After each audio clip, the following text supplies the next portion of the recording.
This is ChestertonRadio.com. This is the NBC Theater.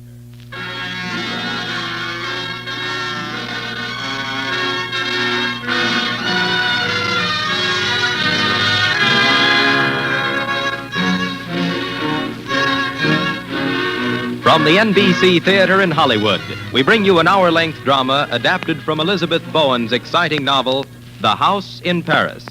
And at intermission, it will be our special pleasure to present a commentary on this work by Elizabeth Bowen herself, a commentary which she recorded for the NBC Theater on her recent visit to this country. Here now, The House in Paris, as adapted for radio by Richard E. Davis of NBC.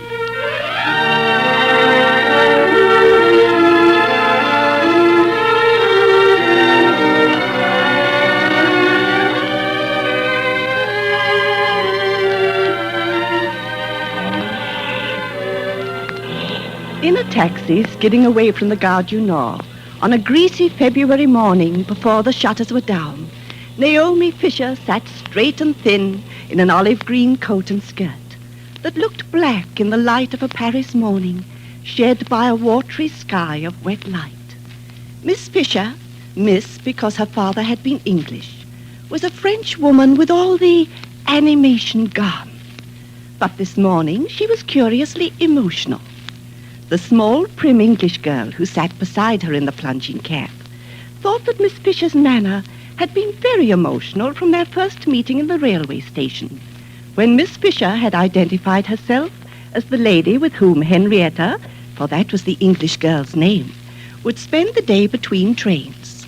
The boat train that had brought Henrietta from London, and the train for the south that would carry Henrietta to her grandmother, who was wintering in Mentone.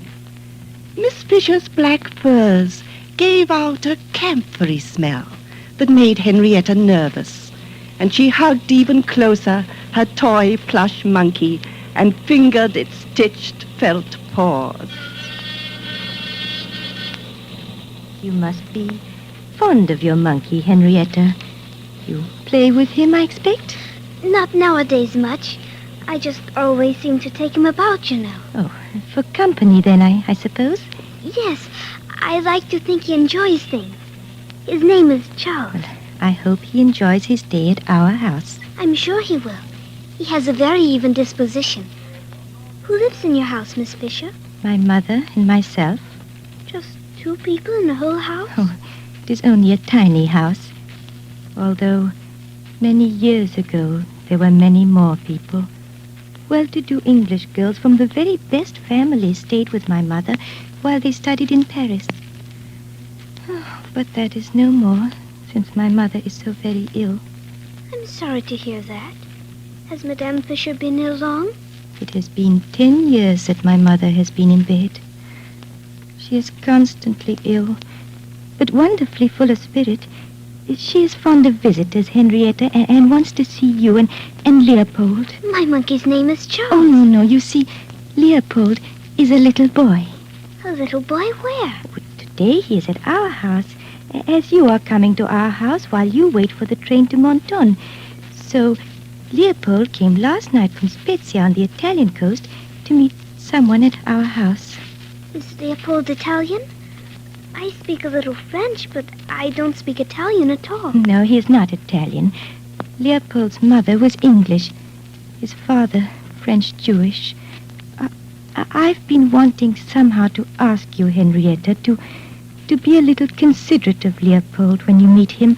You may find him agitated and shy. Has his journey upset him? Oh, no. It isn't that. You see, it is Leopold's mother he's going to meet, and he's never met her before. That is, since he can remember. That is rather unusual. Has he met his father at all? His father is dead, alas.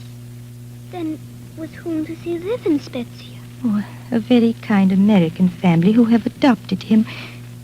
All these circumstances which seem so strange to you, Henrietta, are also very sad.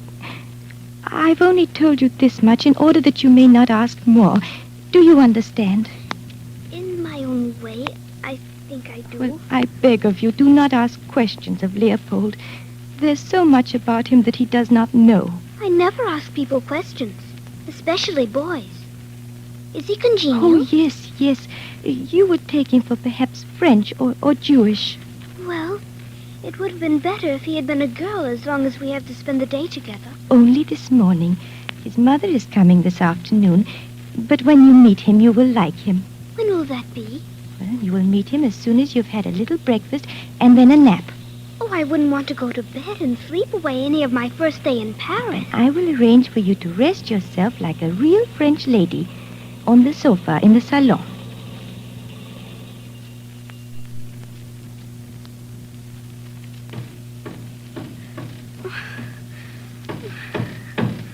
Oh!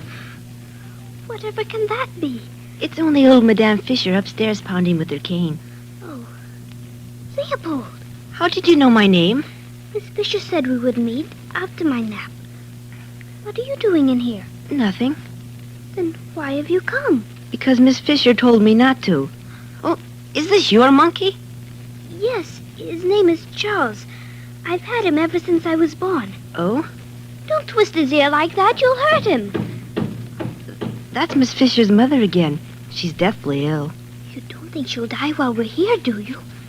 That would be terrible. I suppose it would. But I don't know Madame Fisher, so I don't care. We've never even met. And anyway, my mother is coming, so she and I will be out. What will you and your mother do? Oh, most likely have tea somewhere. What did Miss Fisher say to you about my mother and me, Henrietta? Oh, she just said that your mother lived somewhere else. Somewhere else? From where? From you. Oh, and I suppose you thought that was funny? Yes, I did. I did think it was funny, rather. And if you told it to other people, would they think it was funny? But I promised not to tell anybody. I don't see why. It's no secret about me. Oh? Miss Fisher let me feel there was. Did she ask you not to ask me things? She told me not to answer whatever you said. She hopes I won't say anything. Then ought you to? I don't have to be obedient to Miss Fisher. It's not my fault if you're here while I talk. I think I hear Miss Fisher coming. Then let her come. I'm not afraid of Miss Fisher. Oh, you two have made friends, I see. Yes, thank you. We've been Oh, chatting. that is very nice. You are company for each other. That will help pass the day. I shan't be here long. My mother is coming for me. Of course, Leopold. Oh, that is my mother, Henrietta. She cannot leave her bed. If you are rested now, we can go up and have our little visit. Doesn't she want to see Leopold, too? Oh, yes, but later. For now, we will leave Leopold here to rest so he will be fresh when his mother comes. Of course. I'll stay right here and rest, Miss Fisher. That's a good boy. Come along, Henrietta. Very well. We won't be long, Leopold. Good riddance. Now, I'll just take a look and see what Miss Fisher left behind in her handbag. Sometimes people leave letters. Oh, of all the mirrors and silly junk. Oh, here we are. A letter in my mother's handwriting, or the envelope anyway. Oh, it's empty. They're always empty. Oh, but here's another envelope from Spezia, and it isn't empty. Oh, I bet they never meant for me to read this. It's from my Aunt Marion to Miss Fisher. Dear Miss Fisher, Leopold's train will leave Italy on Tuesday and arrive in Paris. If you will be so kind as to meet him. The idea of Leopold's meeting with his mother fills us with dread. He is highly excitable, and mental tension always affects his stomach.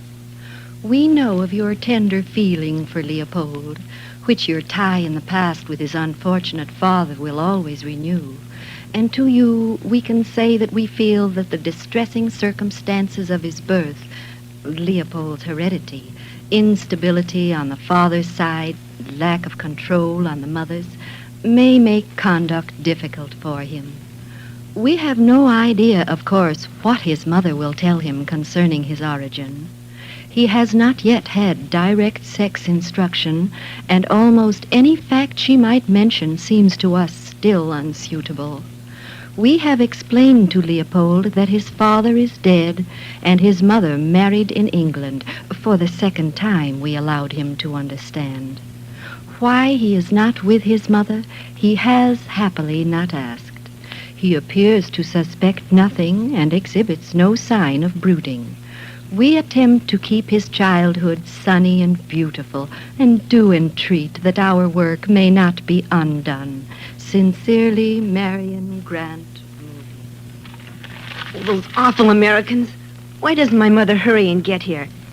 If I could only see the letter she wrote to Miss Fisher, the one that filled an empty envelope. My mother knows how to write about me. It would be a wonderful letter, too. It would go, "My dear Miss Fisher, it is kind of you to have Leopold at your house for me to meet. I shall be coming at 2:30 on Thursday, so please have lunch over and be out of the way. Leopold and I shall go out, and you can come back as much as you want. We shall be very busy arranging things, as I'm taking Leopold home to England with me. He cannot go back to Spezia, as I mean to keep him. The other people there must get hold of some other child. I never did mean him to go back, but did not say so for fear of the fuss they would make. So they can put that in their pipes and smoke it. I have come to the conclusion I cannot do without Leopold, because he is the only person I want. We have a great deal to say to each other, and I would... Leopold, what are you doing? Close that door. Don't shout. Did Miss Fisher send you to spy on me? No, she's much too busy with her mother. Madame Fisher is all upset. Naturally. She is ill. I told you that. Yes, but the reason why I had to leave the room was because when Madame Fisher began to talk about you, she got more ill. What did she say about me? Madame Fisher said that your father, whose name was Max, broke Miss Fisher's heart. Did she say anything about my mother? She said she was very beautiful. And she lived here once in this very house when she was a student in Paris. And your father must have been here, too, because Madame Fisher said you had his step. And Miss Fisher was engaged to marry your father. That was all in the past. It doesn't matter now because my father's dead. My mother's coming for me at 2:30, and that's almost now. Someone's at the door. I wonder who. I hear Miss Fisher coming down the stairs to answer it. It might be my mother. I knew you'd say that. Whatever it is, Miss Fisher's closed the door. And she's coming down the hall. This way. I knew it would be for us. Hello, Miss Fisher. What's the matter? Henrietta, darling, there's just been a telegram, an unfortunate message. Would you run away a minute, dear? Why should she? Is the message about me? Yes, I'm afraid it is, Leopold. Then let Henrietta stay. There are too many secrets about me. Very well. Then you may stay, Henrietta. Whatever you wish, my poor Leopold. I am not your Leopold. I belong to my mother. You must try not to excite yourself, Leopold, and try to be good and understand. There has been a change in the plans. What change? Your mother is not coming, Leopold. She cannot come today. Is she coming tomorrow? She did not say. Did she ever? Only that she cannot come. Why? Why can't my mother come for me? Why has she never come for me? I came for her. Why didn't she come for me? Never. Why? Why? It has been observed that meetings that do not come off stay as they were projected. So the mother who didn't come to meet Leopold that afternoon remained his creature, able to speak the truth. He wanted to ask his mother, "Why am I? What made me be?" In the course of that meeting, whose scene remained inside Leopold, she would have told him what she had done without looking for motives. These he could supply, for he would understand. And when he asked, "Why am I? What made me be?" this, in effect, is what she would have to say. There is no telling when you really began, Leopold. Perhaps it was the day I was born, or the day that Max first knew there was a me. One can't always say just exactly when anything begins, for fate is not an eagle. It creeps up on you like a rat. You might have begun that day in Ireland when I sat having tea with Aunt Violet at Cork and watching the ships steam up the tidal river from the Irish Sea. Aunt Violet is dead now. She was dying then, and she knew that the end was not far away. Her life was ending 10 years ago, and mine was just beginning. I was 23 and engaged to marry Ray Forestier. He was a cousin's cousin, and our family approved. But the morning after our engagement appeared in the London Times, Ray was ordered off to the East on a government mission, and so the marriage was postponed. And I went off to Ireland to stay until Ray came back for me. There I found Aunt Violet, quietly making ready to leave the life that I was about to enter. I remember you as a child, Karen. You used to have so much character. I always felt you would have an interesting life. You do, I suppose, don't you? I suppose so, Aunt Violet. I admire the way you always seem to know what you want to do next. Well, I know what I want at the moment, but we're not always after that. I never had any character. I never did much of anything until other people suggested things. And when I did know what I wanted to do, it was too late. One sometimes wishes one had done more. But being you is enough for anybody. Perhaps, but I think I should have been more selfish. I did so many things because people liked me to do them without my being sure why. It's so important to be sure. It's funny that you should mention that. It's what Ray said in his letter this morning. He wanted to be sure that I was sure about us. Are you, Karen? I thought I was until he asked me. It would be easier if Ray could be content with just me. But he always keeps wanting to know my feelings. He wants to know why and reasons. I do want to marry Ray, but I don't like to do anything that reasons have been found for. I like to do things I must do. Couldn't love be a reason? If you look close enough, there may be a reason for love. I think you're suffering from a long engagement, Karen. Perhaps. Was there anything else in the mail? Just a letter from Paris. Naomi Fisher wants me to come back to London and meet her there. She's engaged to be married. Madame Fisher's daughter? Oh, she was so plain. Naomi has come into some money from an aunt. Well, the French gentlemen have always had a great respect for a dowry. Do you know the young man? His name is Max Ebhardt. When I lived there, he came often to see Madame Fisher. You may remember him. I can't recall. He wasn't Madame Fisher's age, but he was entirely her friend.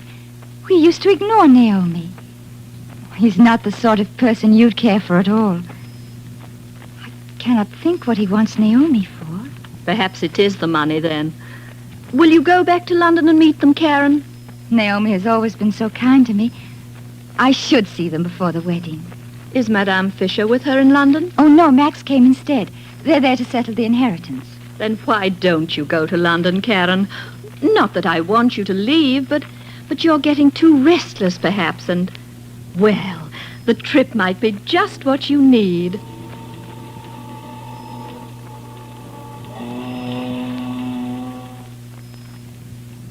Dear Leopold, I guess maybe that was the beginning.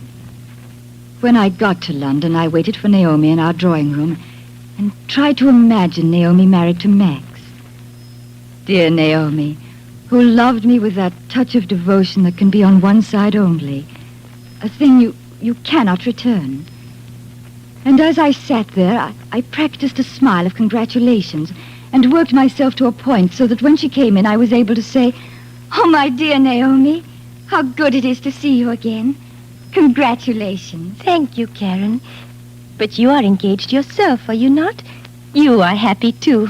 Oh, yes, of course. Ray and I are almost blissful. Except, of course, they sent him away. I know. How long will he be gone? Oh, a year, most certainly. Oh, but let's talk about you and Max. How is he? Oh, he is fine. You will like him now, Karen. I always liked him. But you were afraid of him. I remember how just the thought of his coming to visit my mother's salon used to make you almost speechless. You were so shy of him. Yes. Oh, but that's the past, isn't it? Does he love you very much, Naomi? Yes. Naturally, I have asked myself many times, am I stealing him? I am in no way his type. I am not a femme du monde. You know how it is. Nobody looks at me. How often have I said, "Max, what can I do for you?" There seems to be nothing. But he says yes, that there is, and wishes me to believe him. Madame Fisher's very pleased, I expect. No, no. My mother opposed the match. But he and she are such friends. That alters nothing. She is not pleased with us. Does she interfere? Not any more now. She simply smiles and says nothing. She washes her hands of me. Well, where shall you live? Where I am. I cannot leave my mother, and Max would not wish me to. And there is the house. We cannot just go away. No, I see. So you'll all go on just the same, even though things are so different. We can only try. Good heavens, 4 o'clock. We are to meet Max for tea in Twickenham. Whatever is Max doing in Twickenham? The home of my aunt who left the money is there. Max has been there all day attending to details of the estate. There is a beautiful garden just now in bloom with spring flowers. I promised Max I would make a little tea for the 3 of us. You will come, won't you? Max made me promise to bring you. Oh, yes, of course. We can drive out in my car. I'm so glad. We are all such old acquaintances.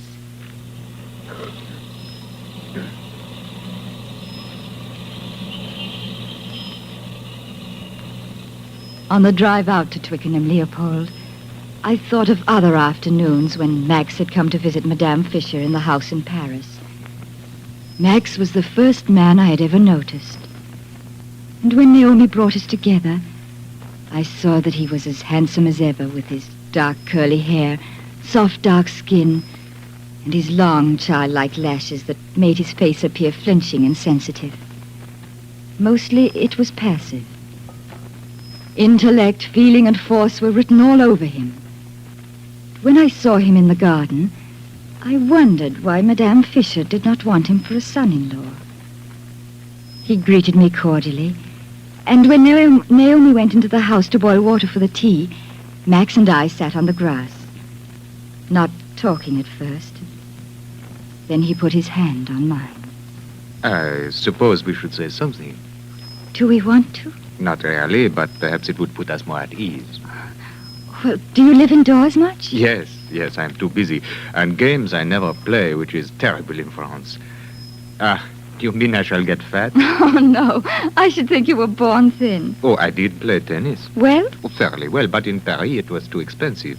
And when I was a boy, I played in the south of France. Do you know people there? My mother's relatives lived there. Are they Provençal? Oh, no. My uncle retired there to raise carnations. Karen, why do we talk like this? We can't just sit and look at each other. What do you and Madame Fisher talk about? Oh, we don't talk anymore.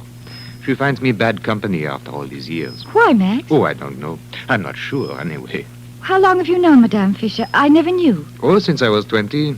I was given a letter to her when I first came to Paris. That was 12 years ago. Until this year, I have not tried to separate what she made me from what I am. From the very first, she acted on me like acid on a plate. Corrosive? Yes. No. What her wit ate out is certainly gone, but more happened than that. As she saw me, so I became. Oh, her sex is all in her head, but she is not a woman for nothing. No. In my youth, she made me shoot up like a plant in enclosed air. She was completely agreeable. Our ages were complementary. Our brains became like senses, touching and drawing back. Well, then you acted on her, too. To an extent only. Madame Fisher was all ready for me when I was not ready for her. She had waited years for what I had not had time to miss. We met in her house, in all senses. Women I knew whereas she made me see them. Any loves I enjoyed stayed inside her scope. She knew of them all. She mocked and she played upon my sensuality. She always had time to see me, and she did not turn upon me however angry she was. Until now. And she is angry about you and Naomi. She does not say so. I think Madame Fisher is in love with you, Max. I cannot think about her in that way.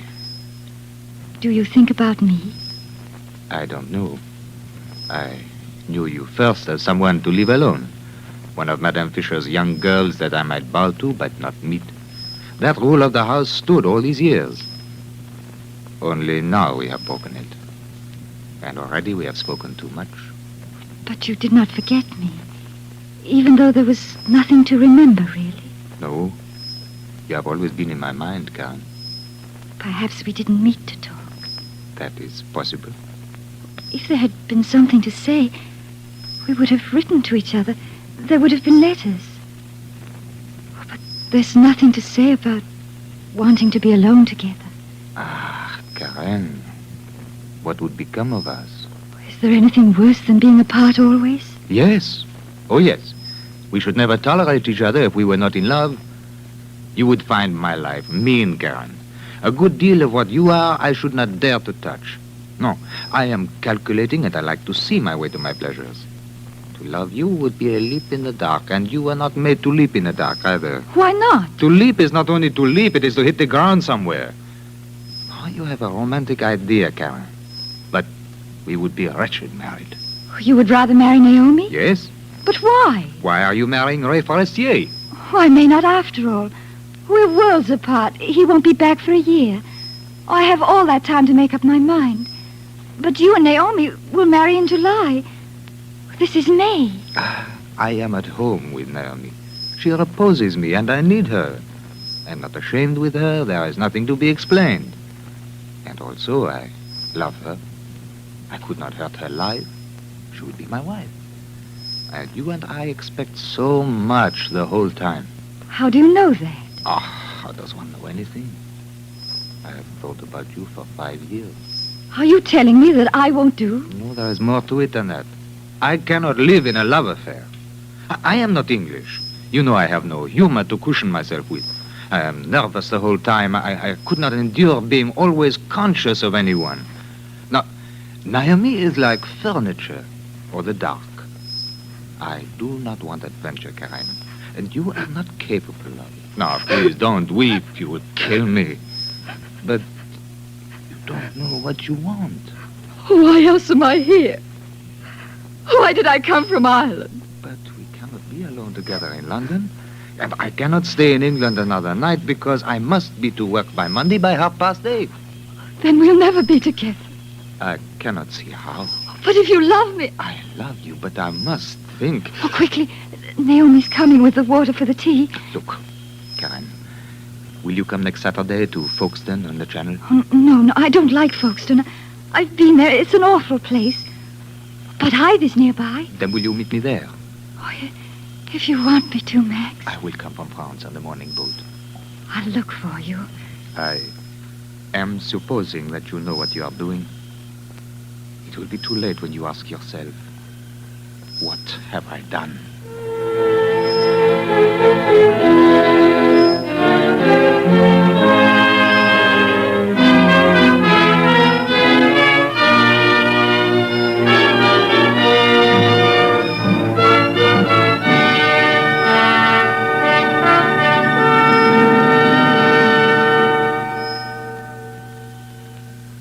From Hollywood, the NBC Theater is bringing you a dramatization of The House in Paris by Elizabeth Bowen. Our radio version of The House in Paris will continue from Hollywood after a brief pause for station identification.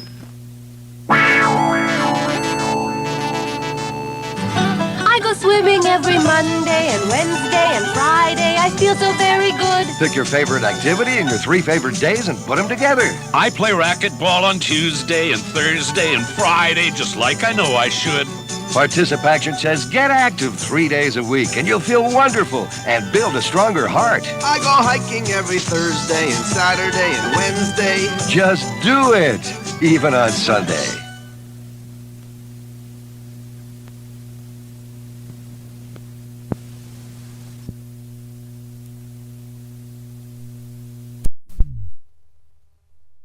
This is Chesterton Radio, your home for podcasts of works by G.K. Chesterton, plus drama, comedy, mystery, science fiction, big bands, and much more. The soundtrack to your Chesterton day at chestertonradio.com. Elizabeth Bowen. The House in Paris is, for me, its author, to an extent a mysterious book. In it I can trace no part of my own experience. It seems to be almost perfectly clear of the me. For this reason, I rate it, in certain ways, more highly than other novels I have written. The central image of 2 children, strangers to one another, shut up for a day in a house in the heart of an unknown city, imposed itself on me like something out of a dream. Who were these children? How had it happened that they arrived here? What was to be the signal for their release? In answering those queries, I found my story.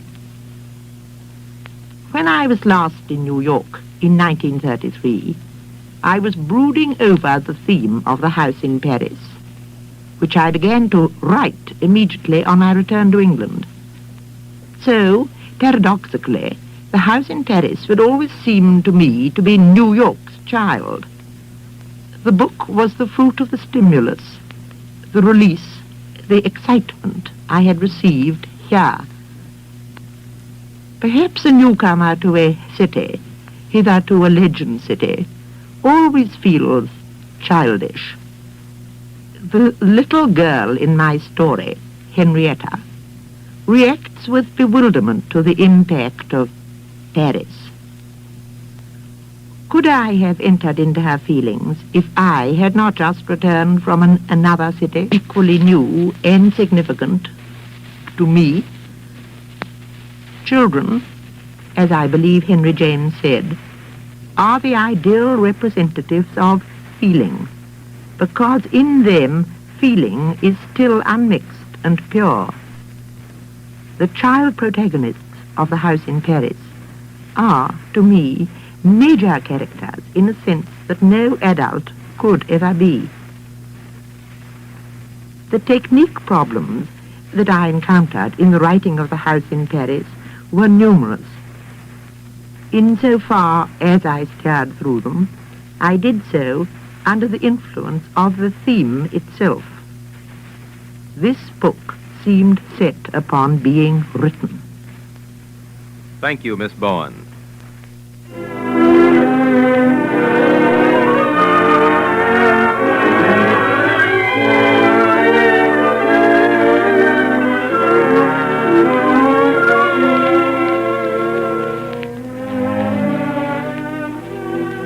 In Hythe it rained the whole weekend, and the sea air was washed unsalt by the rain. On awakening in the middle of the night, there was only the smell of tamarisks and wet grass. I thought how frightening luminous watches are. The eye of time never stops watching. I asked myself, what have I done? I began to think of you, Leopold. And having done as I knew I must, I thought of all the things to dread. The idea of you, Leopold, began to be present with me. And having done what I had done would no longer be something that was completed and already part of the past, if there were to be you, Leopold. I should always see the hour of you. Like a wire, you would run through the past and keep it from falling apart and disappearing. You would be my enemy.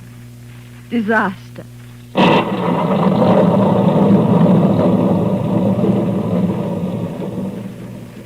Karen, you shouldn't sit by the window where there are storms. Oh, I thought you were asleep, Max. No, I've been thinking about Naomi. I have to tell her about us. But I don't see why. Because I must. How unfair to Naomi. Well, she belongs to your future. This finishes the past, Max. It doesn't touch the future. What's happened doesn't belong to now. It belongs to that year in Paris. Ah, but it could not have happened then. How much I wanted you just to even look at me then. But if I hadn't felt that this now was something that should have happened long ago, and that belonged to when it should have been, if I had not known that you loved Naomi and felt that she was the real now, I should never have come, Max. You should have told me this before, Karen. But I thought you knew. There was no question in my mind. How could you love anybody but Naomi? I was mad to think I could marry for love. For her love only. I see now that I cannot accept. What made you think you could then? Oh, how little you understand me, Karen. You do not know what it is to be suspect and know why. What it is to have no wall to put your back against. A fatigue I had not admitted even to myself made Naomi my pillow. And I victimized her. No, Max. Yes. One afternoon, her mother left us alone, and Naomi dropped her scissors. Seeing how gently she picked them up, I remembered that she was a woman. I said something, and she started and pricked her finger. I saw from the pitying way she sucked the bead of blood from her finger how much she pitied me. And I saw at the same time that hers was the only pity I did not resent. I was overcome with the idea that here was someone who could make for me an unattackable safe place. I asked her to marry me. You have not regretted it? Not then. The force of the moment lasted. It twisted my senses until I found her bountiful because she was thin, and beautiful in being ugly. Must you say that? Desire for what she gave seemed to be desire of her. All my life I have been alone. In France, to have no family can be more humbling than poverty. The ambition for some other, more advantageous marriage, which Madame Fisher credited me, fell away. And all this? All this was smashed by your meeting me in London? Yes. But you are not to blame. Madame Fisher encouraged me to go to London. She did not say so, but she knew of all the unspoken things that had gone between you and me in her house when you were there. And Naomi, did she know? Oh, she was not unaware. She wanted to be sure of me. That is why she wanted me to come to London. Naomi wanted to see us together before the marriage so that she could be sure. Is she sure? No. Since we returned from London, she has seen, though God knows how, that I love you. And she still wants to marry you? Yes. She desires to be desired. But her love of me is love of her own pain, and I will not live with a woman who lives with her own pain. Do you love me now? Yes. Even though we have been two people darting across the sea to each other, without having had time yet to be much of anything else? With no time to feel anything but compulsion? I love you, Karen. There is no doubt. But if I had known that you loved me, I would not have dared to come here. But now that you have, now that you know, would you marry me? Oh, you said in London that was impossible. After that, I never let myself think about it. But it is all quite different now, Karen. Are you sure that this hasn't spoiled me? Not if you love me. Oh, I'm beginning to, Max. For the first time, I'm beginning really to love you.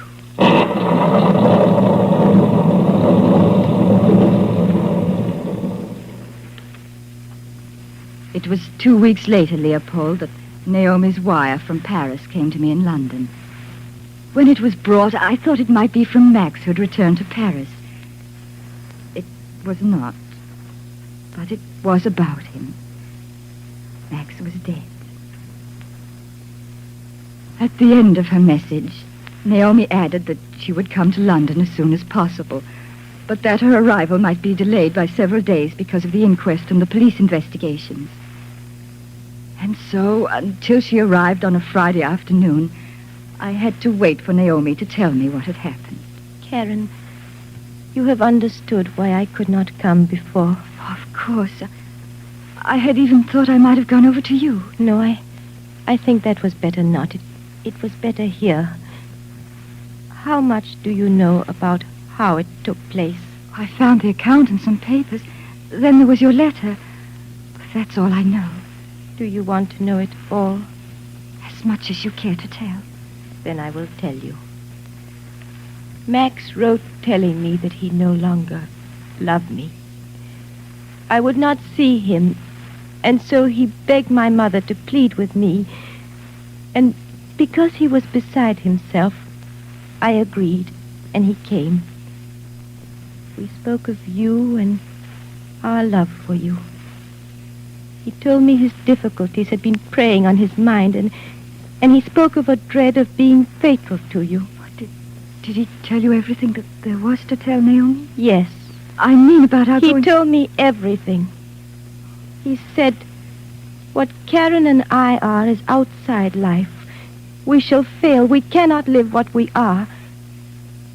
I said, I believe love to make any life possible. She does not know me, he said. Oh, he could not have been himself. I am sure he was not.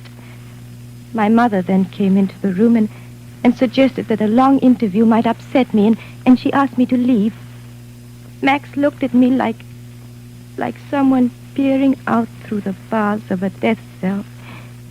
My mother turned and said, "So, Max, with Karen you have already secured your position." And he shouted at me, "Go, Naomi." And then you left them alone? Yes, in the salon. Well, how long did they talk? I don't know. I was trembling. I could hear her voice shouting at him. And then I heard him go out. But the step was not like his own. I felt something was wrong. The whole house had gone strangely quiet. I rushed down the stairs. In the salon, my mother spoke to me. "Go after him," she said. "You fool, he's dying." Then I saw the blood splashed on the parquet where he had stood and in a trail to the door. I saw his penknife with the long blade open, fallen between where he had stood and my mother sat. My mother said, "Naomi, he has cut his wrist to hurt me." I ran from her into the street, but there was no trace of blood there. He must have held his wrist and crossed into the alley where he fell down. And as no trace led us there, when we discovered him, it was too late. Which was what he wished. Your mother let him kill himself? He did it so quietly as they talked, she was not aware of what he had done. He's nervously fondling his penknife, and it was not until after it had happened did she notice that he had turned away and severed the artery in his wrist. But what right had she to reproach him? She said she did not. It was her commendation he could not bear. Whatever she said must have turned me to dust for him. You were out of her power, Naomi. He'd given you up. They have killed him to see his love for me in her hands. I told Max once that she loved him. Her age can only have made that more terrible for her. And made her more relentless. She saw him love you. And then me. She had only her own power. Oh, but I was wrong about her loving Max. Or at least there was more to it than that. It was her power she loved. When that time it overreached itself. Have I told you too much? I cannot tell where to stop and spare people's feelings. Oh, forgive me. You see, I'm going to have Max's child. Oh, I'm so sorry for you. Oh, but why? I want him to be born. Now his birth is what I want most. Why should Max leave nothing? Have you thought how he would live? We could live together someplace, I suppose. Somewhere where no one knew us. Oh, but that would be exile. And if he's like Max and me, he would hate that. Hate exile, hate being nowhere. Hate being unexplained, hate having no place of his own. Oh, he'd hate me too. Because of all that. Oh, he'd be better without me. In any place he could believe was his. Where would this be? Oh, Naomi. With you. That is impossible because of my mother. Oh, must you live with your mother always? She doesn't love you. If she doesn't love me more, that is because she needs me. She does not care to need anyone as much as she needs me. And she and your child must not live in the same house. You must know, Miss Fisher. Tell me why my mother isn't coming for me. Whatever caused your mother to change her mind must have been unforeseen. You know, even grown-up people cannot always do what they want most. Oh, children, that is my mother calling from upstairs.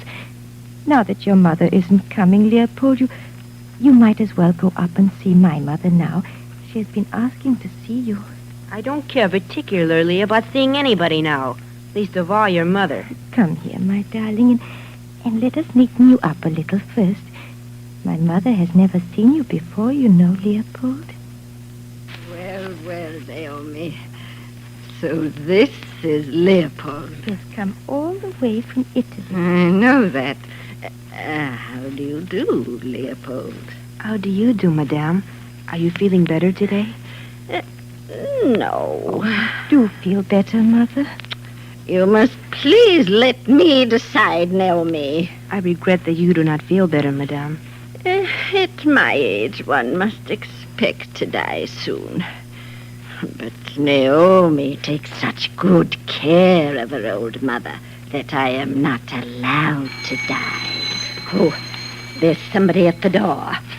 Why don't you see who it is, Naomi? If you think that's my mother, Madame Fisher, she's not coming for me today. Oh, indeed. Why don't you go anyway, Naomi? I think it would be better if I stayed here. I think it would be better if you went. The maid can answer. I insist. I would like to talk to Leopold alone. But I thought we agreed that that would be unwise. I have changed my mind. You understand, Naomi? Very well, but I will be back in a few minutes. Behave yourself, Leopold. Yes, Miss Fisher. Well, Leopold, we meet. Come over here by the bed, where we can see each other better. This day has been hard for you, I suppose. Your mother not coming. We will meet some other time. We must not, of course, judge your mother. She always had courage, but could not always command what courage she had. People change their minds. Can I ask you questions? If you wish. But you must not embarrass me. It is not easy for me to talk to you naturally, for fear of perhaps inadvertently telling you something you do not know, and they mean you never to know. Who are they? Your good friends with whom you live in Italy, and my daughter, and your mother. Those people in Italy, do they know anything about me? That is the point. They cannot wish you to learn in this house more than they know themselves. You mean people who knew me must not know that I was born, and people who knew that I was born must not know me? Exactly. Then no one except you here, and of course my mother, knows that I was born, do they? And your mother's husband, so I'm told, Mr. Forestier. Is my mother Mrs. Forestier? Mrs. Ray Forestier. Has my mother been Mrs. Ray Forestier long? 8 years. They were married the year after you were born. Forestier may have encouraged your mother to see you. He has a romantic mind which I will never understand. Did you know my father, Madame Fisher? Fairly well. You do not know anything of him? I know one must have a father to have been born. The Americans in Italy said he was dead, though. That is true, I suppose. Perfectly. Then he must have known I was born. Never. He was at the time he died still more ignorant of you than it is generally wished you should be of him. Why did no one tell him about me? Because he was dead. Oh, what a shame you are still a child. I will never live to enjoy you as I'd like. It's a pity. Why? I'm dying too early. It's more a pity for me that I'm still a child, if I must go back to Italy now. You must not allow yourself to mind that. But I don't want to go back to Italy. Every Saturday, they weigh me like something to eat. Have they bought me, or what? Why should I have to kiss them? And I wish every time I have to do that their faces would fall off, like the outside of onions. Why was I given to them? It was Naomi's suggestion. So my mother let Naomi sell me to the Americans? Your mother was very ill. She could not be consulted. But didn't my mother care when this thing was done to me? Your mother was a long time in getting well. It is possible that the death of Mr. Forestier's child may have closed her heart against you. Someone's at the door. Well, open it. If it's Naomi, tell her to go away. It's Henrietta. How How do you do, Madame Fisher? I have a message for Leopold. He is to come downstairs at once. Is that all? Tell my daughter that Leopold and I are having a conversation. She said that if you said that, I should tell you that there is a visitor for Leopold. Is it my mother? A man. American? English, I do believe. We weren't introduced. Miss Fisher kept the salon door closed until she looked out and asked me to come here and get you. I was sitting on the stairs.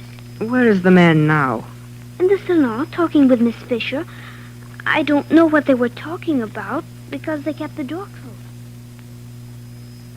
I'm sure you know what you're doing, Ray, but don't you think you're forcing Karen's hand? In what respect, Naomi? By coming here alone, after she changed her mind about seeing Leopold. I don't believe she changed her mind. That's why I don't believe I'm changing it for her at all. She's been waiting to see Leopold for years. Then why isn't she here now? Oh, I think it was just too much for her. She wasn't quite up to it. So I've come. But what did she say when you told her that you were coming to take Leopold and bring him back to her? I didn't tell her. But she must have known when I left the hotel that I was going out to fetch him. But if Karen was too upset to come here herself and just visit with him, how will she feel when you come back, bringing Leopold with you? I have it. Hello? Naomi? Karen, where are you? In the Hotel Versailles. I'm sorry I couldn't come, Naomi. You got my message? Yes. I do hope you understand. My not explaining why I haven't come, that is. But I will. I'll write to you. Ray isn't there, is he? Yes, Karen, he is. Oh, put Ray on, will you? He's right here. Just a moment. It's Karen, for you, Ray. I was afraid of this. Naomi, can you get Leopold's clothes ready? Of course, right away. I'll get them now. Hello, Karen? Ray? Ray, I just heard what you said to Naomi. Oh, surely you don't mean you're bringing him. If he wants to come, he may not want to. But if he does, Then I'll bring him. must you really do this thing? You talk as if I were doing something to you. He's only a little boy. He's more than that. He's the enemy. Our own child would have lived if you'd wanted him. But you wanted your own ideas more. All you wanted was Leopold. Why must you feed your complicated emotion on what happened to me? Why can't you be a plain man? Was Max a plain man? I have no memory. You remember everything. I only remember you're coming back, Karen. No, what you remember is taking me back. Kissing me with that unborn child still with me. That was part of your complicated emotion. But what do you want me to do? Hate the child? No, I still want to be with you. Alone and not remembering. That's why you must not bring Leopold here. We can never be alone, Karen, as long as there is a Leopold anywhere and you keep dreading him. If he were with us, he'd be simply a child, either in or out of the room. While he's someplace else, he's everywhere and always between us. Let me worry about that. It isn't right for you to want him as much as you do. But I love you, Karen. Would you want Leopold more if I wanted him less? Is that it? No, I don't know. Why haven't you forgiven me? But I have. What have I said? You said nothing. That's just it. Forgiveness should be an act. With you, it's some kind of state. You forgive me for wanting Max, while there's my not wanting Leopold not to forgive me for. Oh, but if I gave in to wanting Leopold, you would bring Max back and refuse to forgive me for him. Oh, Ray, you don't want to forgive. Karen.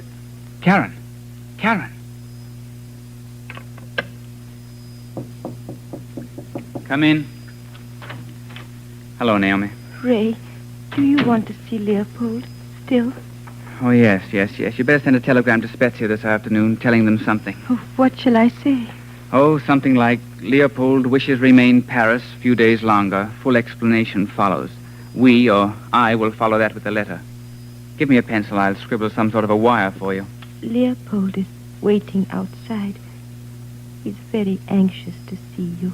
Well, I'm sure he can wait a moment or two longer, as long as he isn't into mischief. Oh, no. He and Henrietta sitting out on the stairs, talking. Heavens, this is exciting, Leopold. Not to me. I knew my mother would send somebody for me. My mother wants me very much. I'm sure she must. She probably couldn't come because she had a cold or something. She's probably out buying presents for me. A bicycle, I hope. They wouldn't let me have a bicycle in Spezia. Don't you miss those people in Italy? Why should I? I didn't belong to them. Miss Fisher gave me away to them like I was a dog or something. But no one's really told you yet that you weren't going back to Italy. I won't. Just you wait and see. He wouldn't have come here not to take me back. But what if you don't like the man? Mr. Forestier is married to my mother, isn't he? Yes, and that's what made me ask. If he's married to your mother, that would make him your stepfather. I suppose it would. But lots of people have stepfathers. I'm sure I'll like him. Well, I hope you will like him. But I always think of David Copperfield and that dreadful Mr. Murdstone. I've got... You have been listening to The House in Paris, an NBC Theater production of the novel by Elizabeth Bowen.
This is Chesterton Radio, the true, good, and beautiful at chestertonradio.com.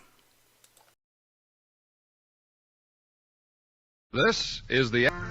Today we are proud to present Pale Horse, Pale Rider, and Flowering Judas, as prepared for radio by Clarice A. Ross of NBC. And at intermission, a transcribed commentary on the works of Catherine Ann Porter by Irwin Edmund, author and professor of philosophy at Columbia University. Here then, our first offering, Flowering Judas.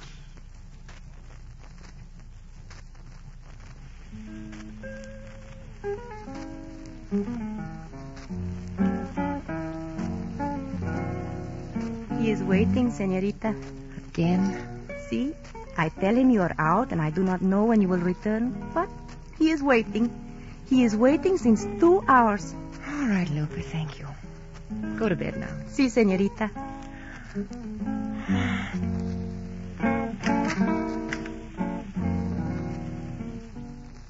You are late in arriving, my little Laura. I was detained.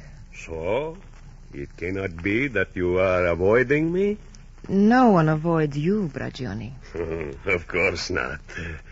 I make a joke. Come, sit down. Your rice and your chocolate. They have been waiting as long as I. Have some with me. I have eaten. And the chocolate thickens the voice for singing. Have you a new song for me this evening? Oh, so beautiful a song. A most beautiful song for a most beautiful gringuita.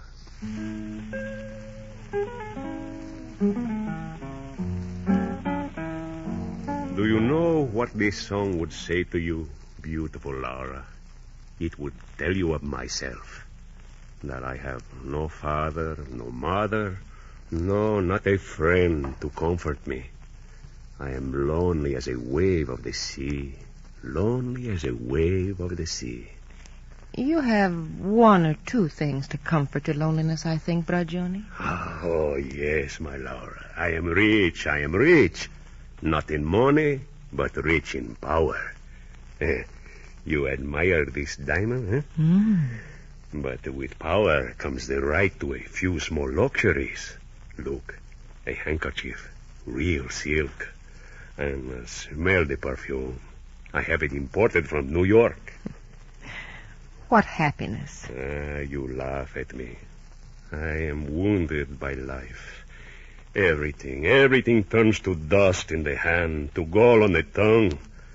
And you, my poor Laura. Yes? Tell me about me. Poor thing. You too will be disappointed. You are born for it. Wait and see. You are so much like me. So much like me. I am tempted to forgive you for being a gringa.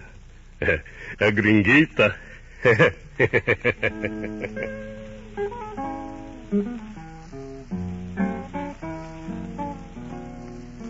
Slap him, Laura. Why don't you slap him? One good slap would wipe that suety smile from his greasy face and shut up his miserable singing.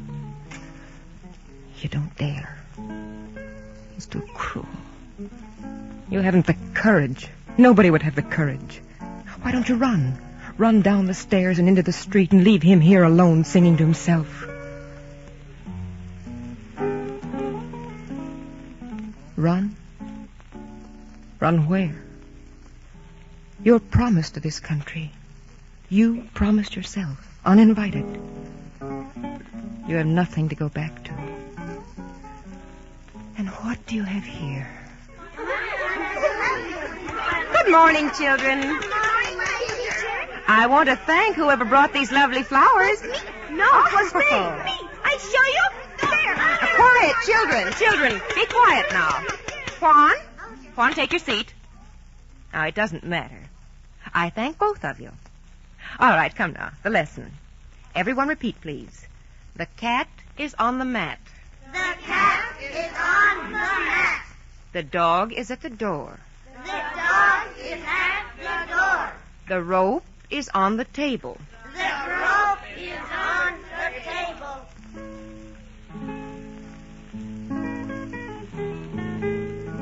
Soft little round heads. Soft little clay-colored faces. They're all strangers. The little ones and the big ones. They'll always be strangers.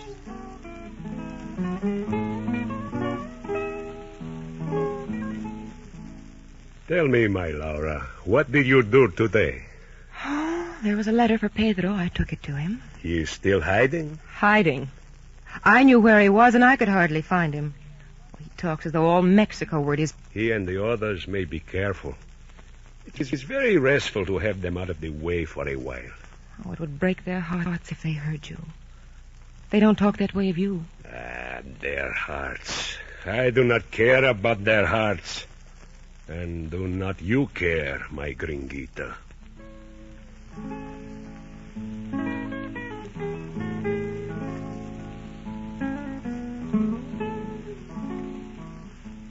What does Bragioni say, Laura?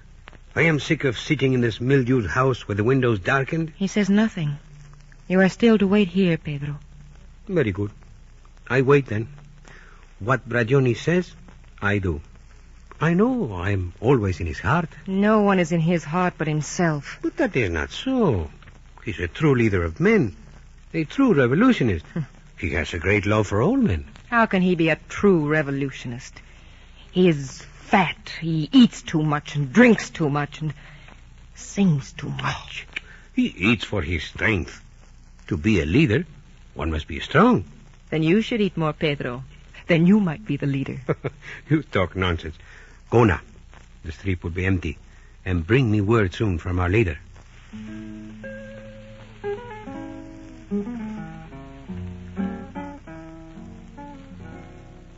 Ragione so loves himself he convinces others that he loves them. And you, Laura? The excess of that self-love is settled on you. It gives you your good job, your salary. But you know what he wants of you. You know the slow, fat, greasy drift of his intentions. Only sit quietly with your open book on your lap and be ready to say no. No to everything.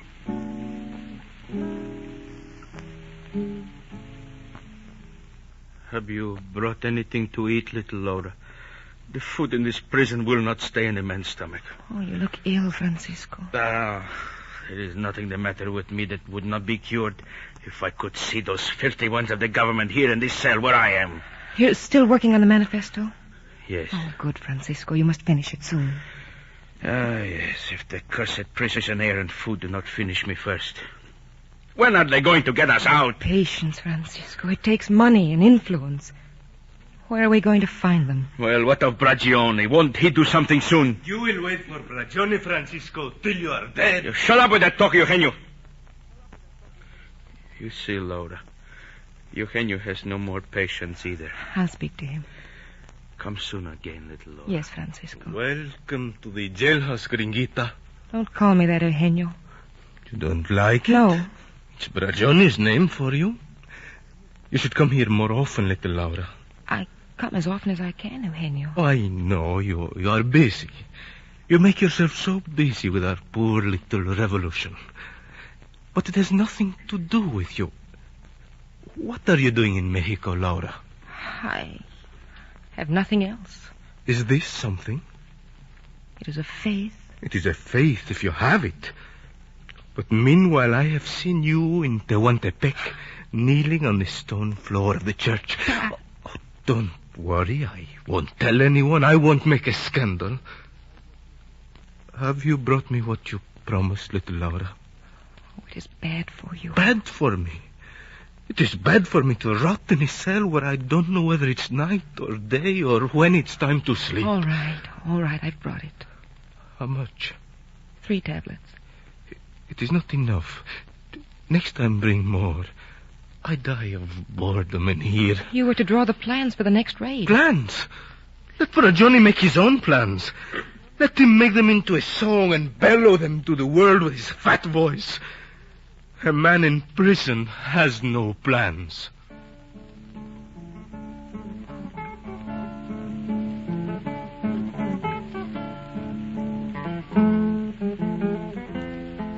Do you know, Gringuita, that you are very foolish? Why? You are so beautiful, but you do not give your beauty a chance. Your hair pulled back so stiff and plain, and those beautiful legs, all hidden with that long, heavy skirt. Oh, it is wrong. It is wrong. It is right for me. Oh, you think you are so cold, Gringuita. Wait and see. You will surprise yourself someday. May I be there to advise you? I don't need your advice. Wait and see. When I was young, I was a poet then. I was thin and so handsome. And the women, how they loved me. I threw away my youth with too much love. But you throw yours away with none? Oh, my heart is full of you. But there is time. There's all the time in the world.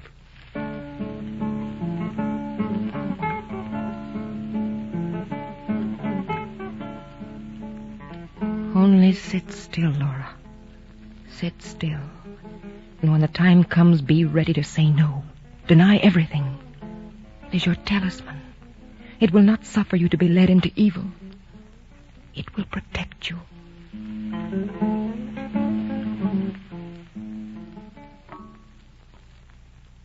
Lupe? Lupe?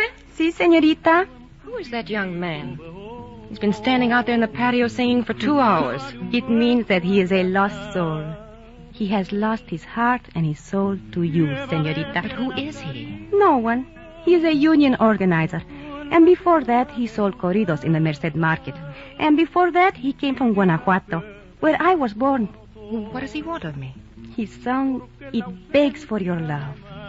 He begs you to look into his eyes and to see his heart there. I can't see his eyes. He's in the shadow of the Judas tree.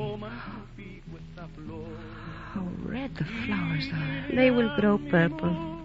They will be fat and ugly, as he will be one day. He's very beautiful now. How can I make him go away? You reach out and pick a flower. You throw it to him, and he will go away. All right. There. He has it. You see? And now he will never come back. Oh, yes, he will come back. He will follow you wherever you go. Perhaps he will write poems for you. But he will not speak to me? Oh, no. He will carry his message in his eyes. And I need not look in his eyes. I need not look in his eyes.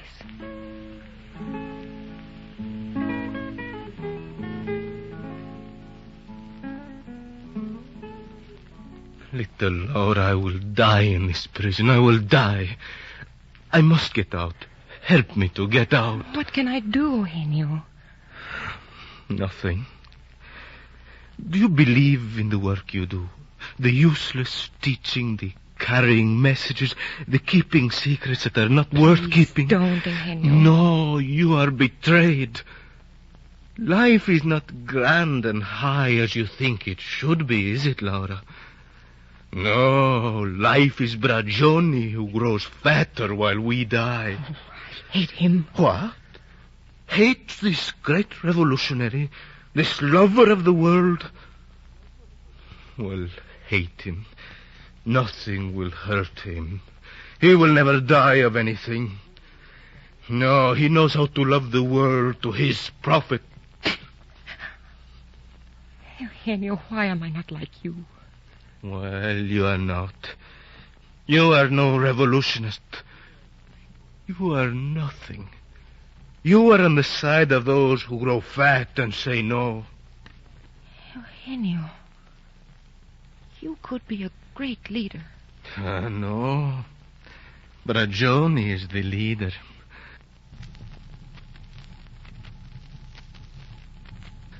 The leader of hungry rats who clutch at his sleeves as he goes by. And I have seen him turn his face away because an empty stomach makes a foul breath. And with his face still turned, he tells them they are closer to him than his brothers.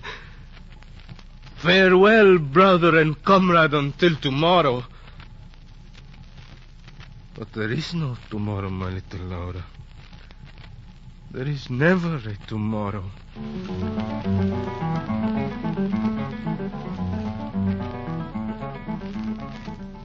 Oh, if only I had men to follow me. These that I have, they are stupid. They are lazy. They would cut my throat for nothing. Oh, no, you're wrong, Bragioni. You are their leader. They look to you for all good things. Yes, I must give. Always give. Who gave to me? Let them starve as I did. Now I starve only for your love, my little Laura. You do not. True, I do not. When I was 15, I loved a girl, and she laughed at me. I tried to drown myself. But I have made 1,000 women pay for that one. One is as good as another. I prefer them all. Except my wife, of course. Mm-hmm.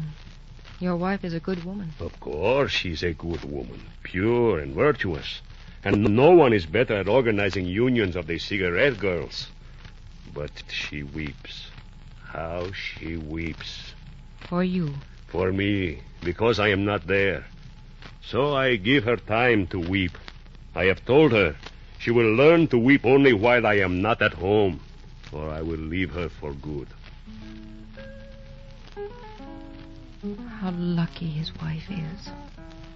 She knows what her wrongs are, and she is free to cry over them. You cannot cry, Laura. You can only wait for tomorrow, hoping it does not come.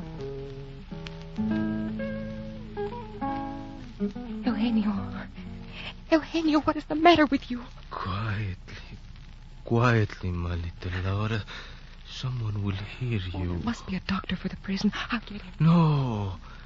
Stay where you are. I was tired, little Laura. Very tired. The tablets. The wonderful tablets. You were kind to bring them, Laura. Now I shall be free. Eugenio, let me call the doctor. Eugenio, don't die. It does not matter, little Laura. It does not matter.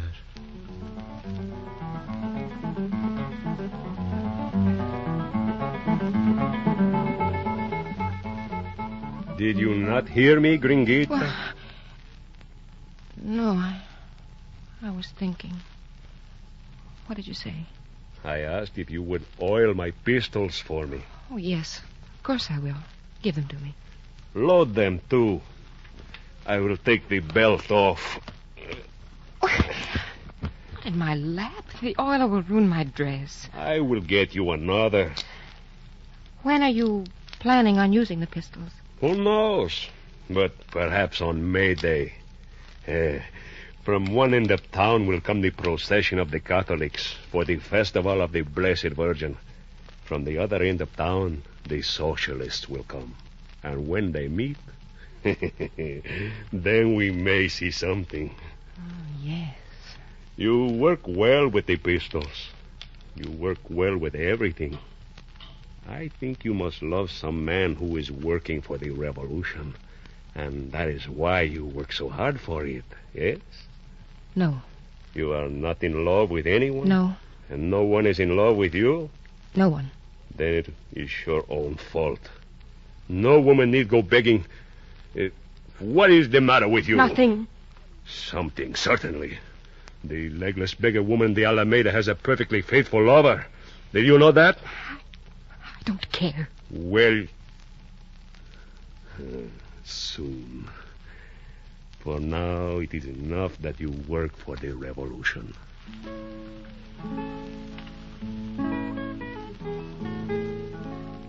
The day will come when this world shall be nothing from sea to sea but open trenches and crashing walls and broken bodies.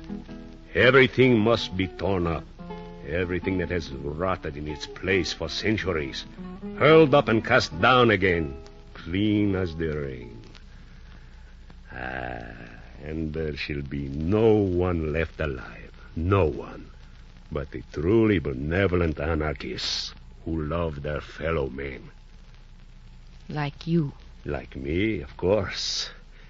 Remember to oil the shells also, little Laura. Yes, I am. Pistols are good. I love them. Cannon are even better. But in the end, I pin my faith to good dynamite. Here. Put your guns on. Go and kill somebody on May Day. Then you'll be happier. You are certainly right. Bragioni. Huh? Eugenio is dead. So? He took all the tablets I brought him. Refused to let me call the doctor. He said he was tired. He is a fool, and we are well rid of him. I feel better. We will have some music.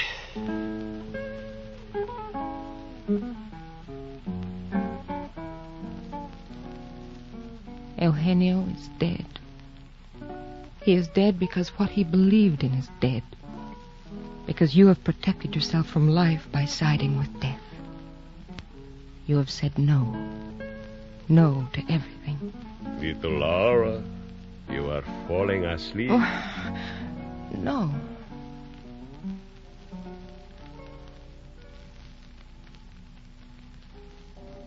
Laura. Get up, Laura. Eugenio, what are you doing in this house? Take my hand. Here, take my hand. Come away, murderer. Murderer. Murderer, follow me. Hold my hand. Hold to the tree, to the Judas tree. Take the branch. You see? It sets you softly on the earth. This is not my garden. This is the edge of a cliff. There are waves. Waves against my feet. Where are you taking me? To death. And it is a long way off. We must hurry. Take my hand. I will not go unless you take my hand. Then eat these flowers. Take and eat the flowers of the Judas tree.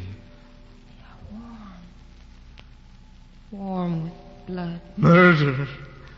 This is my blood. My body and my blood. No. My body and my blood.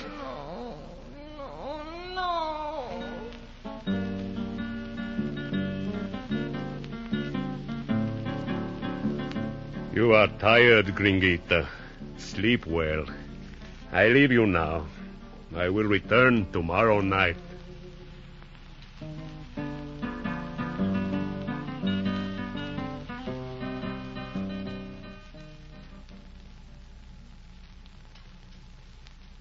From Hollywood, the NBC Theater is bringing you dramatizations of two short stories by Catherine Ann Porter.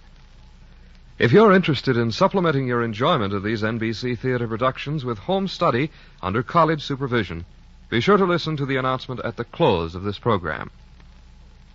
And now, our intermission commentator, Mr. Irwin Edmond. There are certain novelists, like the author of Pale Horse, Pale Rider, who are essentially poets. Certain tellers of stories who seem almost as if they ought to be writing verse. And their prose does indeed have the cadence, the rhythm, the picture and overtone of imagination. What counts is not so much the bare bones of the plot as the flesh of meaning, or rather the living spirit that irradiates the flesh of meaning. Catherine Ann Porter is such a writer. She manages with a craftsmanship deceptively simple to tell us in a page not the mere surface identities of her characters, but what goes on in the processes of their hearts. In Flowering Judas, we feel within a page or two the worldliness behind the fat revolutionary, the tormented frustration behind the well-meaning, good-doing, inhibited American girl. We sense the tensions and overtones, sinister to a degree, behind the lush, tropical surface of life in the Mexican village. We sense the tragic shadows in the pagan sunlight. In Pale Horse, Pale Rider, heartbreak is written down without sentimentalism, the sense of doom and of tenderness in two young people thrown together in the sad confusions of the First World War, the fevered, spreading terror of an influenza epidemic, the implicit sense of a world in which everything, including cliché wartime ideals, is meaningless. We feel the tragedy of a love found and almost ironically immediately lost at the hand of death by blindly smiting disease. We feel the sense of an emptiness confirmed by the fact of sudden, final loss following sudden, irretrievable love. All is told by suggestion, by nuance, like the overtones of music, like grace notes half heard, like the refrain of a song, so that death itself becomes the echo of a song remembered from childhood. Pale Horse, Pale Rider. Fiction so written is more than a story. It is an incantation, a revelation, too, of depth within ourselves and other persons, so that such stories become delicate comment and appraisal of life, and a musical evocation of its most subtly felt meanings. Thank you, Mr. Edmund. Our radio version of Catherine Ann Porter's Pale Horse, Pale Rider will be heard from Hollywood after a brief pause for station identification.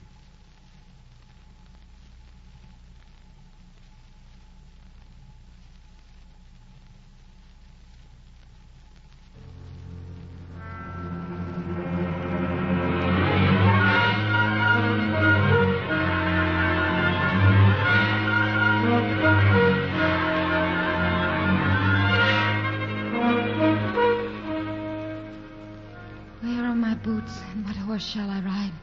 What horse shall I borrow for this journey I do not mean to take? I'll take Grayley. Grayley, because he's not afraid of bridges.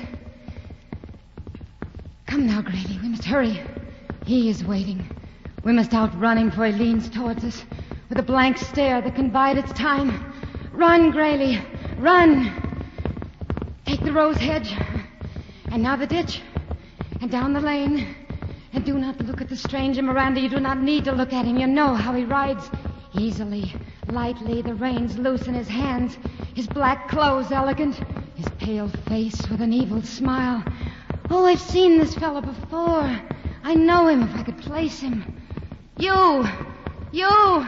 I'm not going with you this time. Ride on. I'm not going with you.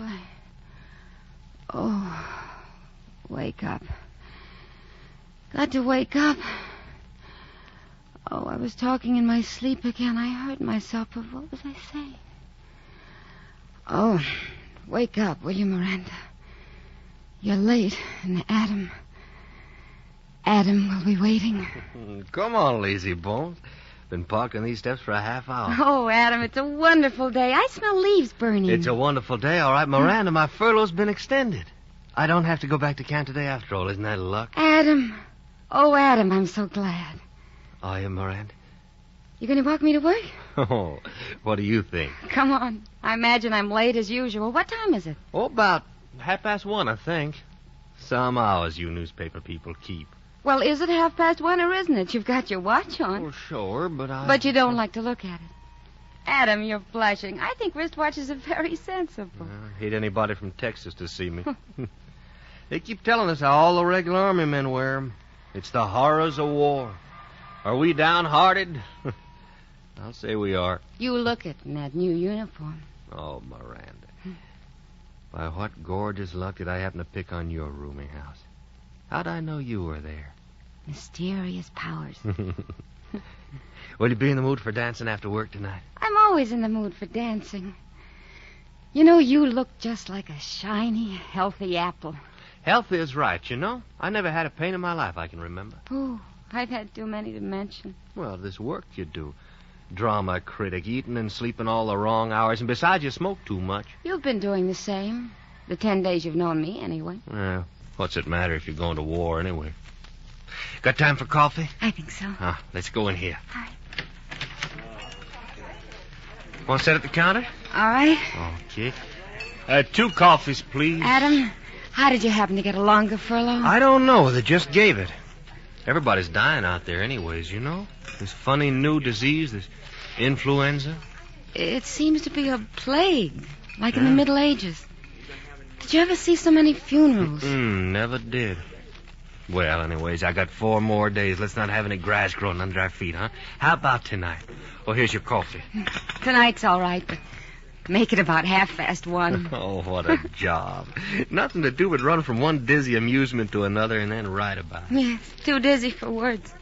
Ooh, this is hot. I wish I could have some cream. After this, I'm going to live on boiled cabbage and get in shape for the next round. No war's going to sneak up on me again. Well, don't you read the papers? Won't be any more wars. We're going to mop them up this time. So they tell me. Is that all you're going to have, just coffee? It's more than I want. I feel rotten. Oh, since when? You were all right yesterday. I don't know. I wish we were going to spend the afternoon on a park bench. A drive to the mountains. So do I. Adam, it's late. I've got to leave. Oh, all right. Look, take care of yourself, will you? Until tonight. All right. Until tonight. Adam.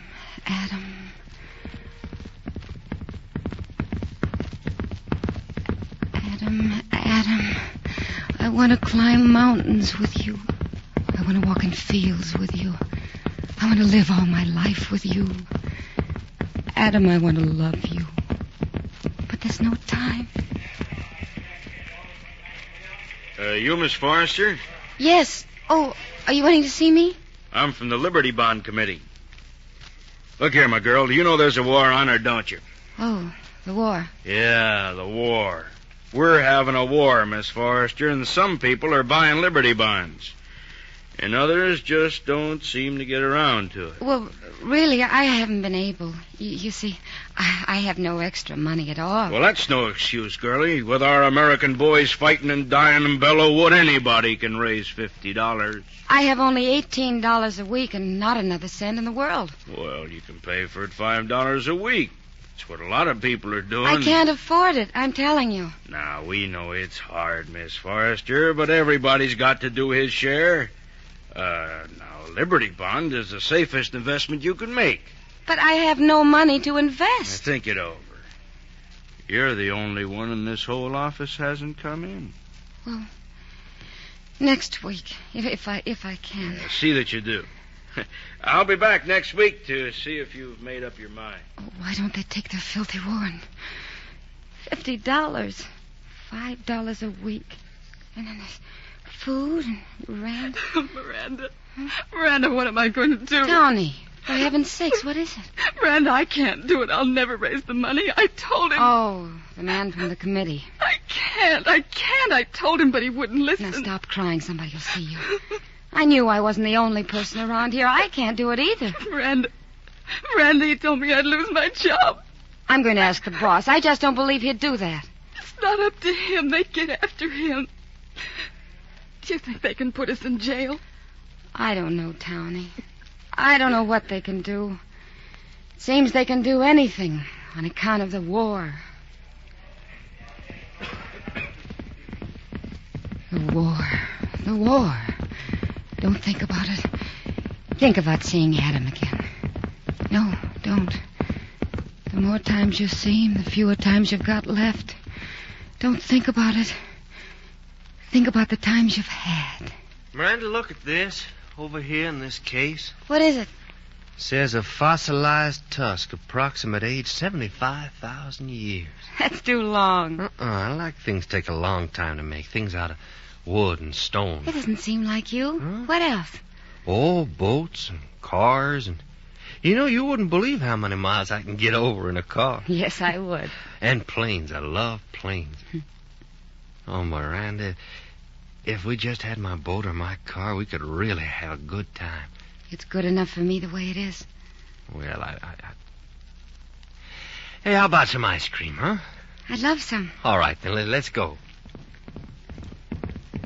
Adam, come out of your dream and listen to me. I have pains in my chest and my head and my heart. And they're real. I'm in pain. And you're in such danger I can't bear to think about it. And we've got to save each other. But we can't. We can't. Oh, this is so much fun, and they're always so sweet and so glad to get the candy and the magazines and everything. Miranda's my hat all right? I don't imagine they'll care. Well, what do you mean? These boys in the hospital are a lot nicer than the ones at the dances. Though, of course, I never spoke to any of them. I told the chaperones I'll dance with them, but I will not speak to them. Well, here's the ward. Here we go, girls. Miranda, what are we supposed to do? I never did any hospital visiting before. Well, just pick out a bed and start taking candy and things out of your basket, I guess. Poor things. I suppose it's hard on them having to stay in a hospital. Don't you suppose they're just crazy to get overseas and into the trenches? Yes, I suppose so. I think I'll talk this one over here with a bandage on his head. Well? We brought you some fruit and some magazines and candy and... Well, here. No, thanks. But we brought them, and they're to cheer you up. Not having any, thank you. But I said I'm not having any, thank you. And would you please take your trash off my bed? No, I will not. Miranda? Miranda, wait for me. What's the matter, Sue? Have you left our grateful boys already? Let's go back out to the car. All right. You know, it's funny, but some of them wouldn't take anything at all. I don't like this, do you? I hate it. Of course, it's all right. I mean, we're doing our duty, aren't we? Yes, I suppose we're doing our duty. When you stay home from the war, there isn't anybody to talk to anymore. The Lusk Committee will get you if you don't watch out. Bread will win the war. Work will win the war. Peach pits will win the war. Keeping still and quiet will win the war. This is the beginning of the end of something. Something terrible is going to happen to me. Adam, I'm sorry the play's so bad. I didn't promise anything. It's all right. Only one more act. Here goes the curtain. Oh, Lord, they're not even going to start. What's that fellow want? Can't you tell by the flag? Can't you tell by his waistline? My dear friends, I don't have to tell any of you of the terrible struggles and privations our American boys are enduring. He looks like a penguin, don't he? They all do. That's what they choose them for. Their mighty achievements, the key word for us at home. Boy, if that was all I had to do with myself. I ask every one of you in the name Oh, my head aches enough as it is. Why won't he hush? He won't. I'll get you some aspirin. Why doesn't he say something about coal, oil, or iron, or international finance? What about them, you little liar? Dead have not died in vain. We must make this the war. Adam, come on. We've got to get out of here. If they start singing, there's a long, long trail. I can't stand it. All right. Come on. Let us buy Liberty Bond. Here. Buy bonds Here's your and coat. war bonds. Give till it hurts. Excuse us, please. All humanity, all history depends on you.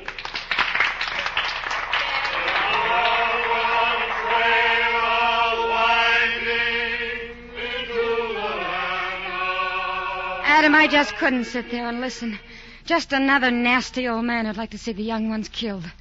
Too old and too cowardly to go and fight. No, all they can do is send you. Oh, now listen. What could the poor sap do if they did send him? What can you expect of him? Adam, the worst of all this is the way people look at you. Everyone's so afraid and suspicious. War does things to people's minds and hearts. Worse than what it does to their bodies. Oh, yeah. The mind and the heart sometimes get another chance. If anything happens to the poor old human frame, it's just out of luck, that's all. Oh, yes. It's just out of luck, that's all. Well, anyways, if I didn't go, I couldn't look myself in the face. Come on, I want to go somewhere and dance. Where is the stranger? Where is the stranger on the horse? I remember him about the place. Welcomed by my grandfather, my great-aunt, my 5 times removed cousin, my old hound, and my silver kitten. Why did they take to him, I wonder? And where is he now? I saw him passing the window. Miranda, you didn't get my note, did you? No. What note? I left it under the door. I had to go down to the camp all day for a lot of inoculation. Miranda, what is it? I don't know. I called your landlady, Miss Hobby. She said you was in bed and couldn't get to the phone. But did she tell you I called? No, she's afraid she'll catch something. Oh, then you've been all alone. I think there was a doctor here. He left a prescription and he said he'd come back, but he didn't. Where is it? The prescription? I don't know. He must have left it around somewhere. Oh, hey, on the table. I got it. Now, listen. I'll go out and get this. I have to look for an all-night drugstore. It's after 1 o'clock. You stay in bed. All right. And I'll be back soon as I can. Bye. Goodbye.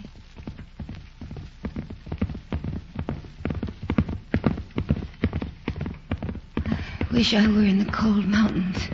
In the snow. Yes, there they are. Oh, but it's cold. It's cold. Another place.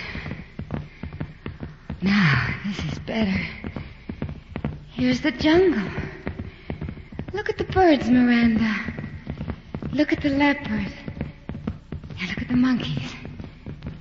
They're telling you something. What are they saying? You must hear what they're saying.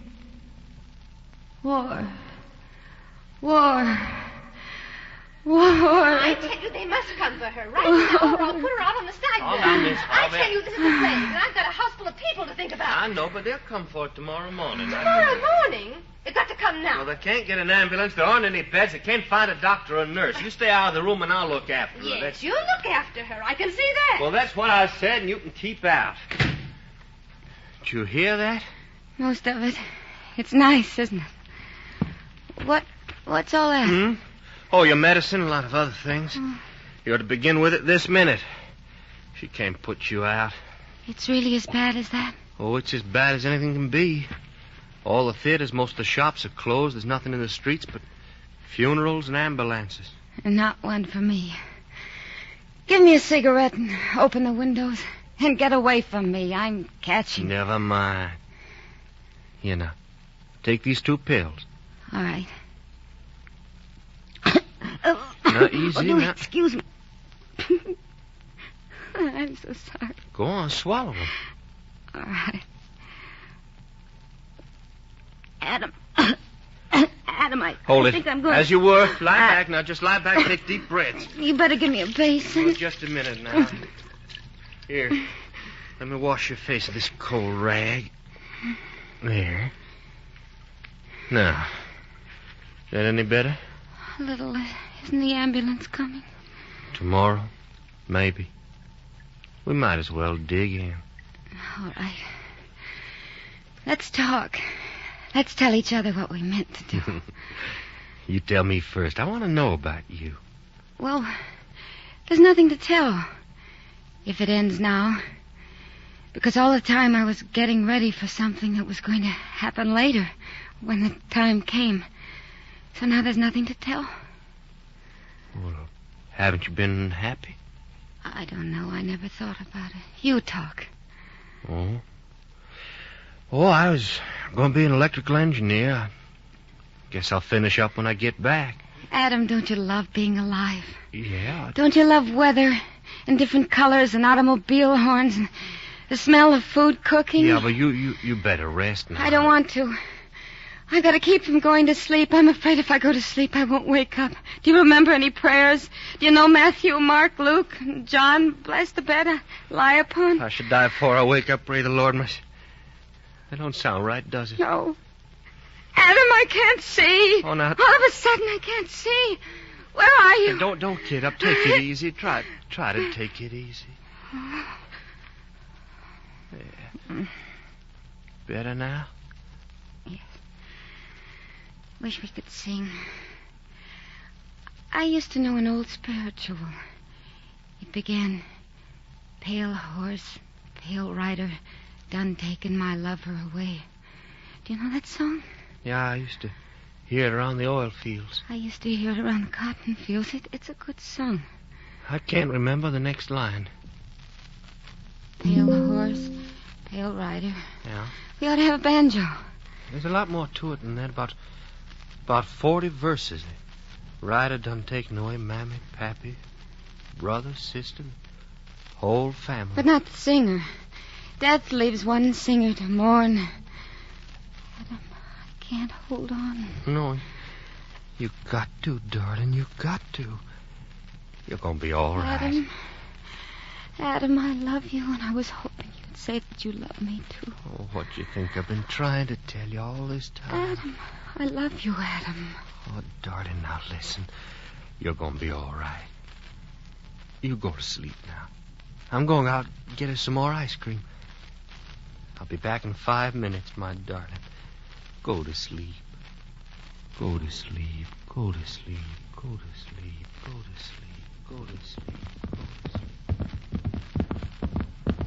Don't go away, Adam. I want to hold your hand. Oh, I can hear voices. Like flying arrows. Oh, Adam, look out. The arrows. No, don't be hit. It's my turn. Why must you always be the one to die? Oh, make them stop shouting. Everything is shouting.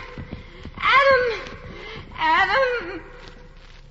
Why, you're perfectly all right, aren't you? Oh, yes, of course. How did you get here?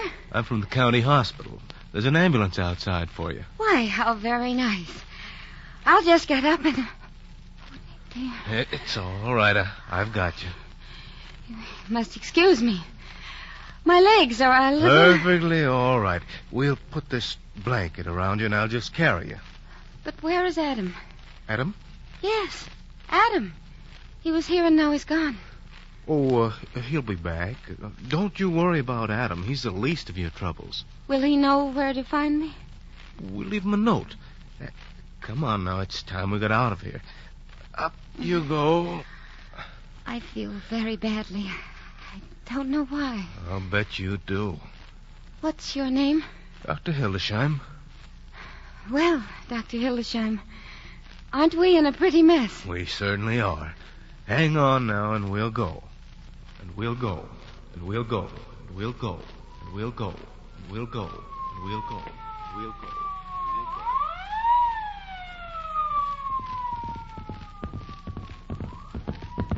I wonder where I am. White shadows, white walls, and people dancing. Why is everybody dancing? Oh, no, you mustn't do that. You must leave that old man alone. He's dead, you know. He's dead, and I can hear him. Crying. Crying. Crying.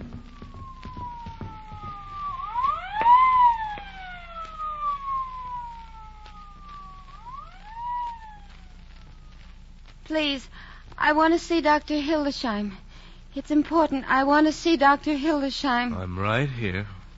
Dr. Hildesheim, I want to ask you about Adam. Well, that young man? He's been here and left you a note, and he's gone again. But he'll be back tomorrow. I don't believe you. Miss Tanner, Yes, Doctor? have you got that note? Here it is. Take it, my dear. I can't see it. Here, I'll read it. It says, "They came and took you while I was away, and now they will not let me see you. Maybe tomorrow they will. With my love, Adam." Now, you see? Oh, I don't understand. Read it again. What does it say? That'll do. Miss Tanner, where is that bed? There is no bed yet, Doctor. Well, we'll manage something. Manage something. Manage something. Manage something. Manage something. Manage something. Manage something. Manage something. Yes, I see him. I see him coming. A German helmet, and his face is a skull. But why is he here in my father's pasture? This is our old well. It used to be dry, but there's water in it now. He's poisoned it. I saw him. He's poisoned the water. Hildesheim is a Boche. He's a spy. Kill him, kill him, kill him before he kills you. Kill Hildesheim. Kill him. Now, kill just lie quietly. Oh, I didn't mean it, Dr. Hildesheim. I never believed it. Don't remember it, please. Please don't remember. Here now, try to swallow this. Oh, don't touch me, please. It's all right, dear. It isn't your hands. They look like white spiders. Don't touch me. Shut your eyes. Oh, no. Then I see worse things. Shut your eyes. Shut your eyes. Shut your eyes. Shut your eyes. Shut your eyes. Shut your eyes. Shut your eyes. Shut your eyes. Shut your eyes. Shut your eyes. Look. There it is. And there's nothing to be afraid of. I won't feel anything or remember anything. I only have to consent. He's death. And he's nothing to fear. Look, Miranda. Don't be afraid. It's nothing at all. Death is only death. Oh, but what is that light? How beautiful. How beautiful it is here. Oh, but there's something missing. I've lost something. I've left something behind. What can it be? There are no trees here. I've left something. Where are the dead? We've forgotten the dead. Where are the dead? Oh, I must go back. I must go back. But where? Oh, stop. Stop. It hurts me. Stop. I think that'll do the trick, Miss Tanner. Will you fill another hypodermic, please?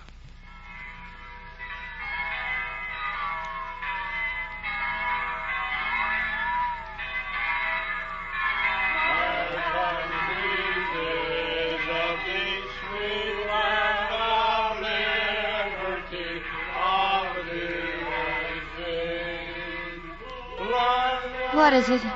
What's happening? They're celebrating. It's the armistice. The war is over, my dear. Celebrating. Yes, I hear them. The war is over. Open the window. Open the window, please. I smell death in here.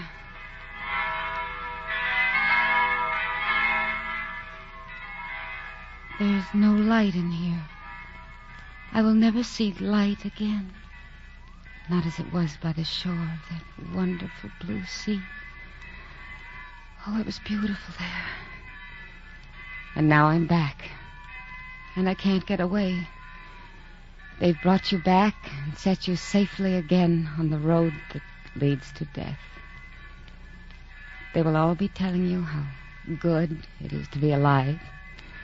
They will say they are glad you are living. What can you answer to that? Well, Miranda, you've had a tussle, haven't you, dear? Yes, Townie, I suppose I have. But you made it. And that's all that matters, isn't it? Yes. Everybody down at the office can't wait to see you. Do you know that the boss is called here every day? Did they tell you that? Oh, and there's a new sports editor, very handsome, and he's heard all about you. Miranda, you just have to hurry up and get back as soon as you can. Why, yes, Townie. Yes, of course. I'll be back in no time at all. This is almost over.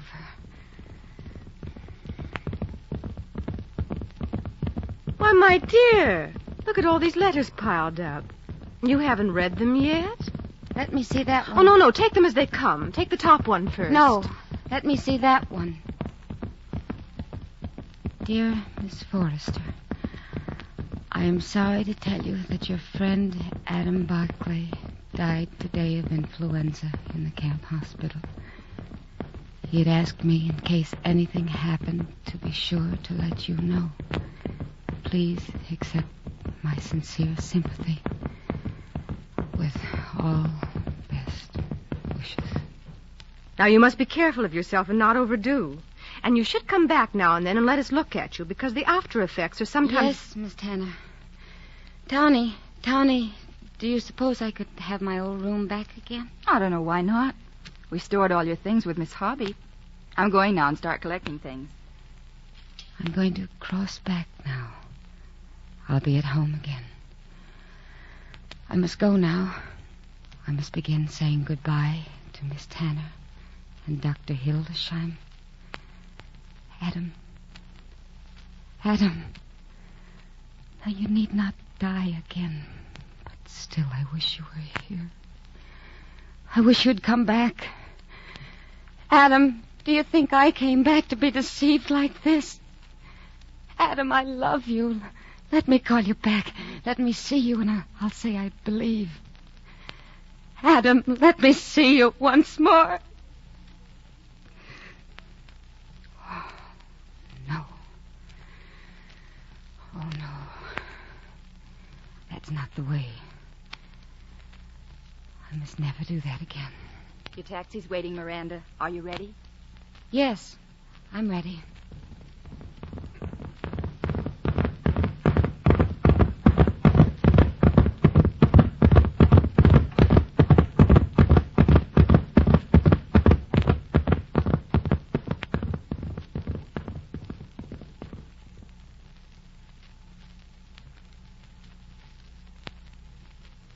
You have been listening to Pale Horse, Pale Rider, and Flowering Judas, an NBC Theater production of the Catherine Ann Porter stories.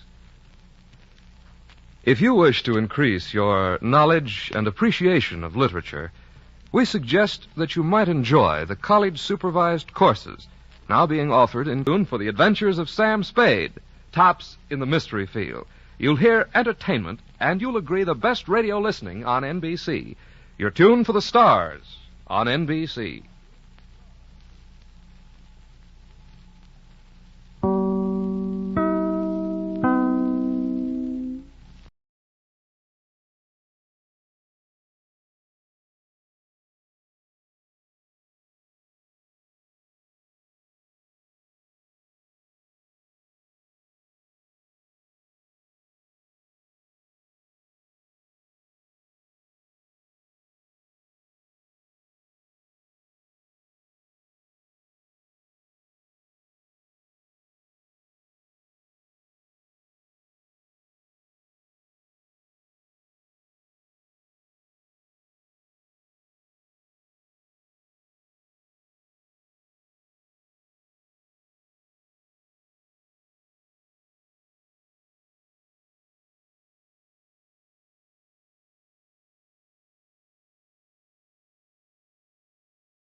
From the NBC Theater in Hollywood to all of you across America, a Happy New Year and Great Expectations by Charles Dickens, that is. In short, you are about to hear a special New Year's Day version of Dickens' Great Expectations, adapted for radio by Ernest Kenoy of NBC and played to the hilt by the British platoon of our NBC Repertory Company.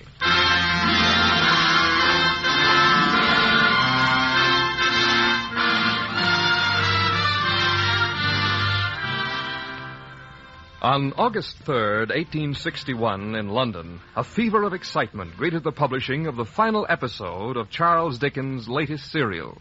The public, from marchionesses to servant girls, all waited eagerly for the last chapter that would tie the complicated plot together and reveal the secrets which had intrigued the readers of the magazine all the year round since the first episode printed Christmas Day.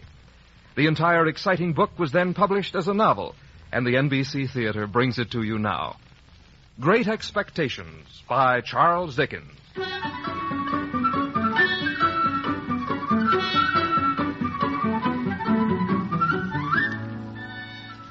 My father's family name being Pirrip, and my Christian name Philip, my infant tongue could make of both names nothing longer or more explicit than Pip.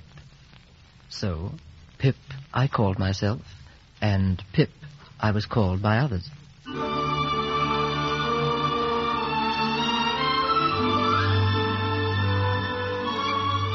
Ours was the marsh country, down by the river, and within 20 miles of the sea. I remember one afternoon when I was quite small, I stood in the bleak, damp churchyard. The fog had blown in from the ocean and billowed over the scattered graves. I stood shivering and just beginning to cry, for I realized that under the black, scowling stone lay my father, Philip, and my mother, Georgiana, and that the little stone lozenges that lay beside them were sacred to the memory of 5 little brothers of mine who had given up exceedingly early in the universal struggle for life. And then, suddenly, I stopped crying. Here, you! Keep still, you little devil, or I'll cut your throat. Oh, no, sir. Don't cut my throat, sir. Your name, boy. Quick. Pip, sir. What? Give it mouth. Pip, sir. Pip, eh? Show us where you live. Point out the place. Over there, sir. About a mile. You can't see it for the fog. Oh!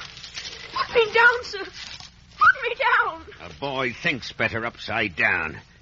Now then, where's your father? Right there. What? Where? Speak up. The stone, sir. The black one. That's my father. Oh. Who do you live with? Supposing I made up my mind to let you live. Who do you live with, eh? My sister, sir. Mrs. Joe Gargery, the wife of the blacksmith. Blacksmith, eh? You see this iron on me leg, boy? Yes, sir. Well, it's a powerful heavy weight to drag off to me. Now, you know what a file is? Yes, sir. And food? Oh, yes, sir. I know. Oh, don't turn me over again, sir. Well, Please. you get me a file and you get me food, and you bring 'em here or I'll have your heart and liver out. If you would please keep me upright, sir. Perhaps I shouldn't be sick and could attend more. All right, then. You bring me that file and that food tomorrow morning. And if you dare to say a word about it, your heart and liver shall be torn out and roasted in it. My liver, sir. And your heart. Now, you get home. Yes, sir. Good night, sir. Oh, a good night, eh? Ugh. I wish I was a frog or an eel. Well, what are you waiting for, boy? Be off!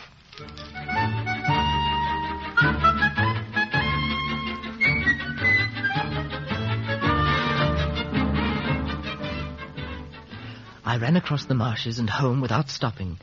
Joe Gargery, the blacksmith, my brother-in-law, was waiting for me. Here there, Pip. Mrs. Joe's been out a dozen times looking for you. And what's worse, she's got Tickler with her. She swore she'd wear that keen out on your bottom this time. Tickler? Ah, she made a grab for it and rampaged out. Here, there she is. Look out, Pip. Oh, no, you don't. I've got you. My arm. Where have you been, you young monkey? Ow! I've only been to the churchyard. If it wasn't for me, you'd been there long ago and stayed. Who brought you up by hand, eh? Oh, you did. And have you got anything to say, Joe Gargery? No, I don't think so. I should hope not. Now, get ready for tea, both of you, or there'll be no food this night. Go on, sit down. Pip, old chap, you all right? Joe, I thought I heard something out of the marsh just now. Yeah, so you did. There it goes again. It's a convict escaped last night. And now they're firing warning for another. Where does the firing come from, Joe? From the prison Elks, Pip, across the marsh. Joe, who gets put in the hulks? Well, That's the way with this boy. Answer him one question and he'll ask you a dozen directly. People get put in the hulks because they murder and rob and do all sorts of bad. And they usually begin by asking questions. Now eat your tea and get to bed.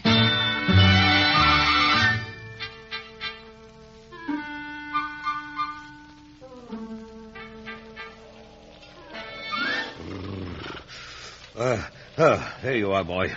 Well, what's your package, boy? The support pie, sir. Hold on. You brought no one with you? Oh, no, sir. I believe you. You'd be a fierce young hound if you joined to hunt a wretched varmint as near death and dunghill as this one is. There's another one, you know. I mean, escaped. What? They were firing the cannon last night. Now, where's that file, boy? Yes, sir. I took it from the forge. Good. I'll get this anchor off me leg and then... All right, boy. Go on home. Go along.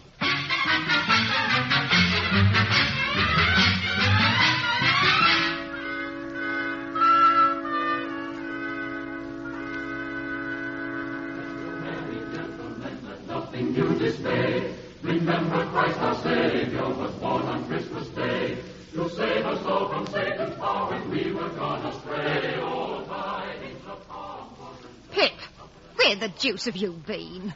Here it's Christmas Day with Uncle Pumblechook come for Christmas dinner and you wandering about the marshes. Now get inside. I'm sorry.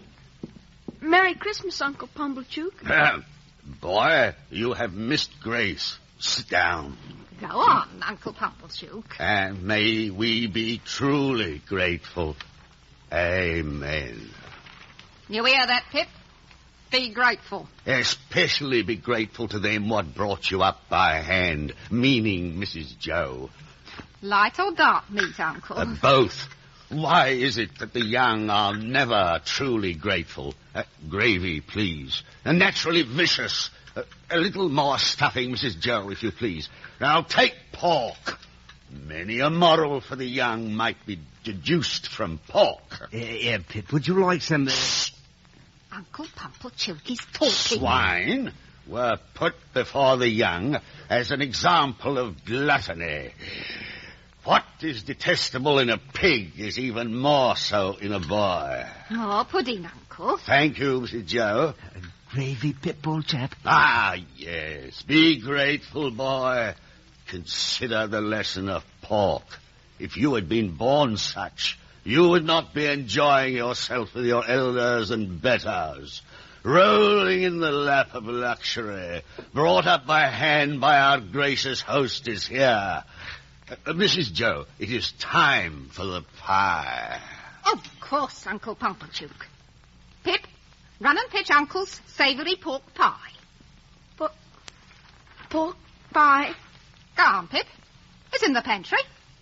Pip, go and fetch Uncle Pumplechook's pie. Open in the name of the king. Corporal, produce them handcuffs. Handcuffs? Oh, don't take me, sir.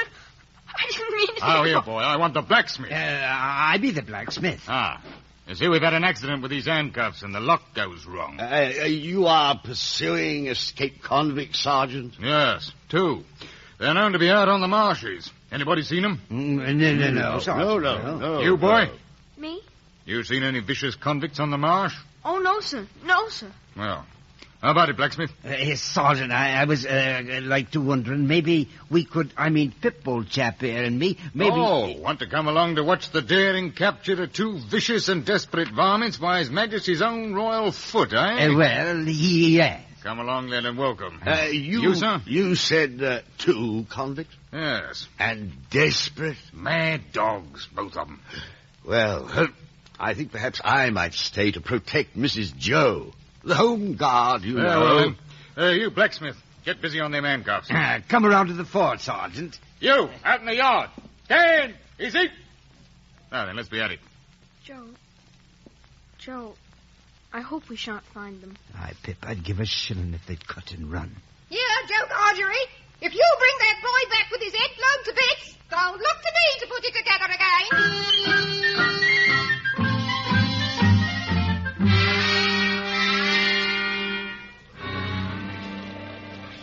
You all right, Pip, old chap? Keeping up? I'm all right, Joe. Hold. Harky. What's that? Listen. Run away! Go! It's them. Hey there. Forward. Quick. Do you suppose it's them, Joe? No way. Helen. Guard! Run away! Grab onto them, Corporal. Pull them apart. Come on, surrender, you 2. Get them apart. Get the handcuffs on them. Mind, I took him. I'll give him up to you. Get those irons. He tried to murder me. Take notice, guard. He tried to murder me. Not likely. He's a gentleman, he is. I wouldn't want the Oaks to lose their gentleman. I got clear of the ship single-handed. You don't find no iron on my leg, but I come back when I heard he got off. You think I'd let him make a tool of me again? After the way it went when we was tried together? Tried to murder me. Enough of this talking. Light those torches. We got a long, wet march back to the Oaks.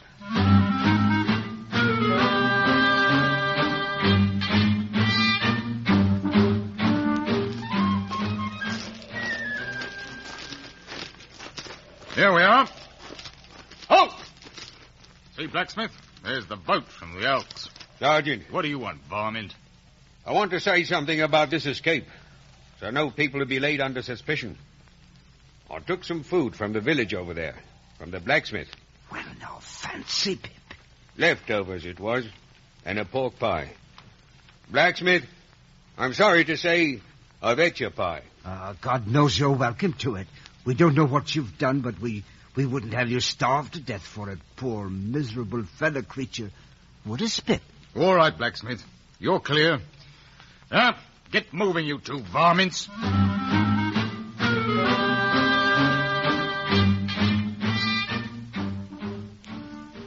The wonder of the convicts and the pilfered pork pie soon died away.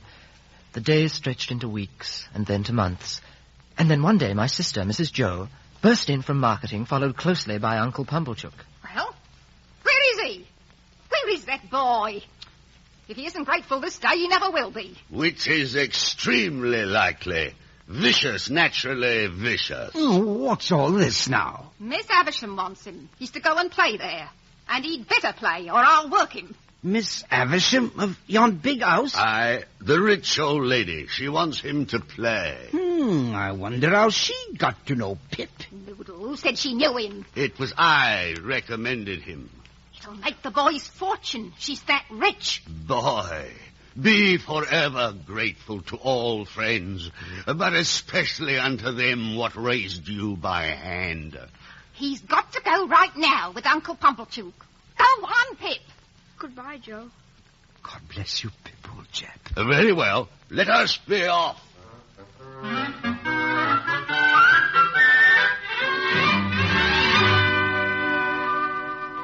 Uncle Pumblechook's conversation consisted of a running sum, which I was to answer while riding along in his high cart. 7 times 9?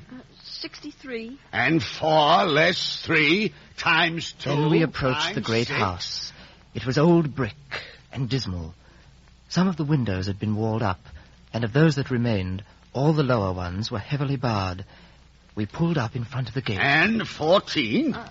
348. Shall I ring, Uncle? By all means. And 27? The bell pull is quite stiff. There. Boy, and 27. I'm afraid I've lost count. There's somebody here. What name? A Pumblechook. Quite right. Well? This is Pip. This is Pip, is it? Come in, Pip. Oh, did you wish to see Miss Havisham? If Miss Havisham wishes to see me. Ah, but you see she doesn't. Come along, boy. Pip, let your behavior here be a credit unto them that brought you up by hand. Come along, boy. Miss Havisham is waiting. Don't loiter, boy. Why do you call me boy? You're only as old as me. Don't be impertinent. Mind the step. Oh, don't take the candle, miss. It's dark. Oh, nonsense. Go on, boy. Go in here.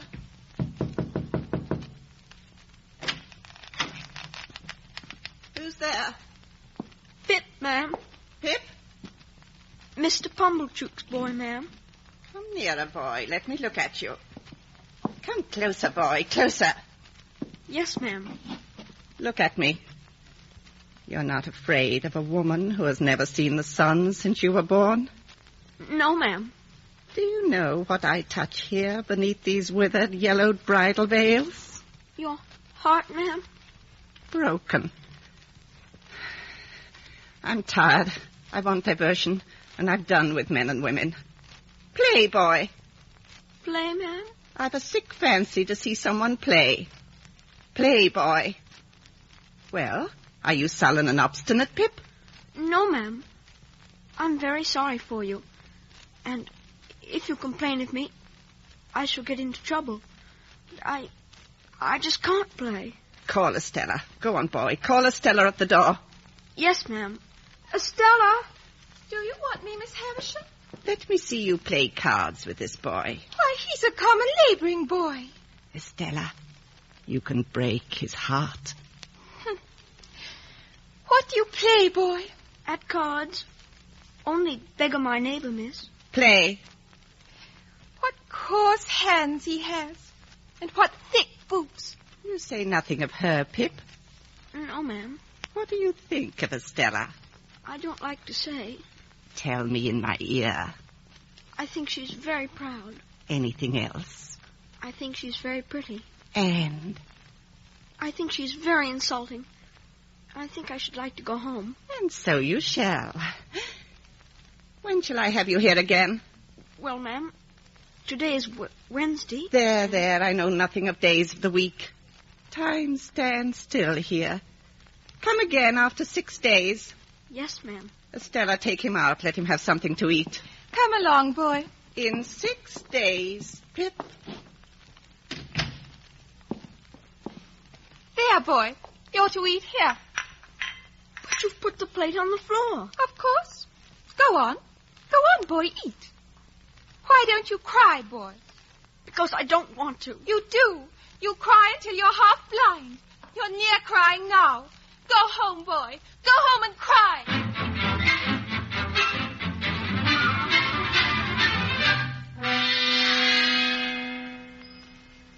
Joe. There now, Pip, old chap.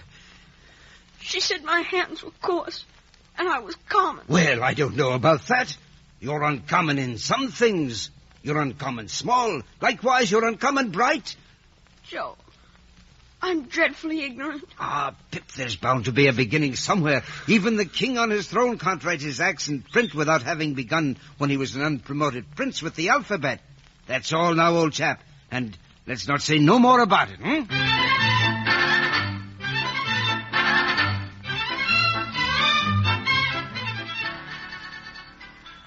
At length the time came for me to return to Miss Havisham's, and once again I followed Estella's flickering candle down the long, shrouded halls of the manor house. Suddenly she stopped and turned to me. Am I pretty? Yes, miss. I think you're very pretty. Am I insulting? Not so much as you were the last time. I'm not. There! Now, you coarse little monster. What do you think of me now? I shan't tell you. Why don't you cry again, you little wretch? Because I'll never cry for you again. Go in here, boy. Ah, Pip, the days have worn away, haven't they? Yes, ma'am. Do you see this table, boy? This is where I shall be laid when I'm dead. They shall come and look at me here. Oh, yes, ma'am. What do you think that is on the table? There, where the cobwebs are. I can't guess, ma'am. It's a cake. A wedding cake. Long before you were born, this cake was brought here. It and I have worn away together.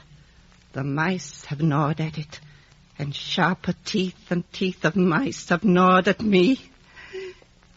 Well, boy, call Estella and play.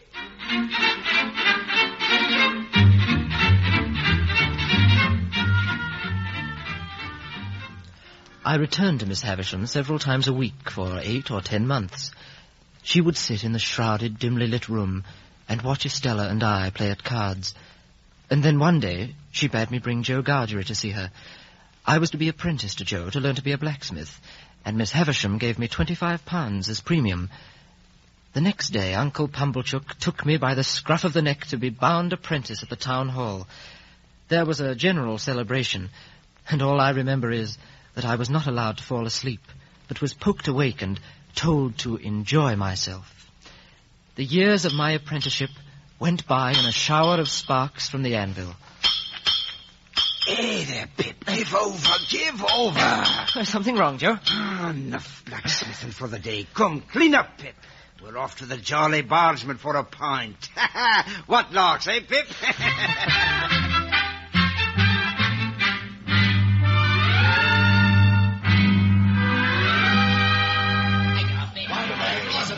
Pints at the end of the day is the labouring man's right, eh, Pip?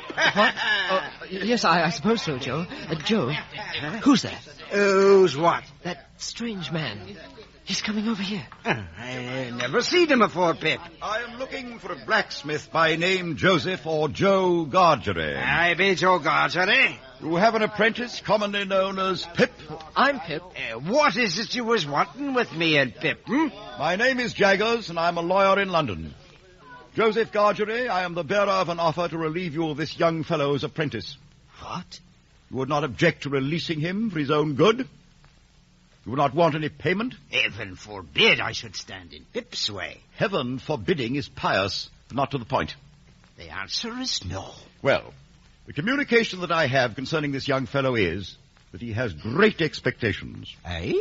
I'm instructed to tell him that he will come into a handsome property. Well, fancy that. And further, it is the desire of the present owner of the property that he be immediately removed from here and be brought up as a gentleman. A gentleman? Now, Mr. Pip, if you have any objections, this is the time to state it. Objection? Why, no, of course not. Well, I should think not. You are to understand that the name of your benefactor remains a profound secret, and you may not inquire into the hidden identity. I understand. Good. When will you come to London?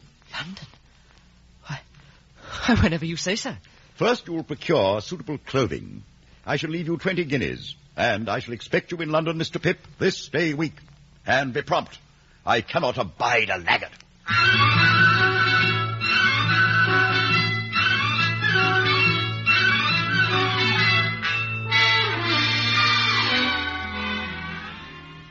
Ah, there, Pip. I've just been ordering a new suit, Uncle Pumblechook. And to think that I should have been the signpost to your good fortune. A proud moment, boy. Oh, but my benefactor remains a secret. Ah, but to a man of insight, my boy, the mist of secrecy merely floats away. Well, I must be off now, Uncle. When you come into your property, if you feel you must invest certain sums in an established corn and seed business... I remember, Uncle Pumblechook. And always be grateful, boy. Grateful to your friends and them what brung you up by hand.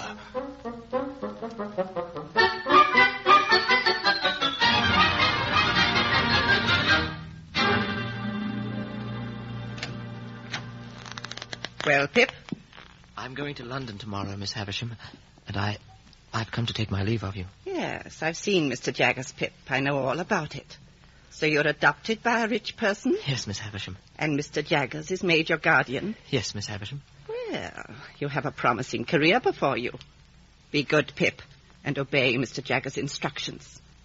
Goodbye now, Pip. Goodbye, Miss Havisham. Goodbye.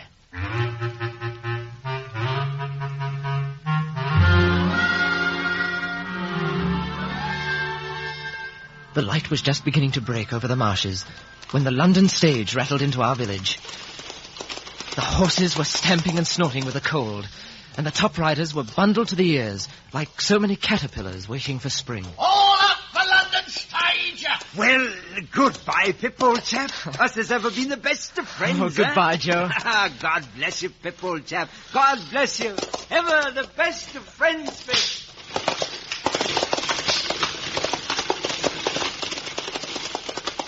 The high-swaying coach rattled off down the road, and for a while I turned and looked at the winking lights of our village and the mist rising off the marsh. Then I turned and looked forward. The London road stretched out under the horses' feet. The mists had all solemnly risen now, and the world lay spread before me. Hey, up there! Up here!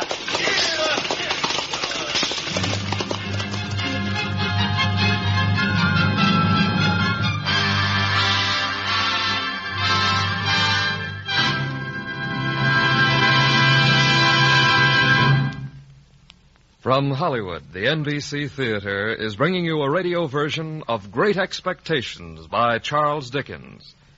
If you are interested in supplementing your enjoyment of these NBC Theater productions with home study under college supervision, be sure to listen to the announcement at the close of this program. And be with us each week at this time for the most adult dramatic fare in radio. In the weeks ahead, we plan to present such exciting works as At Heaven's Gate by Robert Penn Warren, The Track of the Cat by Walter Van Tilburg Clark, Sons and Lovers by D.H. Lawrence, and Portrait of the Artist as a Young Man by James Joyce. Our production of Great Expectations will continue from Hollywood after a brief pause for station identification.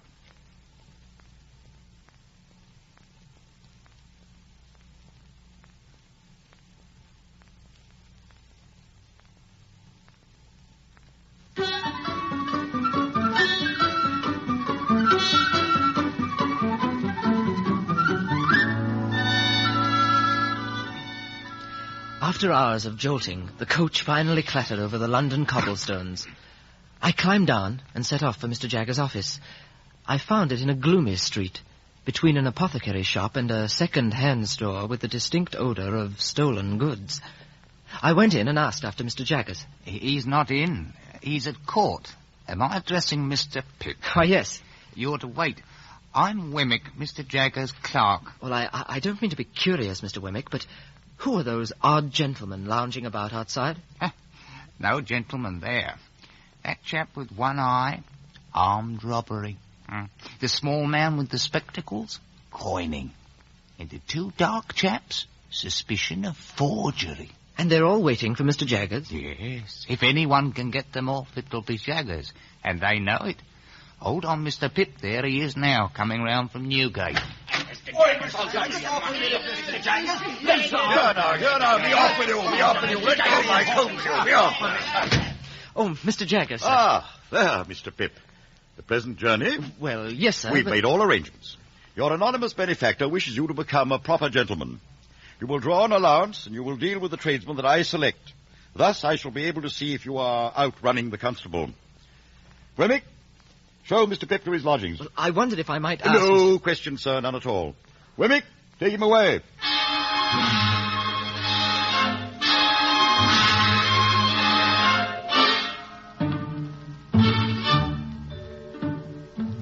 Mr. Wemmick conducted me to Bernard's Inn, where I was to lodge, and introduced me to Mr. Herbert Pocket, who was to be my tutor and companion. Perhaps I should have been more surprised when I discovered Pocket was Miss Havisham's cousin. Oh, yes, Pip, she's a Tartar. Miss Havisham? Oh, no, I meant Estella. You know she's been brought up by Miss Havisham to wreak vengeance on the entire race of man. Forever, why? Bless me, don't you know? Well, it's quite a long and gruesome story, but we shall have it with dinner. And if you like, I'll begin your instruction into the manners of gentlemen. Shall we go down to the tavern?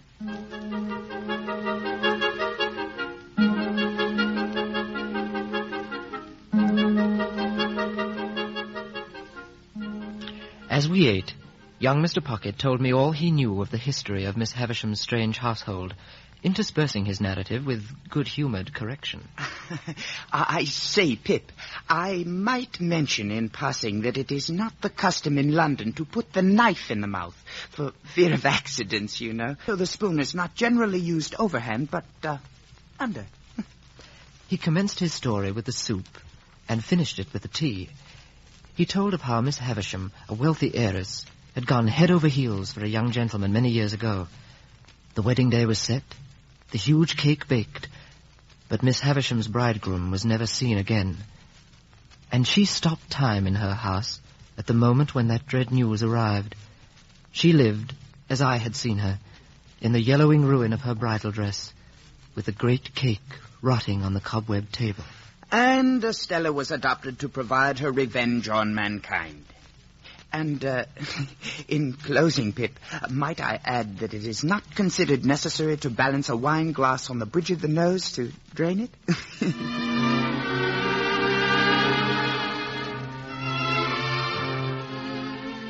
Here you are, Mr. Pip. Your 3rd month's allowance. £20. Mr. Wemmick, I don't know what to make of Mr. Jagger's manner. He seems so inquisitorial. Oh, you don't mean to. He's deep. Deep? As Australia. Them two knew it. Them on the wall.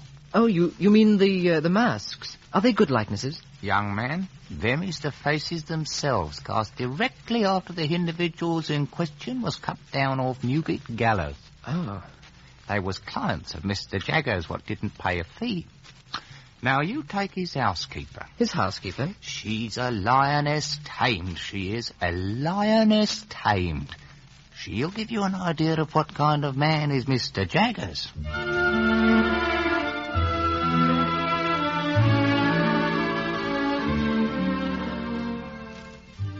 And so the months wore away. I wore my clothes with nonchalance, had my boots blacked, and used proper manners when eating. I had become a gentleman. Then news came from Joe. My sister had died, and he was to come to London to visit me. I must confess that, could I have kept him away by paying money, I would have done so. For now I was ashamed of his blacksmith trade and his rough speech. Here, Pip, old chap. Joe, how are you? Here, give me your hat. Hello, old Pip, old chap. My, how you've grown, huh? And, gentlefolks. Joe, this is Herbert Pocket. Pleased to meet you, Mr. Godfrey. Your servant, sir. I hope you two gentlemen has got your health. Sit down, Joe, sit down, and give me your hat. That's all right, sir. I'll hold it. Tea or coffee, Mr. Godfrey? Thank you, sir. Which, Joe, which? Whichever, sir. Now, Joe, how can you call me sir? Well, it was not my intention which I had, sir, to break bread with two gentlemen. I come with a message from Miss Havisham. She wanted me to say Mrs. Stella is home and would be glad to see you. Now, I'll be going. Oh, no, Joe, not now. Aye, Pip, old chap. I'm going back where I belong. I mean to me forge. If you should wish to see me, I'll be at the old anvil in the old leather apron. Joe Gargery. Blacksmith, that's me. Well, God bless you, Pip, old boy. God bless you, my dear Pip.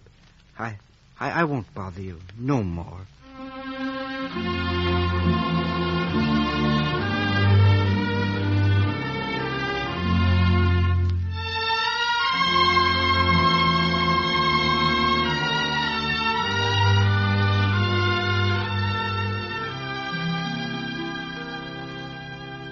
The next day I went down from London to Miss Havisham's. Her door was open as I approached. The tall wax candles threw long shadows over the dusty floor, and the yellow, faded bridal gown floated around her withered face. Come in, Pip, come in. Miss Havisham. You've not seen my guest? Good morning, Mr. Pip. Oh, it can't be Estella. Do you find her much changed, Pip? She was proud and insulting, and you wanted her to go home. Do you remember? That was quite long ago. Is he changed, Estella? Very much. Then you shall walk in the corridor as you did before. Go now. I'm tired. You made me cry there, in the corridor, the first day I met you. Did I? You don't remember? You must know I have no heart, Pip. Oh, Estella. There, Pip. Is she not beautiful? Do you admire her? Everyone must who sees her, Miss Havisham. Love her, Pip. Love her. If she favors you, love her. If she wounds you, love her. If she tears your heart to pieces, love her. Love her, love her.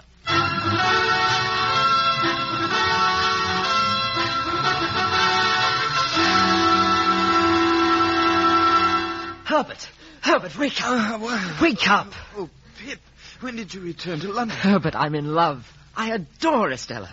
I see. Have you any idea of Estella's views? She's thousands of miles off. And well off, my dear Pip. Remember, she's been bred as a sharp knife to wound the soul of all men. She's the extension of Miss Havisham's mad rage. I know, Herbert, I know. But nothing drowns the memory of her. Oh, she's beautiful, Herbert, and I love her.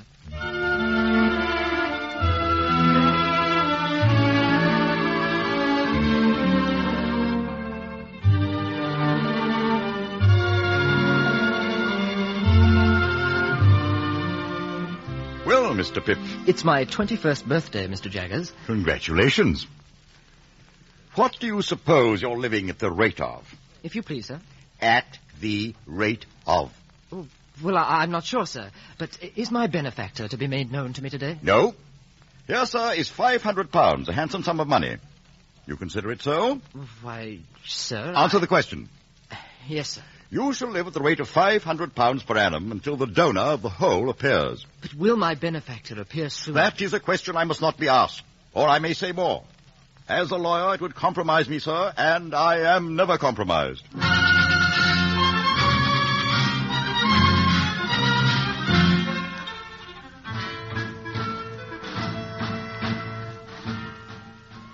Estella was the success of the season in London. She had admirers without end. I then knew that Estella was to wreak Miss Havisham's vengeance upon men, and I, with the rest, must suffer. Then we returned to Miss Havisham, who was particularly pleased to see Estella, but she struck the floor impatiently with her stick when the girl pulled away. What girl? Are you tired of me? Only tired of myself. Speak the truth, you ingrate. You're tired of me. I told you no, that should suffice. You cold, cold heart. What? Do you reproach me for being cold? Look at her. So hard and thankless on the hearth where she was reared. I am what you have made me. I owe everything to you. But what would you have of me? Love. Oh, you cannot ask me to return what you never gave me. Did I never give her love? Burning, sharp, painful love. And she speaks thus of me. Let her call me mad. Mad? No. Who knows better the steady memory, the set purpose that has driven you? Did I not sit at this very hearth and learn a lesson from your lips and from your eyes? So proud, so proud. Who taught me to be so? Who praised me when I learnt my lesson. So hard. Who taught me to be hard. But to me, to be proud and hard to me, Estella, to me. I cannot think why you are not reasonable. I have remembered your wrongs and your teachings. I have never shown any weakness that I can charge myself with. Would it be weakness to return my love? I am the soul you made. You formed me cold and proud and incapable of love. Well, I will follow your lessons. I will torture and punish and madden, but love I cannot.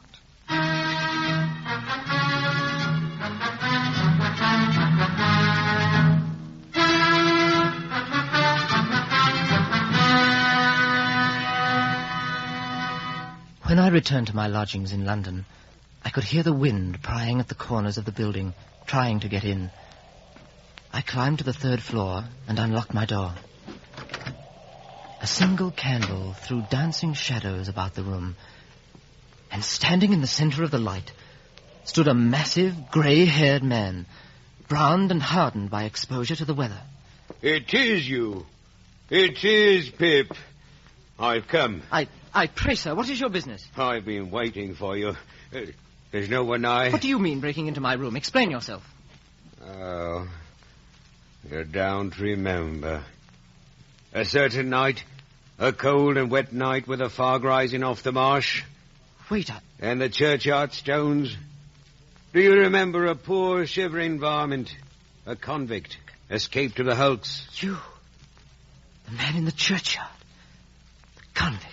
Aye, and you brought me food, and never a word did you spill to any man. Do you remember now, dear boy? You acted noble, Pip. You ran, dear boy. Stay. If you have come here to thank me, it was not necessary. I'll not turn you out, but surely you must understand... Eh, Pip? ...that I cannot renew that chance meeting with you. That you're wet and you look weary. Will you drink something before you go? No, boy. I'll not drink. How are you living? Do you need money? I've done wonderful well across the ocean. Well, I'm glad to hear it. Might I be bold to ask how you've done since you was out on them marshes? I've been chosen to succeed to some property. Might a mere varmint ask, whose property? Well, I don't know. And a guardian? Some lawyer, maybe? Might it be with a first initial J? Might his name then be Jaggers? You... How did I find you, you ask? I wrote to this Mr. Jaggers. But it can't be. Yes, Pip, dear boy. I've made a gentleman of you. It's me what's done it. Oh, no. Yes, I swore that time if ever I got rich, it should be for you. Aye, it was me dragged you away from the blacksmith forge to make a gentleman out of you. I was a convict, Pip, but I made you a gentleman. Me, chained and beaten and transported halfway around the world to Australia. Who else should it be, dear boy? Well, I had thought someone else. I don't know what to say. Oh, that's all right, dear boy. You weren't prepared like I was. But now, where'll you put me? Do you mean to sleep? Yes, long and sound. But looky here. Caution. Caution? Aye, it's death, boy. Death if I'm caught in England, Pip. Jaggers can delve through his law books till his eyes rots. But if I'm taken, I'll dance at a rope's end at Newgate Prison.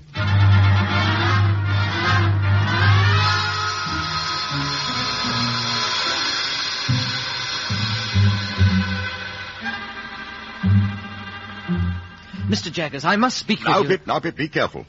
Don't commit yourself. Don't commit anyone. I only want to find out if a person named Abel Magwitch, an ex-convict, is the benefactor so long unknown to me. Yes, that is the man. In Australia. And only he? Only he. But I had always supposed it was Miss Havisham. I'm not responsible for that, Pip. Not a particle of evidence. Then it is true. Take only the evidence, Pip. This Magwitch, in Australia, communicated with me and intimated that he would return to England. This would be an act of felony, and in this, sir, I cannot commit myself. Of course not, Mr. Jaggers. I shall want nothing more to do with the entire business. Do you understand that, Pip? Nothing.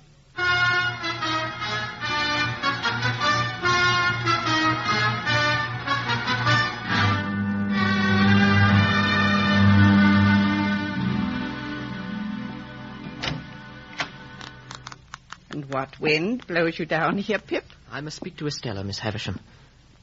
And I promise it will not displease you. For I am as unhappy as ever you meant me to be. Oh, Pip, really? I've found out who my mysterious patron really is. But that is another secret. It's another secret? Well? But because Mr. Jaggers... Mr. Jaggers is my lawyer. But he was also agent of your patron was coincidence. He has a great many clients. But when I fell into the mistake and assumed that you were my patron, you led me on. Yes. I led you on. Was that kind? Kind? Who am I that I should be kind? Well, then, what else, Pip? The rest is to Estella. Yes, Pip. I love you. You know that I've loved you long and dearly. And so? I should have spoken sooner, but for my long mistake. It made me think that Miss Havisham had meant us at last for one another. But now... I have not asked you to speak, Pip. I know. I shall be poor again, Estella. I cannot take any further gifts from my benefactor. But still I love you. Pip, when you say you love me, I know what you mean as a form of words, but nothing more. I've tried to warn you of this, have I not? I so hoped you didn't mean it. You were so young, so beautiful. Pip, I shall tell you the truth. I am to be married. Married? You know him. Bentley Drummle. Drummle? But he's a brute, Estella, a stupid brute. Why, to fling yourself away on a man like... Do not be afraid of my being a blessing to him. I bring him nothing, as he brings me nothing. Estella. Oh, come, will you cry as you did when we first met? Are you still that common village boy? Oh, Pip, you will get me out of your thoughts in a week. Nay, Estella. You have been in my every flash of fancy since I was a boy. Miss Havisham, this is indeed your revenge. A cruel, blind, senseless revenge for a wrong I never did you. Pip, I can hear no more. God forgive you, Miss Havisham, for I cannot.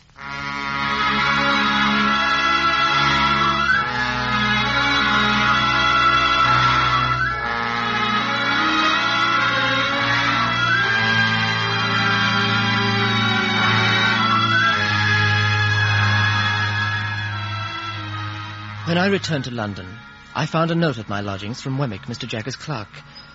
My benefactor's ancient enemy, the one he had fought with on the marsh, had discovered he was back in England. We spirited him out and moved him to a room on the waterfront. From there, we planned to slip him on a packet boat bound for France and safety. There we waited.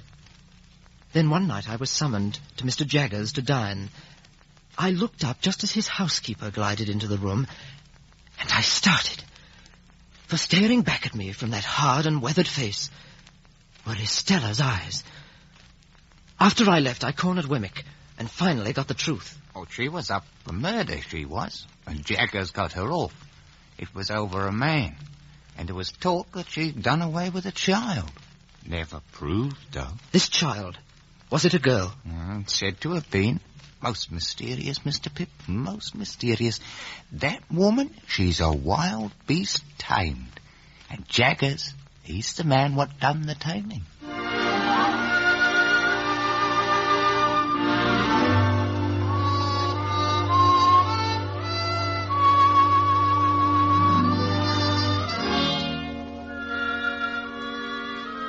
So, Mr. Pip, you have heard the story of Miss Havisham's adopted daughter. More than that, I know her father. What? Magwitch. Magwitch, the convict from Australia. He told how you defended your housekeeper, his wife. He told me of the child that disappeared. He thinks her dead. I am a busy man, Mr. Pip. The truth, Mr. Jaggers. I must have the truth. Well, then, I'll put a case to you. Mind, I admit nothing. Put the case that a woman such as you describe, a murderer, had her child concealed, and at the same time her legal adviser held a trust, to find a child for an eccentric, rich lady to adopt. I follow you, sir. This legal advisor has seen children solemnly tried at the criminal bar. He knew of them whipped, tortured, transported, growing up for the chain and the hangman. Put the case that he saw one pretty little child that could be saved. Understand, Pip? I admit nothing. I understand. Now, Pip, for whose sake would you reveal the secret? For the child? Tell her of her murderous and felonious parents? For you, who loved the child? Nay, sir. Nay, I be hanged for it. But remember, sir, that I admit nothing. Now, Wemmick, bring in those ledgers.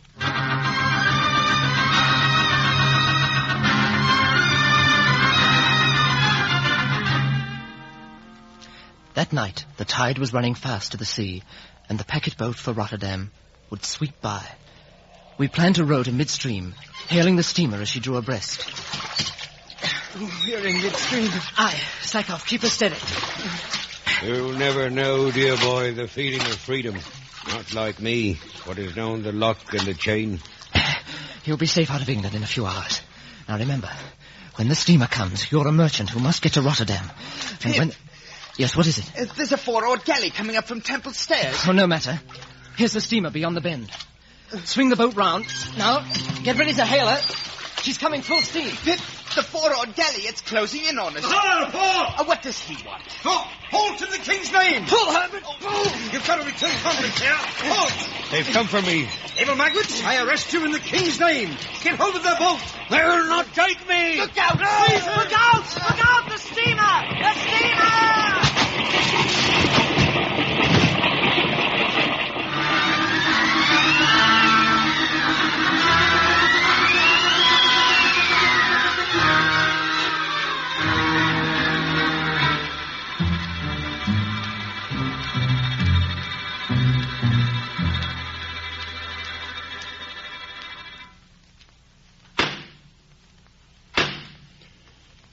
And in the name of His Majesty the King, I direct that you, Abel Magwitch, convict, returning to England after being sentenced to eternal exile, be taken to Tyburn Hill, and there, in the presence of all just men and women, be hanged by the neck until dead. May God have mercy on your soul. Bring on the next one.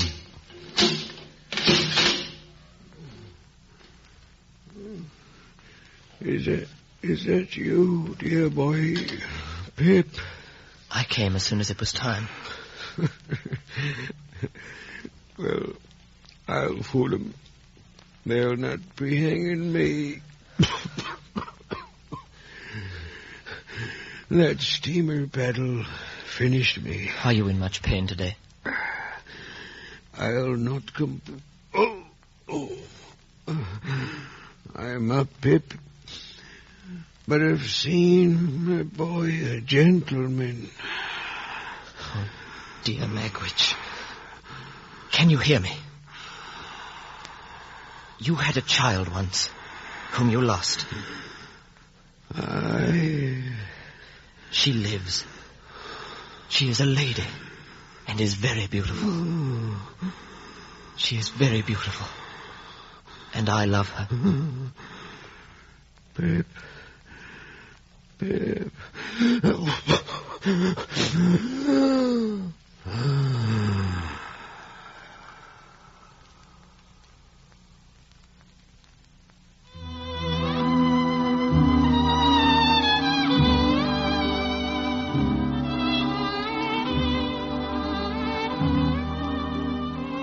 His gnarled face was softer, and the massive hands fell to his side. The long chains and irons that bound him to his cot moved no more, and Magwitch was at last at peace.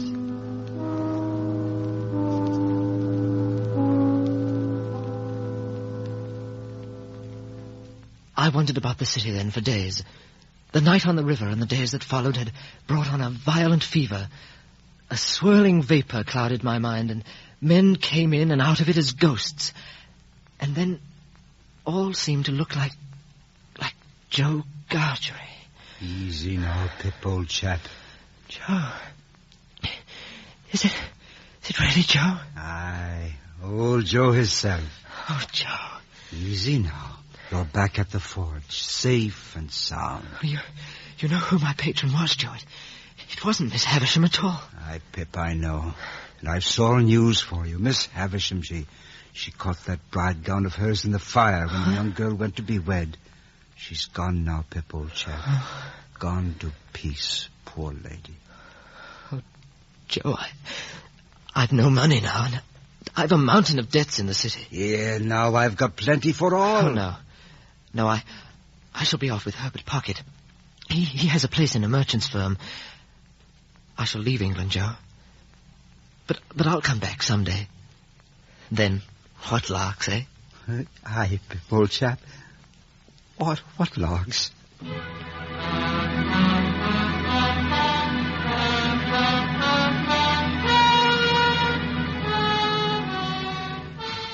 It was 11 years before I returned to England, before I saw the flat marshlands again and the tiny buildings of Joe's forge. That night, as the light slid away, I wandered over to the village where Miss Havisham's great house had stood. There was no house now. The ground was bare, and the ivy climbed over the few remaining bricks and remnants of the walls. A cool, silvery mist veiled the twilight. And as I turned to leave, I saw a dark figure wandering in the ruins. For a moment it seemed to be the veiled form of Miss Havisham. But then I came closer and saw it was Estella. Pip. Oh, I wonder you knew me. I am greatly changed. Your eyes are sadder, Estella. They used to flash pride and scorn. I have often thought of you, Pip. You did marry? Yes. He is dead. I have been broken, Pip. Broken and bent into a better shape. Tell me, Pip. Tell me we are friends before we part. And more, Estella. Oh. You said, God forgive you when you left me, Pip. Tell me so again, and I shall be glad to part. Glad to part? Oh, it is a painful thing, Estella. Be as good to me as you once were, Pip. Tell me we are friends.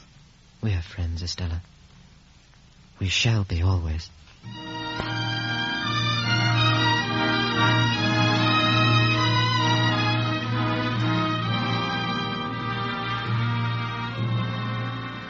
I took her hand in mine, and we went out of that ruined place. The ivy caught at us as we passed through the gate, but the tangled vines slipped away, and we went forward. The evening mists were rising now. The marshland lay open before us, and in all the broad expanse of tranquil light they showed to me, I saw no shadow of another parting from her.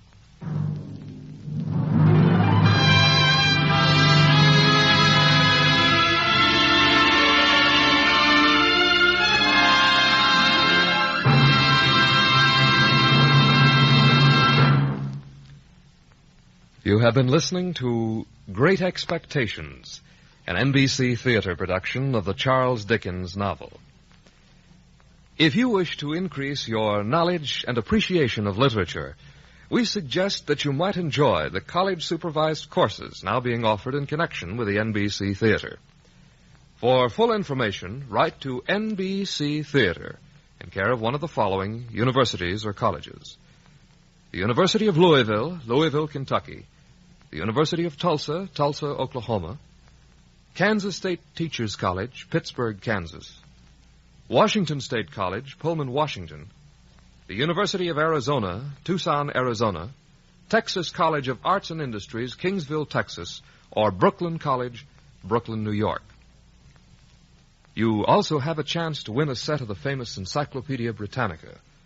Several of the universities and colleges offering these courses are giving the encyclopedia as prizes to the students doing the best work. Enroll in a supervised course, and you may be one of the fortunate ones to win the Encyclopedia Britannica. Be with us at the NBC Theater next week for a first radio production of John Dos Passos' Manhattan Transfer, and the following week for The Ides of March by Thornton Wilder.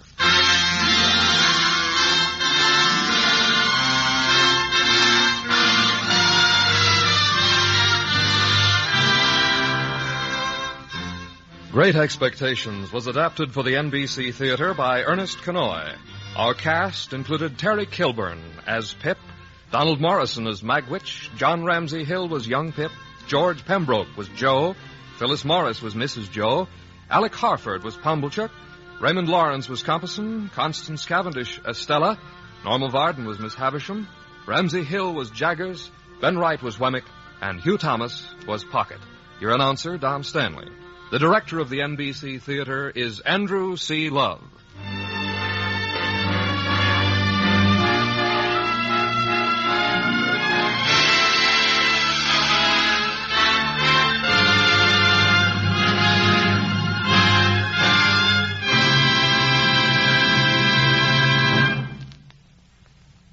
This program came to you from Hollywood. What's on NBC today? Well, for an enjoyable afternoon of relaxing entertainment, stay tuned to NBC for the Phil Harris, Alice Faye Show and Theater Guild on the Air, today starring Peter Lawford.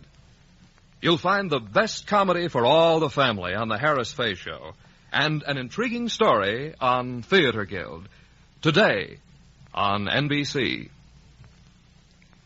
Your tune for the stars on NBC.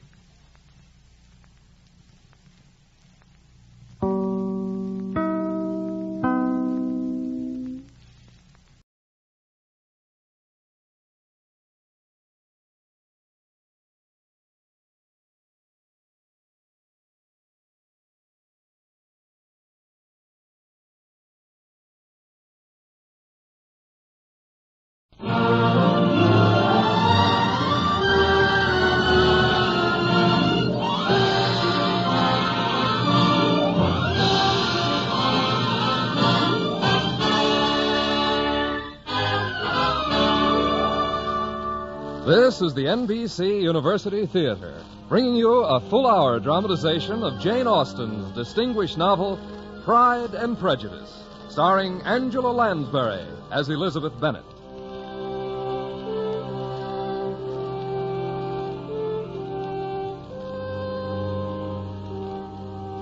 Pride and Prejudice was a first novel written by Miss Austen at the age of 21.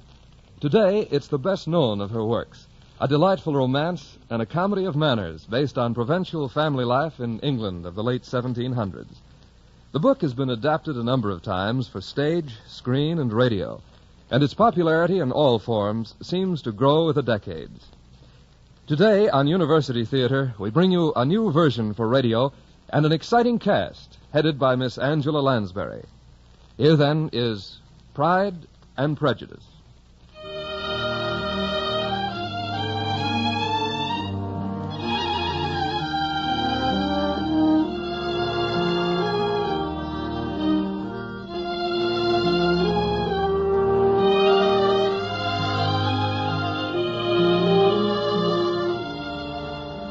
It is about the year 1800. On the continent, Napoleon and his endless wars are creating havoc and confusion. In England, near Hertfordshire, a certain Mrs. Bennet is also creating havoc and confusion. On a smaller scale, perhaps, but nonetheless definitely. Mr. Bennet, as Mrs. Bennet is beginning to suspect, has sought refuge in his library. Oh, there you are, you naughty man. Dear, she's found me at last. What is it, my dear? My dear Mr. Bennet, have you heard that the house at Netherfield Park has been let at last? No, Mrs. Bennet, I hope not. Lydia says that Netherfield has been taken by two unmarried young men of large fortunes down from London. A Mr. Bingley and a Mr. Darcy. How lovely. Bingley and Darcy, lovely. How so, my dear? Oh, Mr. Bennet, how can you be so tiresome? Surely you must know that I'm thinking of the young gentleman marrying at least one of our girls. Oh, you mean that is why they've come to settle at Netherfield? If we are clever enough, they may fall in love with Jane or Elizabeth. Lydia being a trifle too young, I fear. So now you must go over at once and invite them at tea, so that we can get acquainted in time for the Meryton ball. Oh, this is most unreasonable. I've never been introduced. Then you must introduce yourself. There's really nothing to it. Then let me suggest that you go. I will send along a note by your hand, assuring the gentlemen of my hearty consent to their dancing with and marrying whichever they choose of the girls. Though I must throw in a good word for Elizabeth, for she's more quickness than her sisters. You always favor Elizabeth. And you know that she's not half as handsome as Jane, nor half as good-humoured as Lydia. Oh, nonsense. They've none of them much to recommend them. They are at best 3 silly girls without husbands. Oh, Mr. Bennet, you have no compassion for my nerves. Oh, come now, quite the contrary, my dear. Your nerves are my old friend. I've heard you mention them with consideration these 20 years at least. Ah, you don't know how I suffer. If only you would invite the young gentlemen to tea, it would make me so happy. Then our girls could be properly introduced to Mr. Bingley and Mr. Darcy, and could accept them for partners at the Meryton ball.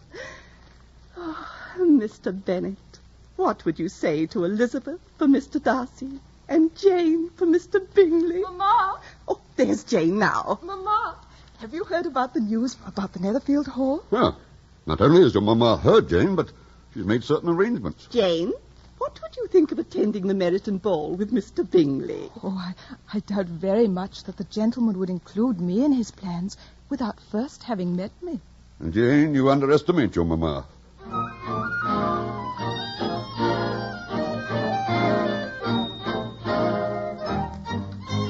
Mr. Bingley, a week ago I hardly dreamed that the ball would be graced by your presence. I owe a great deal to your mother, Miss Jane. What a dear, kind, neighborly woman she is. Oh, how nice of you to say so, Mr. Bingley. Not at all. I will stand forever in her debt. Had it not been for your mother's genuine neighborly concern and affection, we might never have been properly introduced. Oh, Mr. Bingley. Never have I met more pleasant people in such amiable surroundings. Why, only this morning I said to my friend Darcy, Darcy, I could spend the rest of my life here. And what did Mr. Darcy say? He said, Oh. And then he went on with his breakfast. Most unusual man, Darcy. A highly volatile mixture of high ideals and a fearful temper. Really, Mr. Bingley? Most emphatically, Miss Bennet.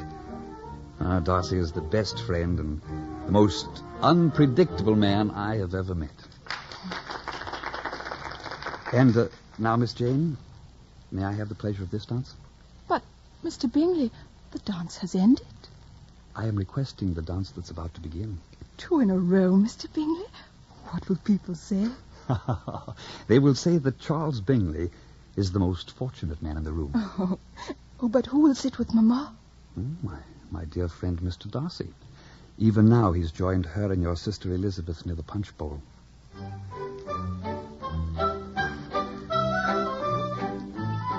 Tell me, Mr. Darcy, why are you not dancing? Perhaps Mr. Darcy does not enjoy dancing, Mamma. It is my observation, Mrs. Bennet, that much depends upon having the right partner. But of course, Mr. Darcy. Everything in the world depends on having the right partner. Quite. Do you like the country better than the city, Mr. Darcy? I find the city and the country are pretty much the same. They each have their disadvantages, but I dare say I am able to keep myself amused. Well, you should be well amused this evening, Mr. Darcy. You'll notice that the room is filled with accomplished young ladies. Wherever you go in England, you'll always find accomplished young ladies. I'm afraid that I cannot agree with that statement, Mrs. Bennet. Of all the young women I have met, I cannot say that more than half a dozen of them are really accomplished. You must have very high standards, Mr. Darcy. Just what do you require in a woman? The ideal woman, in addition to attractiveness, grace, and charm, should have, I would say, a fluent knowledge of languages both modern and ancient. Oh, dear me. Go on, Mr. Darcy. You interest me. I should hope that a young lady of accomplishment would have a knowledge of music and drawing. An impressive set of qualifications, Mr. Darcy. But any bright pupil would be quite capable of meeting them. I am not yet finished. Oh, pray continue. I would also desire that she possess a certain something in her air and her manner of walking, the tone of her voice, the manner of speaking, and her smile. How incredible! May heaven save us from such an accomplished creature. She could hardly be human. I flatter myself that I know at least as many women as you do, Mr. Darcy, and I have never seen such taste and application and elegance as you describe. I am no longer surprised at your knowing only 6 accomplished women. I rather wonder at you knowing any. If you will excuse me. I see that Mr. Bingley has disengaged himself, and I would like to have a word with him. Oh, well, anyway, Jane danced 2 in a row with Mr. Bingley. She's gone out on the balcony now, Mamma. I'd like to discover whether Mr. Bingley is as ill-mannered as Mr. Darcy. Jane. Are you there, Jane? Oh, Elizabeth, are you alone? Quite. My partner left me suddenly. Oh, Mr. Bingley went to bring me some sherry, and we agreed to meet on the balcony. Mr. Bingley seems most genuinely fond of you, Jane. Yes, I know. Do you care for him? How can I be sure of what I feel for a man whom I've known such a short while? Oh, but truly, Elizabeth, Mr. Bingley is sensible, good-humoured, and lively, and I never saw such happy manners and such perfect, good breeding. Fine time. Isn't that Mr. Bingley on the terrace below? Why, so it is. Oh, and I do believe that's Mr. Darcy with him. Upon my word, I detest these stupid affairs. Oh, now, come, Darcy. I must have you dance. Hate to see you standing out here in such a stupid manner. Now, there isn't a woman in the room it wouldn't be punishment for me to stand up with. Oh, that insufferable creature. I would not be as fastidious as you are for a kingdom. Well, you are dancing with the only handsome girl in the room. Oh? How about her sister, Elizabeth? You seemed to find each other most stimulating at tea the other day. I suffered Miss Elizabeth company at tea because I was her father's guest. But I find her manner most disconcerting. Oh. She has a sharp tongue and a mind prejudiced against men. Dear me, I would say that Miss Elizabeth had quite captured your imagination, Darcy. This couldn't be love, could it? Hardly. I still pride myself on my own good taste. Darcy, you are hopeless. Come along now. I promised a glass of sherry to Miss Jane. Very well. But heaven protect us from her insufferable mother. Mrs. Bennet has all the natural charms and attractions of a leech. Oh, what a horrible man. I fear that Mr. Darcy forgot himself. To the contrary, my dear sister. Mr. Darcy was more himself than ever. Oh, but how could he? It doesn't matter, Jane. Now, not a word of this to Mamma. Not only would it spoil her evening, it would cast a pall over her breakfast for the next week.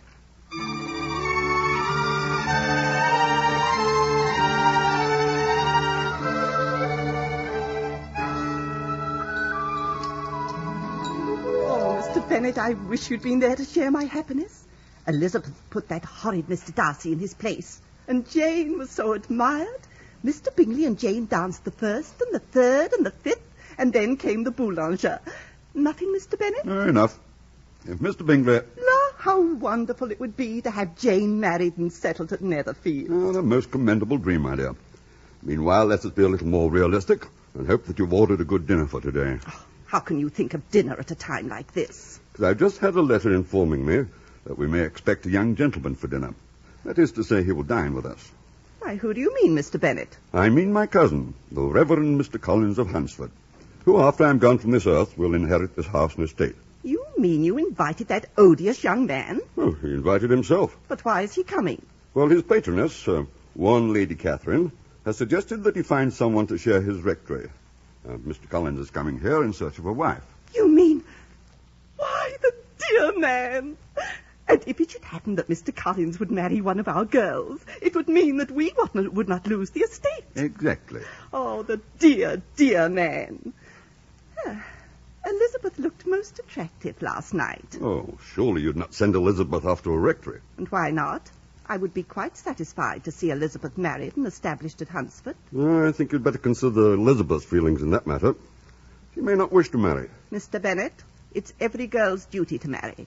And if Elizabeth cannot see it, I shall make her see it. Well, let us hope so. Mr. Collins can be Elizabeth's partner at Charlotte Lucas's ball at week's end. And if Charlotte Lucas even so much as looks at Mr. Collins, I'll scratch her eyes out.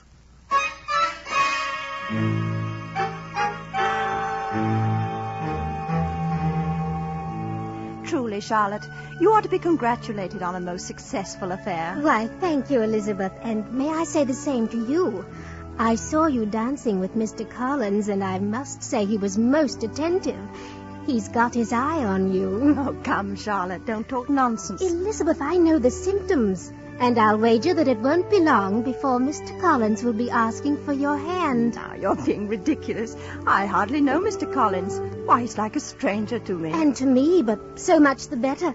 I'd marry him if he'd ask me. Charlotte. Well, I say that happiness in marriage is entirely a matter of chance, and I'm willing to take the chance. Well, you can't deny that Mr. Collins certainly is more agreeable than Mr. Darcy. Oh, Charlotte, I beg of you. Mr. Darcy is so disagreeable. Well, despite my sympathy for Elizabeth, I must say that Mr. Darcy's pride does not offend me. How so, Charlotte? Because there's an excuse for it. So very fine a young man should think highly of himself. If I may say so, he has a right to be proud. Well, what you say is true, Charlotte. I could forgive Mr. Darcy's pride easily, if he had not mortified mine. La, enough of Mr. Darcy. Look who's about to join us. Mr. Collins. Good evening, ladies.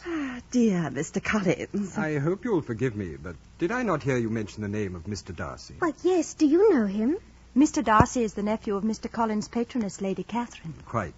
And as I approached and heard you mention Mr. Darcy's name, I was struck by a most bizarre circumstance. Indeed, Mr. Collins.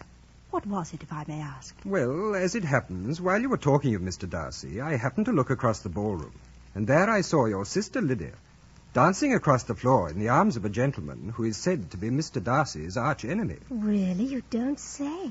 Mr. Collins, do you refer to the officer of the regiment, Mr. George Wickham? Well, it wasn't my intention to identify the gentleman by name, but yes, it was Mr. Wickham. What a most unusual coincidence. Why? Do you know Mr. Wickham? No, I've not had the pleasure as yet, for Mr. Wickham has but recently arrived in Hertfordshire. But as it happens, my sister Lydia has been introduced, and she has arranged for me to have the next dance with Mr. Wickham.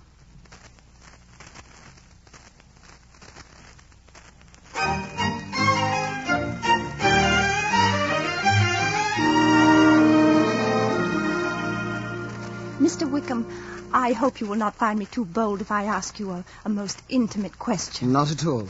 I admire your candor. Fire away. Do I understand that a certain situation exists between you and Mr. Darcy? An awkward situation, to say the least. Why do you ask? Because I'm interested in your opinion of him. Believe me, Miss Bennet, when I say that if it were not for Mr. Darcy, I would be a wealthy man today. But I stand before you a victim of his awful pride. I am well acquainted with his pride. Pray continue. When my late father passed on, the senior Mr. Darcy undertook to provide for my welfare. As a consequence, young Darcy and I were raised as brothers in the same house, and that annoyed young Darcy's pride. But as long as his father lived, he could do nothing. However, after his father died, Darcy revenged his pride by refusing to carry out the provisions of his father's last will and testament. Do I understand, Mr. Wickham, that Darcy refused you that which was rightfully yours? Unfortunately for me, yes. I had been raised for the church, and under the terms of the will, I was to receive a rich parish. But it was never given to me. I did not suspect that he would descend to such malicious revenge, such injustice, such inhumanity as this.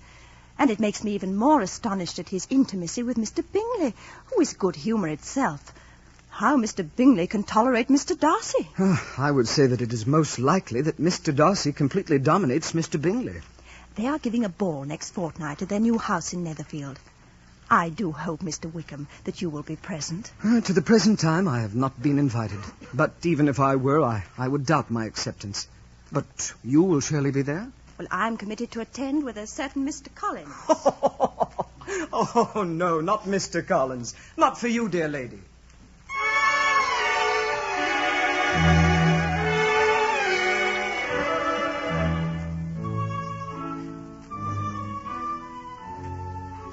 One, 2, 3, 4.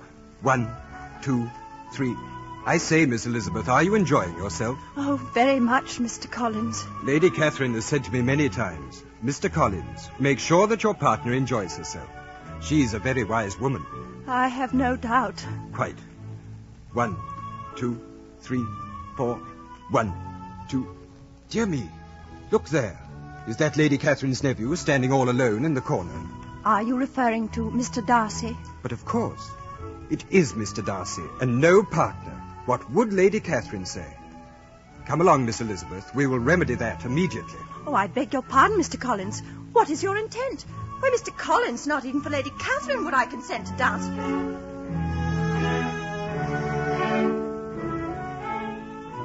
Mr. Collins is quite loyal to Lady Catherine, Mr. Darcy. Quite. Netherfield is a very interesting house. Do you not think so, Mr. Darcy? Yes, very. It's a nice dance. Is it not, Mr. Darcy? I find it so. Truly, I don't think there are two people who have less to say to each other. Oh, I don't know about that. Would you like to talk about books? I don't think so. for I fear that we would not have the same tastes. Why don't we try something that interests us both? Very well. Suppose you will start. Let us talk of pride. Can you define it, Mr. Darcy? Yes.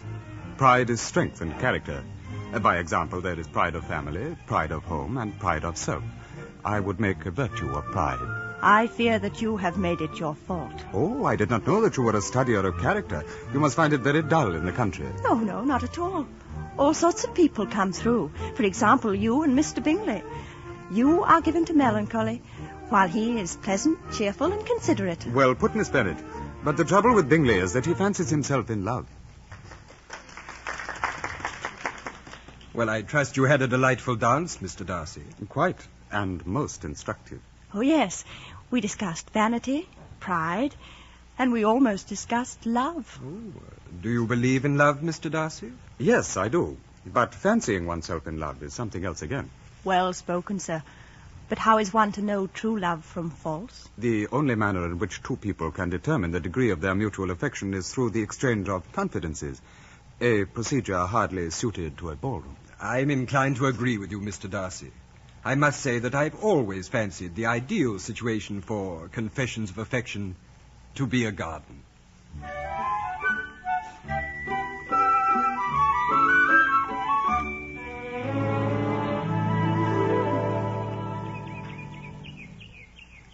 Oh, Miss Elizabeth!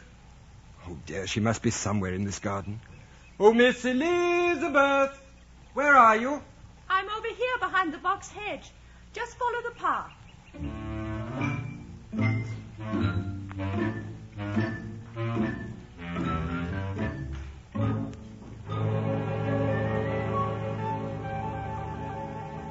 Good morning, Mr. Collins. Good morning, Miss Elizabeth. I regret the intrusion upon the privacy of your garden in this fashion, but I trust you will forgive me when I explain my purpose in coming here. Indeed, Mr. Collins. You seem quite distressed. Is there something wrong? Oh, no. To the contrary, I'm beside myself with joy. Your mother has given me her permission.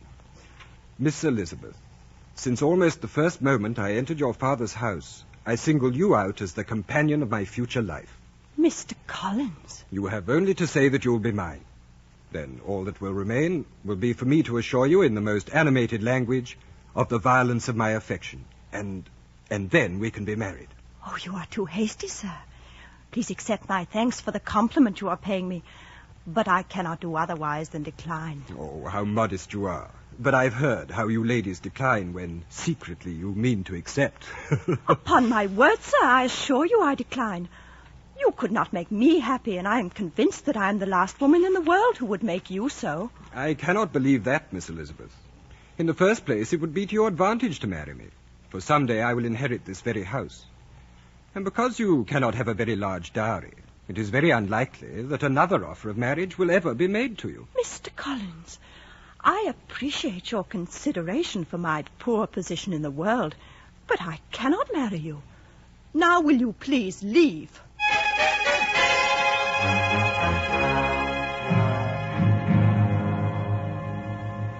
Come here, Elizabeth, child. I understand that Mr. Collins has made an offer of marriage. You've refused. Is that true? Yes, Father. Oh, you ungrateful girl. Now, Elizabeth, we must come to the point. Your mother insists upon your accepting. Is that not so, Mrs. Bennet? Yes, or I will never see her again. Well, an unhappy alternative before you, Elizabeth. From this day on, you must be a stranger to one of your parents, or your mother will never see you again if you do not marry Mr. Collins, and I never see you again if you do.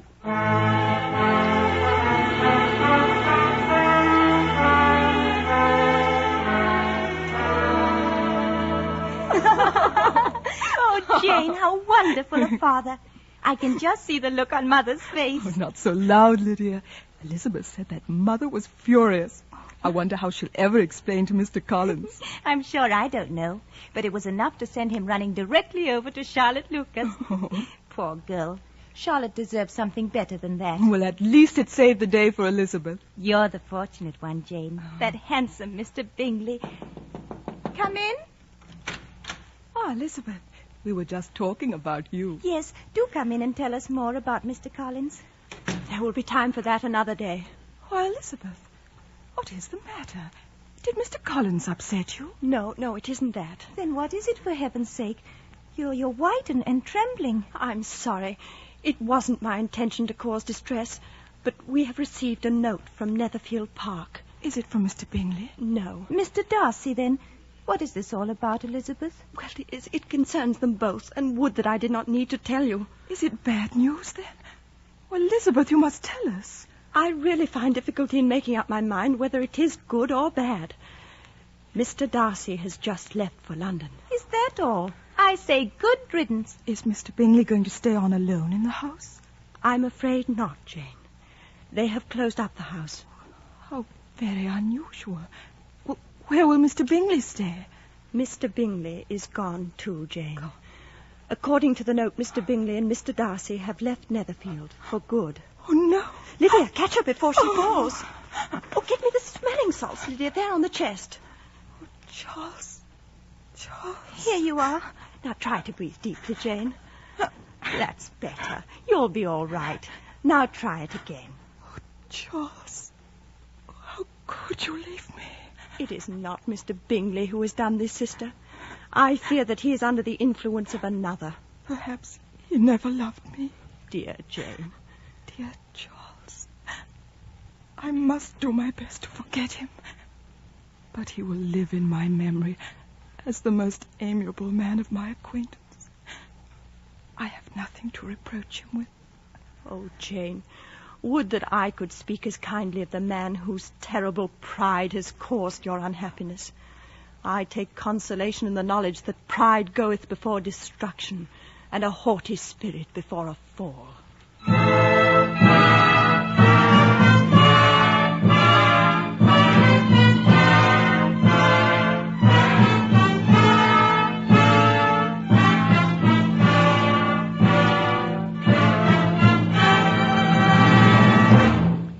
From Hollywood, the NBC University Theater is bringing you Angela Lansbury in a radio version of Jane Austen's Pride and Prejudice.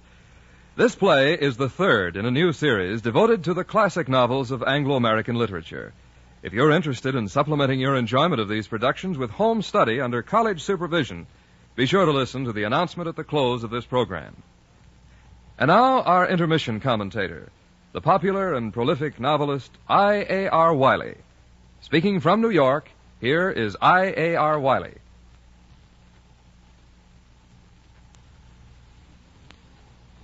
Two well-known British authors, Sheila K. Smith and G.B. Stern, once collaborated on a highly entertaining book called Speaking of Jane Austen, in which they described themselves as Janeites, or in other words, Jane Austen fans.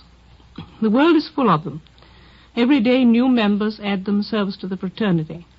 For the amazing thing is that whereas other writers of her period grow dustier and more dated with the passing of time, Jane's stories seem to take on a richer sheen, to become more sparkling, more vital, and more utterly delightful.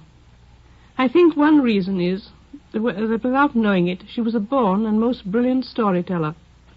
Somerset Maugham said in a recent interview, I am quoting roughly from memory, that he turned the pages of her novels in breathless excitement, even though he knew that what was going to happen didn't amount to a storm in a teacup.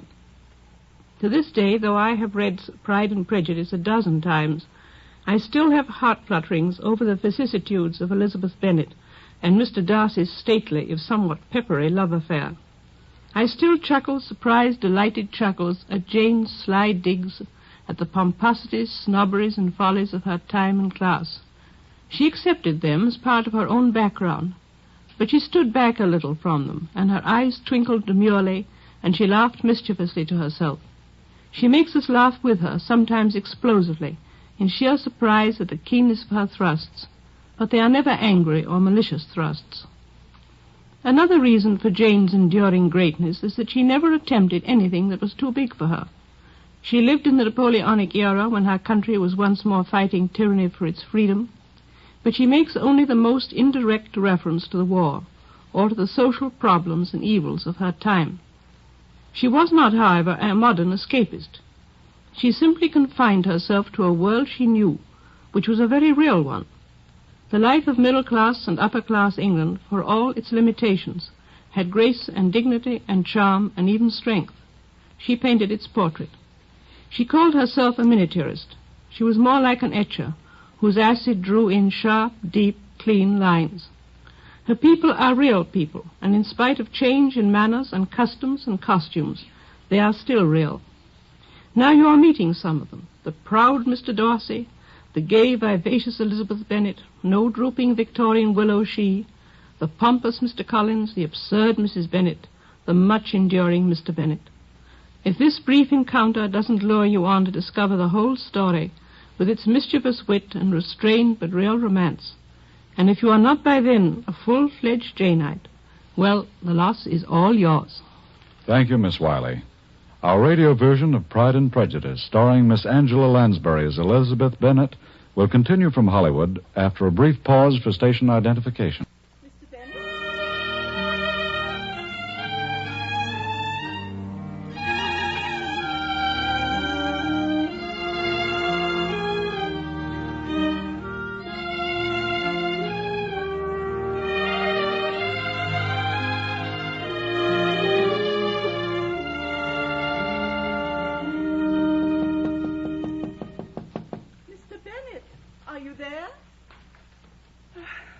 With the mail. Ah, so you have. Is there no good news from Jane in London? None. The poor girl writes that she sits waiting still in Aunt Gardner's parlour, hoping in vain that Mr. Bingley will call on her. It is very sad indeed. My only comfort is that Jane will die of a broken heart. Oh. And then Mr. Bingley will be sorry for what he's done. It's a cheering thought, I must say. What about Elizabeth? What does she write? Only a note. She's still with Charlotte and Mr. Collins in Hunsford. Truly, I cannot bring myself to understand how Elizabeth was able to accept Charlotte's invitation after what happened between Elizabeth and Mr. Collins. Oh, nonsense. Elizabeth needed a change of scenery, and she was probably thankful for Charlotte's offer. Now, what does Elizabeth write? She says in her letter that she and Charlotte and Mr. Collins are spending this evening with his patroness, Lady Catherine. It seems that her nephew, that horrid Mr. Darcy, is visiting at Hunsford, and Lady Catherine has arranged a dinner. Think of it, Mr. Bennet, our Elizabeth dining with Lady Catherine de Bourgh.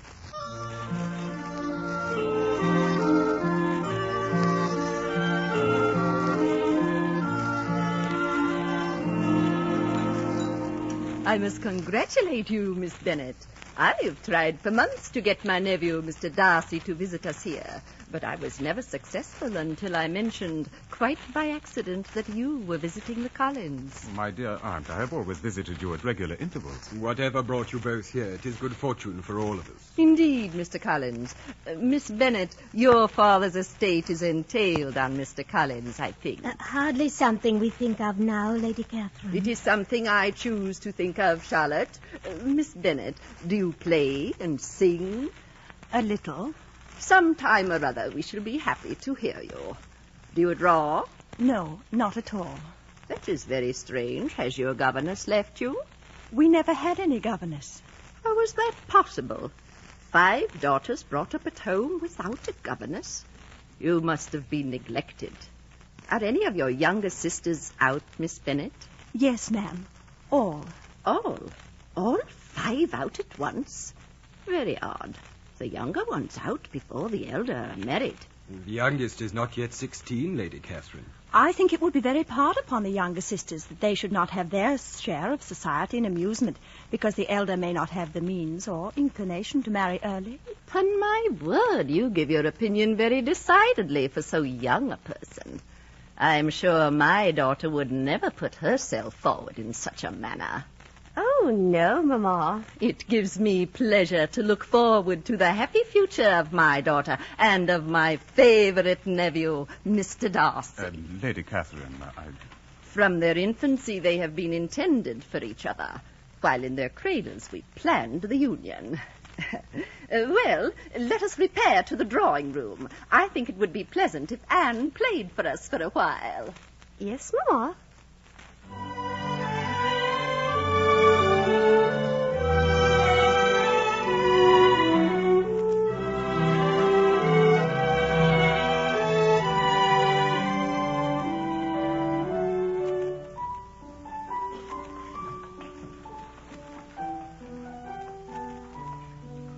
Good evening, Mr. Darcy. Oh, Oh, Miss Elizabeth, what an unexpected pleasure finding you out here. Really, Mr. Darcy?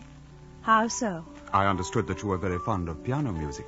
And I understood that you were very fond of the pianist. Miss Anne is my cousin. I am fond of all my cousins. We are a very loyal family, Miss Bennet. How touching. Then why are you not inside in demonstration of your loyalty? I fear that I am not the social type.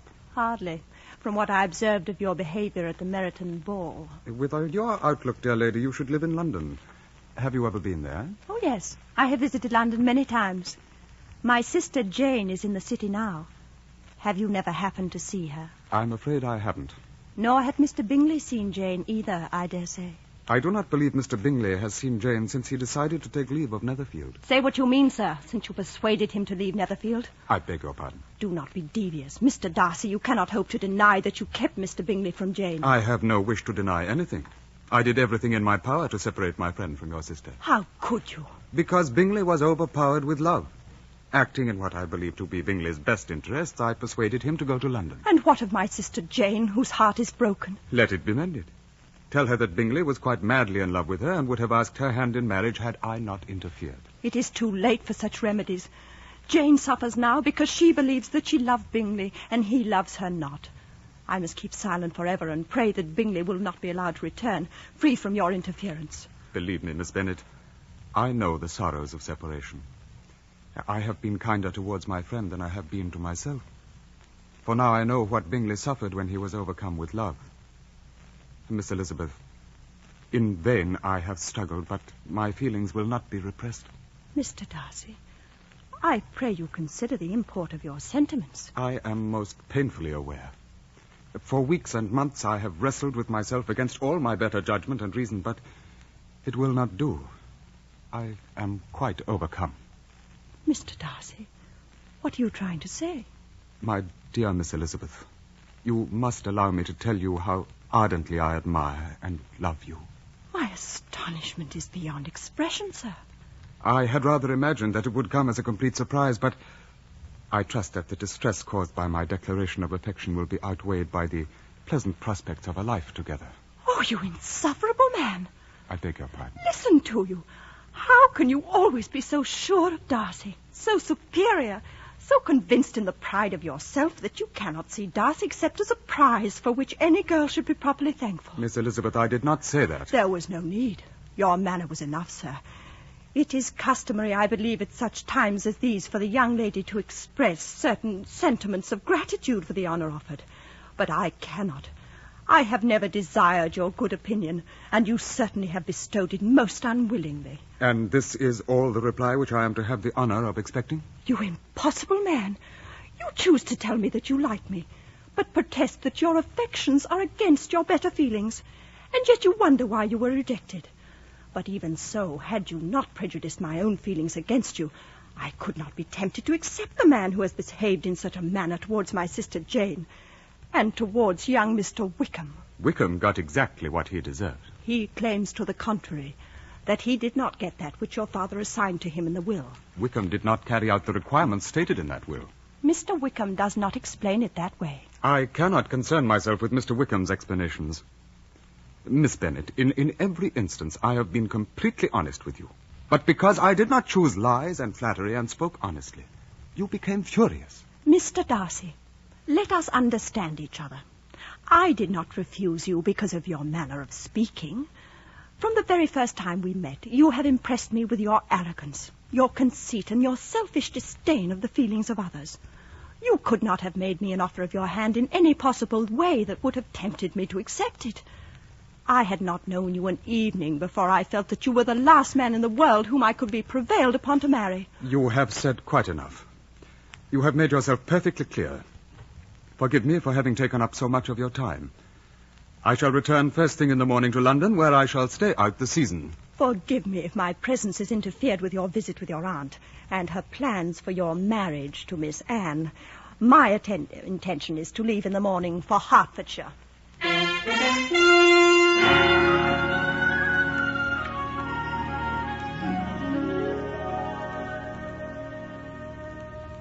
Truly, Elizabeth, I do not understand you. Home for only 3 weeks, And now you're packing to be off again. Hand me my bandbox like a good sister, will you? Here you are. Thank you. Well, they say that travel provides new interests, and if Uncle and Aunt Gardner are kind enough to invite me to travel with them through Derbyshire, I shall be most happy to go along. But it will be so dull here without you. Well, then why don't you persuade Papa to let you go with Lydia to Brighton when she visits Colonel Forster and his lady? That would please Lydia, I dare say. But I have no desire to be left sitting with Mrs. Forster for hours on end, while Lydia devotes all her time to Wickham. Dear Lydia. I hope she doesn't become too fond of Mr. Wickham. Why do you say that? Do you know something about him? Well, not exactly. It's just that I have a feeling that we should know something more about him. Oh, but enough of worry. If you'll be so good as to help me with this portmanteau, I can finish my packing. Truly, Elizabeth, the way you've taken to running about in such a restless fashion, a person would almost think that you were in love.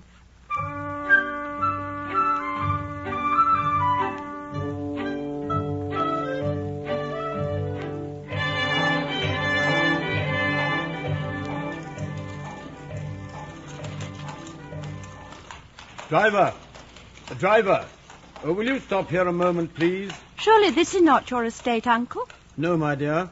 But would you not like to see the inside of this place, of which you have heard so much? And have I heard so much of this? This, my dear, is Pemberley. Pemberley? But that is where... It is the family home of Mr. Darcy. Driver, we'll go inside. Oh, but truly, I've become tired of great houses. We've seen so many. I have no pleasure in seeing... I inquired last evening at the Lambton Inn, and I was assured that the owner of Pemberley is away, and the house is open to visitors.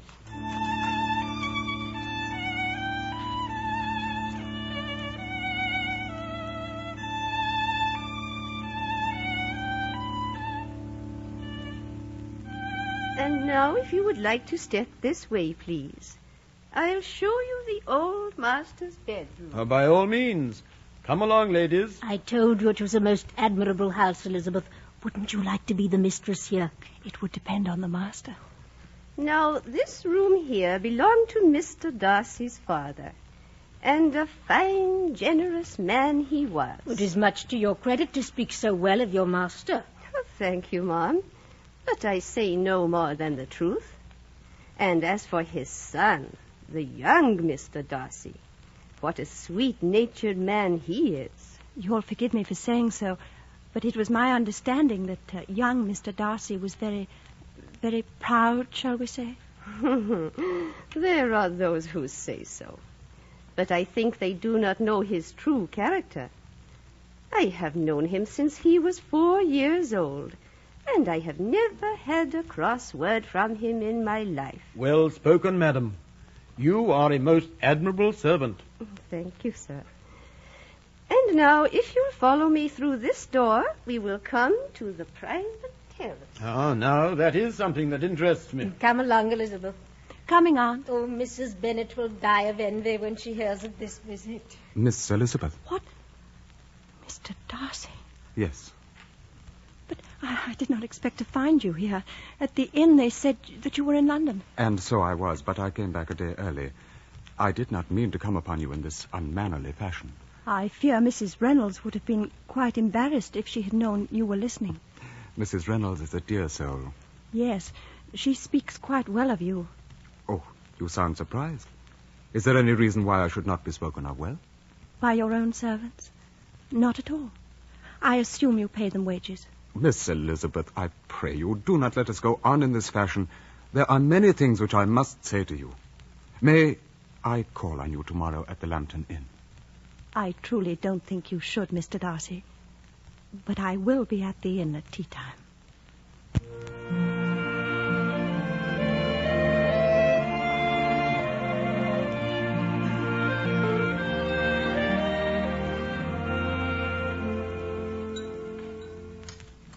And that night at Lady Catherine's, I could not answer your accusations because I was not then master enough of myself to know what could or ought to be revealed. Do you understand? Pray continue, sir. In connection with Mr. Wickham, I can only explain by telling the truth, which I have preferred to conceal. Concealment of the truth is hardly a mark of honesty. Oh, please hear me out. My father's will stated that Wickham would receive a comfortable living if he joined the clergy. However, Mr. Wickham had no desire to enter the church. So we agreed that instead of the clergyman's living, I would give him £3,000, which I paid into his hand.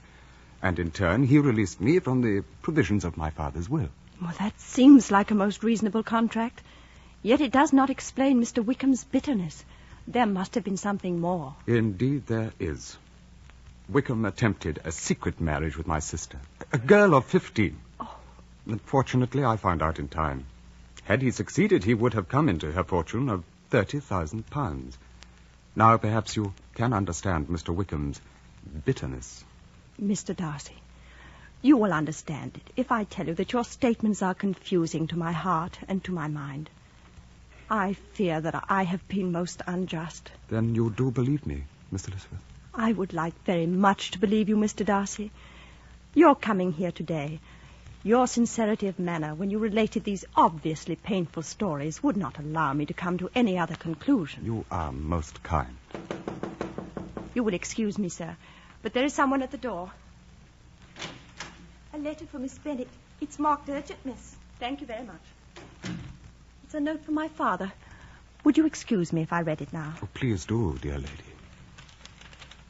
I am writing to inform you that a tragedy has befallen our family, and none of us were more surprised than you will be when I tell you that Lydia has run off with Mr. Wickham. Oh, no. Insofar as we know, they are in an unmarried state, and they are journeying in the direction of London. I would appreciate your returning at once, for all is confusion here, and I must leave for London immediately. Oh, dear.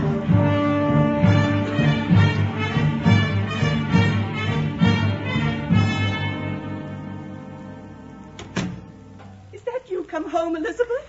Yes, Mamma. Oh, Elizabeth, you cannot know what I've been through. Oh, dear Mamma, you must be calm and patient. All we can do is hope and pray for good news tomorrow. That's what Jane said yesterday. To think that I should be burdened with undutiful children. Mamma, you must gain control of your emotions. Good news may come in the next post. I saw what came in the last post. A letter from that awful Mr. Collins. Read it for yourself, Elizabeth.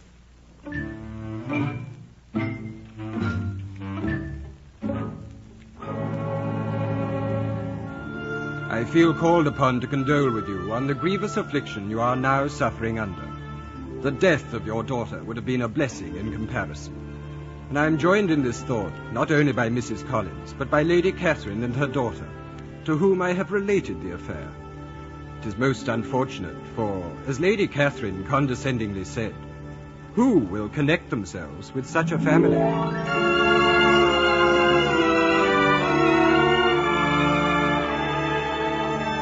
Why, that appalling man. Mr. Collins speaks the truth. Who will ever marry you, Elizabeth, or Jane, now that Lydia has disgraced our family?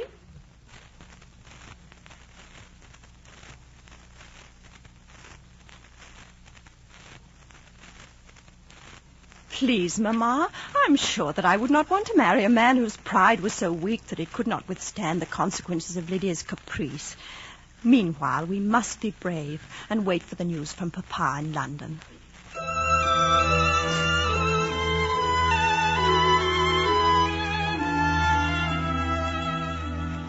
London, August 10.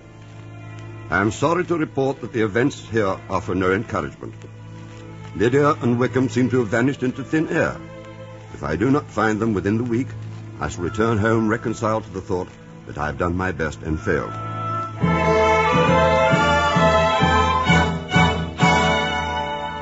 Oh, dear, if Mr. Bennet ever finds Wickham, I'm sure they will fight a duel. Mr. Bennet will be killed, and then that awful Mr. Collins will come and turn us out of our very house.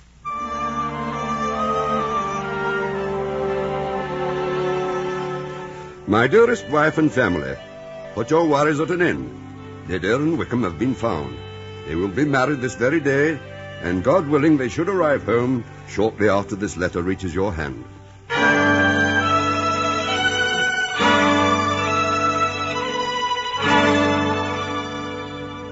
Mamma, dearest Mamma, I'm home. Lydia, my baby.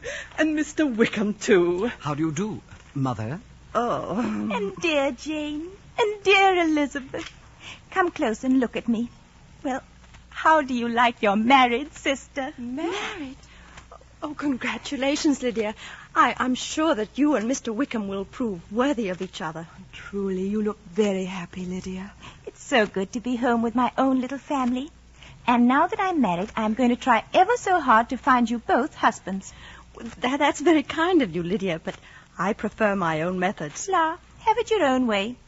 But as much as I would like to stay and chaperone you and Jane, I cannot. For Wickham and I are going away. What? My little girl going away again? Yes. Wickham must be off to join a new regiment in the north. Oh, dear, how sad. To the country, Mamma. How wonderful. We thought Wickham would hardly ever be able to get another post at all, what with all the gambling debts that had to be paid before we could leave London. Is this so, Mr. Wickham? As it happens, yes. I never dreamed in all my life there could be so many debts. But fortunately, we were rescued. Poor Papa. I do hope you appreciated all that he did for you, Lydia. Oh, but it wasn't Papa who rescued us. It was Mr. Darcy. What did you say? Didn't Papa write you? Every cent of Mr. Wickham's debts were paid off by Mr. Darcy.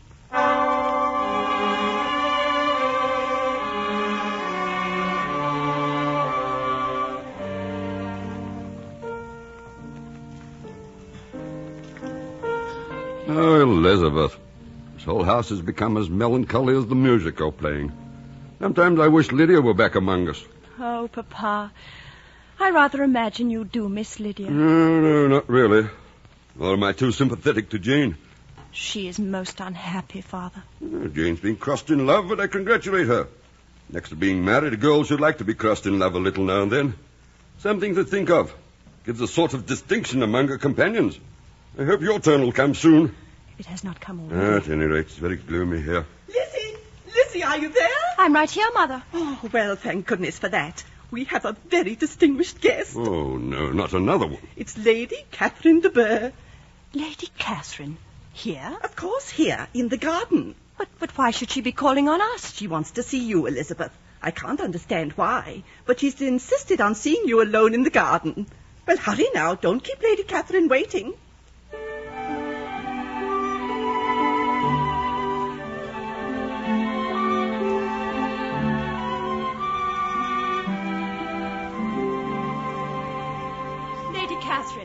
To what do I owe the honor of your presence here? Miss Bennet, a report of a most alarming nature reached me several days ago. I was told that not only was your sister Jane on the point of being most advantageously married to Mr. Bingley, but that you, Miss Elizabeth, would in all likelihood be united to my nephew, Mr. Darcy. I am astonished at this, Lady Catherine. Why, the gentlemen of whom you speak, they're not even in the neighborhood. If not, they will be shortly, but that is hardly the issue. Do you not know that such a report is spread abroad? I never heard that it was. And can you likewise declare that there is no foundation for it? I do not pretend to possess equal frankness with your ladyship. You may ask questions which I shall not choose to answer. I insist on being satisfied. Has my nephew made you an offer of marriage? Such behavior as yours will never induce me to be explicit. Let me be rightly understood. This match can never take place. Mr. Darcy is engaged to my daughter. Now, what have you to say? Only this, that if he is so, you can have no reason to suppose that he will make an offer to me. Miss Bennet, I am not in the habit of brooking disappointment. That will make your ladyship's situation at present more pitiable, but it will have no effect on me. My daughter and nephew are formed for each other. They are descended on the maternal side from the same noble line, and on the father's from respectable, honorable, and ancient, though untitled families. Mr. Darcy is a gentleman. I am a gentleman's daughter. So far we are equal. Tell me, once and for all, are you engaged to him? No. No, I'm not. Oh, and will you promise me never to enter into such an engagement? I will promise only to act in that manner which will, in my own opinion, constitute my happiness, without reference to you or to any person so wholly unconnected with me. Then you are determined to ruin Mr. Darcy in the opinion of all his friends. You have insulted me in every possible method, Lady Catherine. I must beg to return to the house. Oh, obstinate, headstrong girl.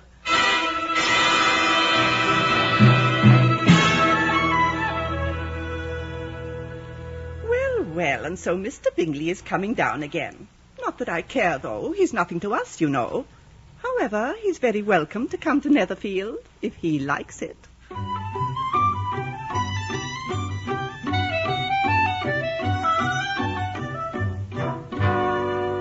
No, Mrs. Bennet. You forced me into visiting Mr. Bingley last year, and promised if I went to see him he'd marry one of my daughters. It ended in nothing. I'll not be sent on a fool's errand again.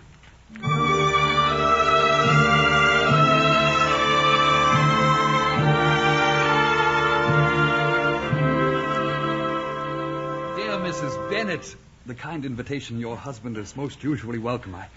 I had an overwhelming desire to visit your house again. An ambition which I must confess to sharing.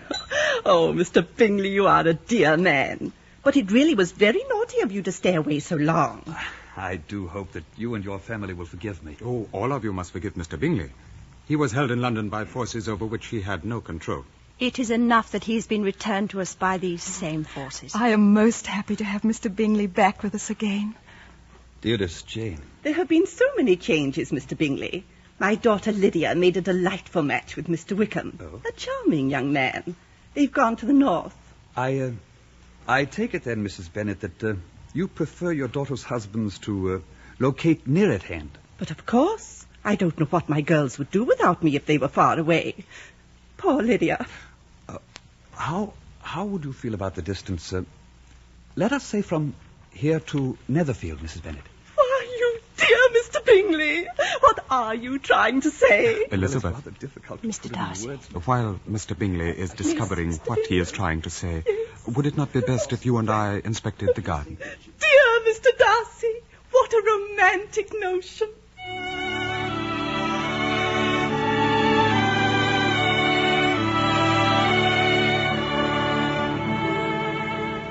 I am so very happy to see Jane and Mr. Bingley together again, Mr. Darcy.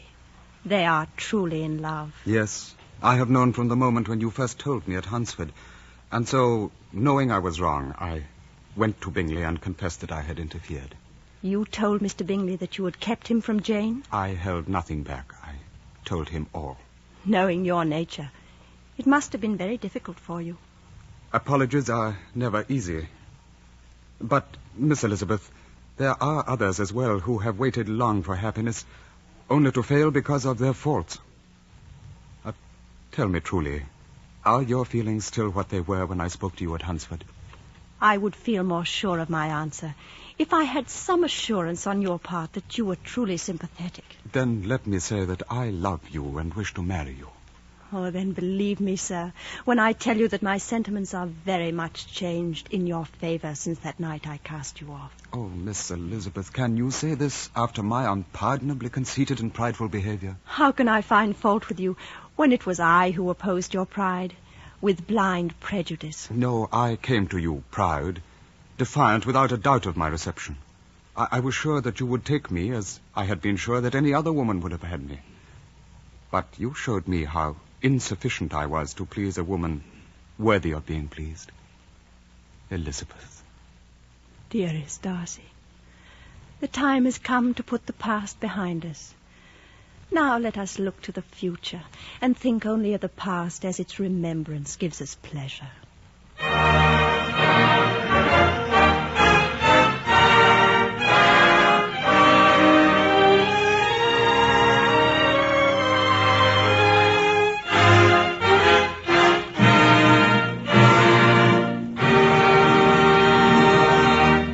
You have been listening to Pride and Prejudice, an NBC University Theater production of the Jane Austen novel starring Angela Lansbury as Elizabeth Bennet. Next week at the same time, we will bring you another classic of Anglo-American literature, The Heart of Midlothian by Sir Walter Scott. The present semester of the NBC University Theater is devoted to the classics of Anglo-American literature from the time of Henry Fielding to that of Henry James. If you wish, you may learn more about these authors and their works by enrolling in the college-supervised courses now being offered in connection with the NBC University Theater. The University of Tulsa in Oklahoma, Kansas State Teachers College in Kansas, and Washington State College in the West have now completed their plans for offering such a course in the coming months, thus joining the University of Louisville, whose established home study plan is already serving listeners in another area of the nation. For information, then, as to how you may enhance your knowledge through these courses, write to the NBC University Theater in care of the University of Louisville, Kentucky, Washington State College, Pullman, Washington, Kansas State Teachers College at Pittsburgh, Kansas, or the University of Tulsa, Oklahoma.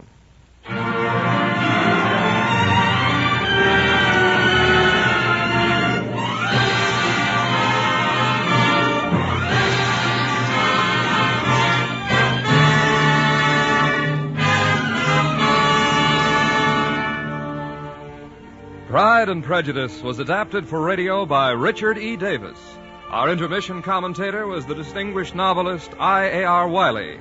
The intriguing Miss Elizabeth Bennet was portrayed by Angela Lansbury, who appeared by arrangement with Metro-Goldwyn-Mayer, producers of the Technicolor picture The Sun Comes Up, starring Jeanette MacDonald, Lloyd Nolan, Claude Jarman Jr., and Lassie.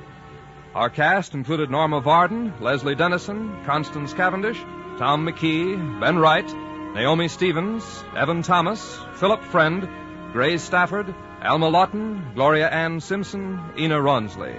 Your announcer, Don Stanley. The original musical score was composed and conducted by Dr. Albert Harris. The director of the University Theater is Andrew C. Love. Next week, be with us again for the NBC University Theater version of the Walter Scott novel, The Heart of Midlothian, starring Maureen O'Sullivan.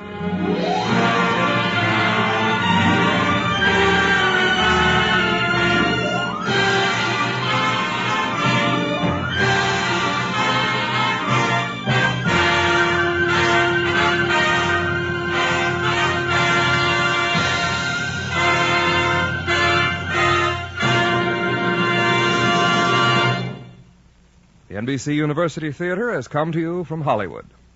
This is NBC, the national broadcasting company.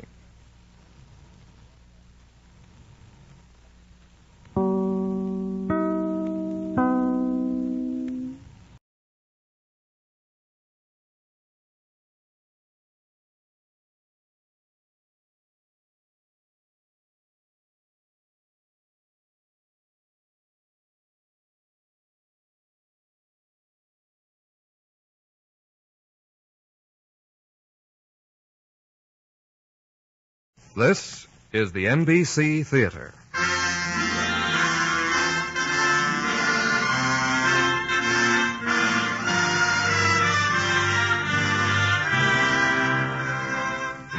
From the NBC Theater in Hollywood, an hour-length drama based on the F. Scott Fitzgerald short story, Babylon Revisited.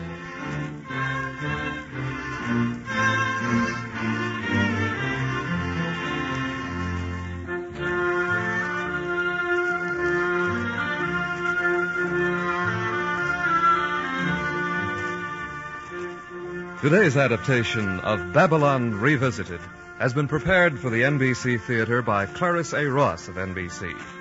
Our intermission commentator will be the noted radio critic, John Crosby.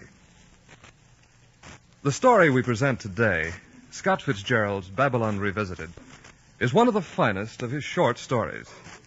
It arises, in a very real sense, out of his own summing up of the period of years which was the most important in his own life. The story takes place in the early 1930s, but its motivation is in the lives led by its characters, and particularly by its protagonist, Charlie Wales, during the 1920s. The personal tragedy of Charlie Wales in 1931 is one possible arithmetical result to be obtained by adding up the years of the 1920s and dividing by the number of people present. One of the people very much present was Scott Fitzgerald. The decade of the 20s, the jazz age, as he called it, was his own. Some of his most perceptive and colorful writings are embodied in his essays on the jazz age, published recently under the title The Crack-Up. These thoughts of Fitzgerald's on the decade of the 20s form the significant background as well as the motivation for the story told in Babylon Revisited. Considering that a mirror is something of an abstraction when presented without the thing it is reflecting, we propose to introduce into our telling of the story those events and ideas which gave rise to it in the author's mind. Taking as our source material Fitzgerald's essays and notes in The Crack-Up, we allow Charlie Wales as his story progresses. To remember, understand, and speculate on the reasons why things came to be thus and so. Herewith, Babylon Revisited, supplemented by Scott Fitzgerald's editorial notes. More.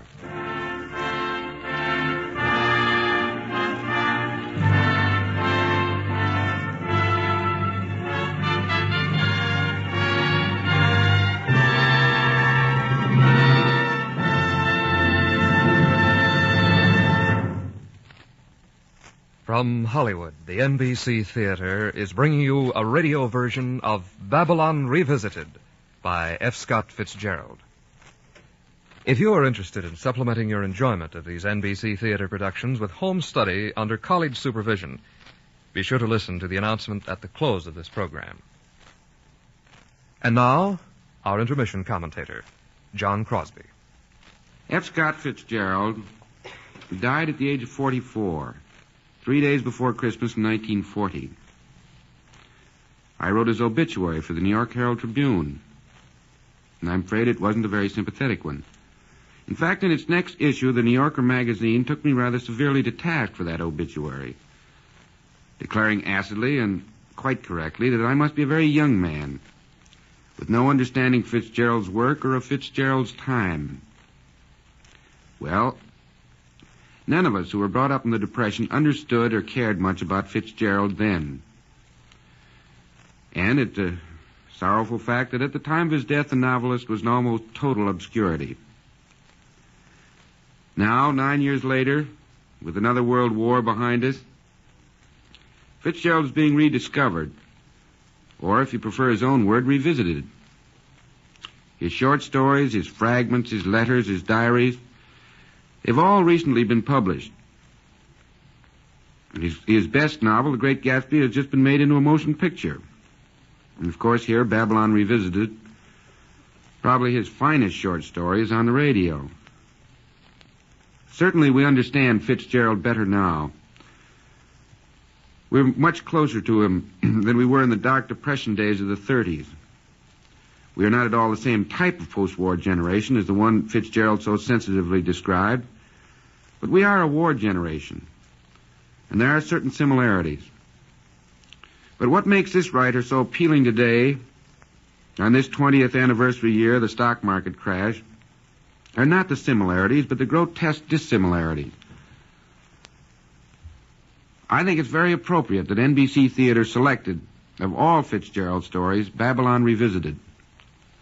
Here the novelist tells a story of a man of total irresponsibility finally coming to grips with responsibility. And that pretty well sums up the difference between the two post-war generations, his and ours. We all got waked up out of a dream, says the hero of this story. Daylight's hard on us. And he discovers that the irresponsibilities of the past still demand their terrible penalties in the responsible present. Fitzgerald has often been described as a sort of permanent sophomore. But he isn't a sophomore in Babylon Revisited. He's an old grad returning to the old campus, a wise, hurt, and very lonely man. I think this is the loneliest story Fitzgerald ever wrote, the most revealing of himself and of his later years. In fact, if I'd read it before I wrote his obituary, I'd probably have been much more understanding and a great deal more sympathetic. Thank you, Mr. Crosby. Our radio version of Babylon Revisited will continue from Hollywood after a brief pause for station identification.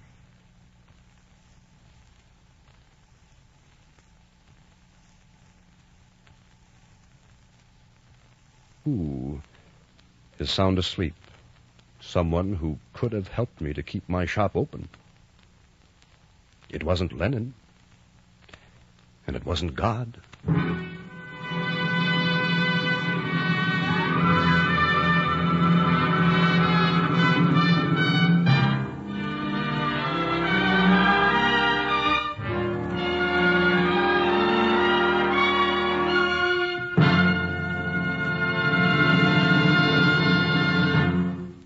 You have been listening to Babylon Revisited, an NBC Theater production of the short story by F. Scott Fitzgerald.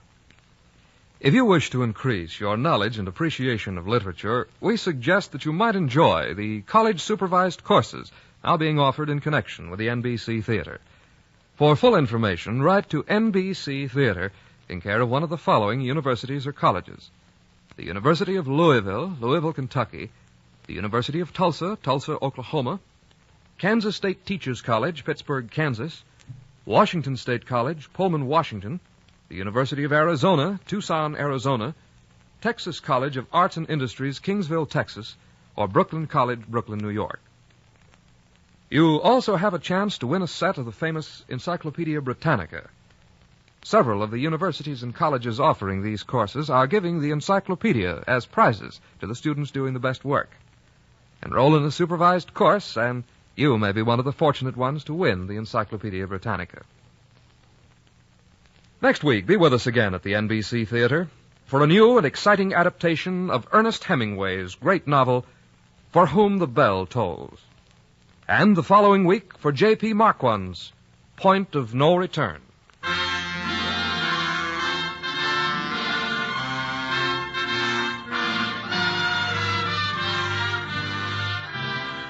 Babylon Revisited was adapted for the NBC Theater by Clarice A. Ross.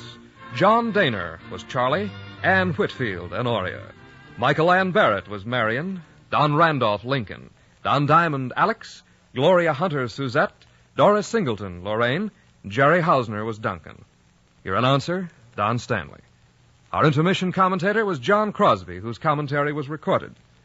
The director of the NBC Theater is Andrew C. Love.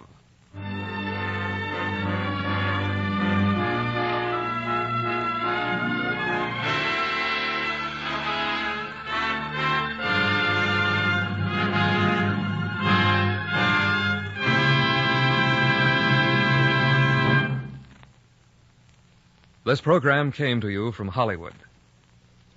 Theater Guild on the Air.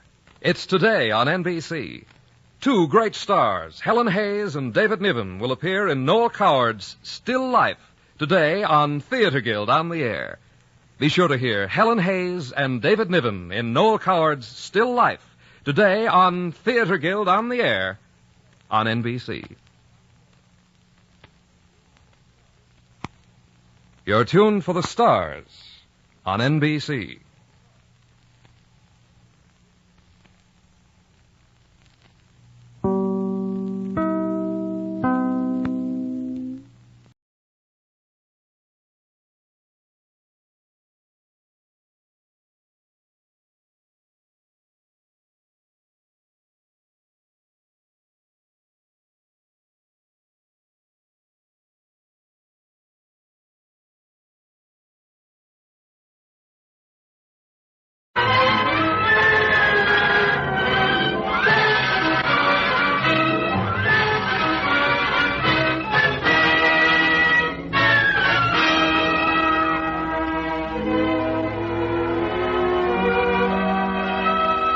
This is the NBC University Theater, bringing you a full-hour dramatization of Robert Penn Warren's Pulitzer Prize novel, All the King's Men, starring Wayne Morris in the role of Jack Burton.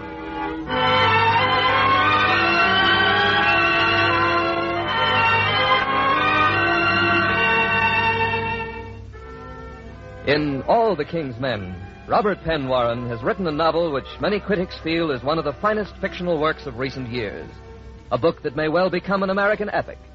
A story of the conflict between the old and the new, and of the men and forces that motivate it. Because of its great power and scope, it is impossible to convey the full story in a single hour. And in presenting this radio play based on the novel, we do so in the sincere hope that it will introduce this outstanding work to many of our listeners and encourage them to an actual reading of the book. Now, All the King's Men by Robert Penn Warren.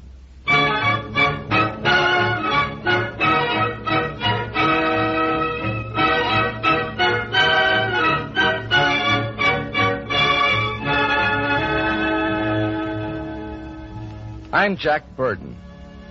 Here along the row where the best people had lived, this was my territory. In one of these houses I had grown up. In one had lived my father's friend, Governor Stanton, and his children, my friends Anne and Adam. Adam, who was now a famous surgeon, and Anne, who had been a big-eyed little girl, and after that a big girl, and then my girl, and was now almost an old maid. And then the house where Judge Irwin lived, who had been like a second father to me. He taught me how to shoot ducks and to love history.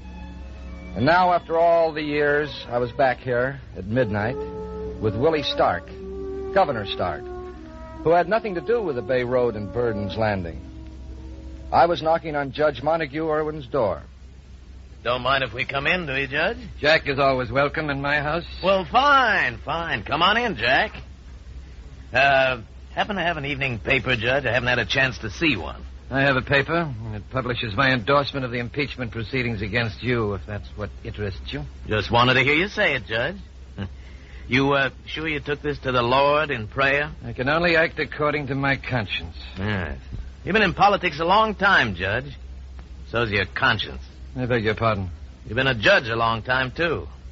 How'd you like not being a judge anymore? No man has ever been able to intimidate me. Why, Judge, I ain't even going to try. Jack told me you wouldn't scare. After his long association with your methods, I'm surprised he still remembers there are men who don't scare. Now, look here, Judge Irwin. Take it easy, Jack. Judge is just a little upset. So, you don't like my methods, huh, Judge? I think I've made that clear. And you want him to impeach me. You'd rather see McMurphy's gang running the state. I think they are more responsible men. Sure, responsible to you, like my boys are to me. See, there's no difference, Judge. Have you finished? No, not by a long shot. I'm going to do what I have to do in this state, and nobody's going to stop me. The law? Don't tell me about the law. I'm a lawyer, too, and I know what the law is. The law's like 3 people in bed on a cold night with 1 blanket. Somebody's got to get pneumonia. Ain't ever been enough law to go around, Judge. Laws don't get roads built or schools or stop the poor people from being cheated on taxes. Those are things I've done. And I'm going to keep on doing them. And surrounding yourself with corruption. That's all you see, ain't it? That scum I got in the legislature. Don't you know they're just something to use? Yeah, sure, you like the things I've done. When I get my little Patty's black doing them, you start yelling corruption. You and your whole aristocratic gang, you're all alike. Well, thank you, sir, to get out of this house. Sure we're getting. And you go ahead and try and impeach me. You can chew on your conscience till you choke on it. And I'll keep on running this state.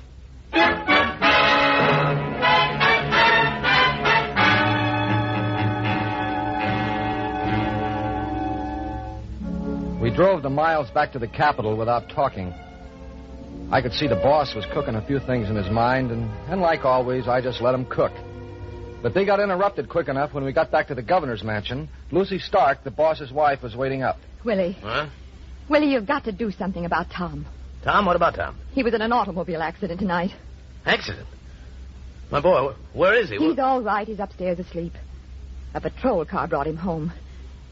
He was drunk, Willie. Well, if he's all right, then what are you... Willie, he's not all right. He won't be unless you make him Listen, stop. If you're going to start that talk about making Tom quit football again, you can drop it. My son's the greatest quarterback in this country. He'll be all-American. You've ruined him, Willie. He's arrogant and selfish and spoiled and idle. Oh, Lucy, let him alone. Let him be a man. Let him have fun. Goodness knows I never had any fun, and my son... He thinks the world exists for him. That's what you've taught him. But they've caught up with you, and they'll catch up with him, too, Willie. So, you're against me, too? Oh, Willie, that isn't what I meant. But you... All this dishonesty they're talking about, this impeachment, the things they're saying about you. Oh, Lucy, why can't anybody understand? I do what's got to be done, and I don't care how. But I care, Willie. And I can't stand much more, but I'll tell you that. I'm going up to see if Tom's still resting. Good night. Looks like everybody's trying to run your business for you. No, they don't know a thing about it. They don't know how it is, and you can't tell them. Now, Judge Irwin, listen, you go to work on him tomorrow. You get something on him. On Judge Irwin? Sure. Well, you got something on him already. You've known him all your life. Sure, I've known him all my life. And I can tell you won't find anything on him. No, I won't. You find it. Suppose I don't get it before the impeachment comes up. Oh, forget the impeachment. I can bust it wide open. I just want something on him. Just to know it's there. Now, you find it. And make it stick.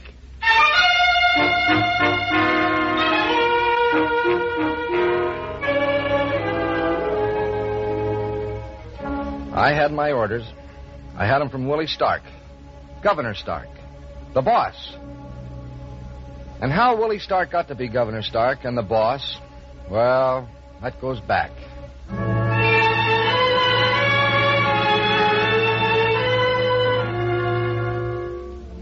Back in 1922, they were building a schoolhouse in Mason City. There was a hookup between the Board of County Commissioners and a contract with a brickyard that made lousy bricks. He built the schoolhouse. 2 years later, the kids piled out onto the fire escape for a fire drill, and the wall gave way. And the fire escape spilled the kids 3 floors to the ground. Quite a few got killed. But it was some break for the man who'd fought against that crooked contract, the county treasurer, Willie Stark. He had the county in the palm of his hand, and the city politicians kept that in mind.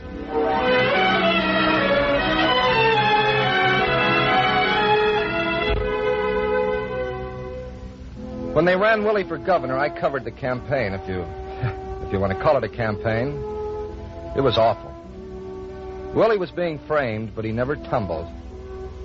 Not until the night before the big barbecue at Upton. That night I was in my hotel room. It was about 10:30. Come in. Hiya, Willie. Where you been? All over. With Tiny Duffy. Big politician stuff, huh? Shake hands with all the leading citizens? Yeah. Well, what's the matter? Don't they talk nice to you? Sure, they talk all right. Then what's eating you? Jack, a man don't have to be governor. Huh? A man don't have to be governor. I wanted it, Jack. I won't lie to you. I'd have made a good governor if only they'd have listened. What do you want me to do, hold your hand? No, I don't. I ain't asking for sympathy. Not from you or nobody ever. Come in. The door opened, and it was Sadie. Sadie Burke, who'd been sent along by the city boys to keep an eye on Willie and on their own boy, Duffy. Sadie was a baggy tweed suit and a pockmarked face and a mop of black hair like it had been cut off with a meat cleaver. And Sadie'd come up from the mud flats where she was born by knowing what she wanted and playing it to win. Now Sadie stood in the middle of the room and stopped her hand on its way to the bottle. She took a look at Willie and she knew something was wrong. What's up? Nothing. Willie here was just saying how he's not going to be governor. Yeah? So you told him. About time. I never told him. Told me what? Why, that you're not going to be governor. Told me what? You sap. What was it? All right, you sap. You've been framed. Framed? And how? You wooden-headed decoy, you let him. You thought you were the little white lamb, and you let him. Take it easy, Sadie. You thought you were the little white lamb, and you know what you are? You're the goat. But why? Why'd they do that to me? Why? Listen, the Harrison boys put you in to split the McMurphy vote in the sticks. Now do you know? Jack, is it true? That's what they tell me. Yeah. Give me a drink. Take it easy, Willie. You're not used to that stuff. He's not used to a lot of things, but he'll get used to it. And he'll get used to being a triple-plated, spoon-fed, one-gallon sap.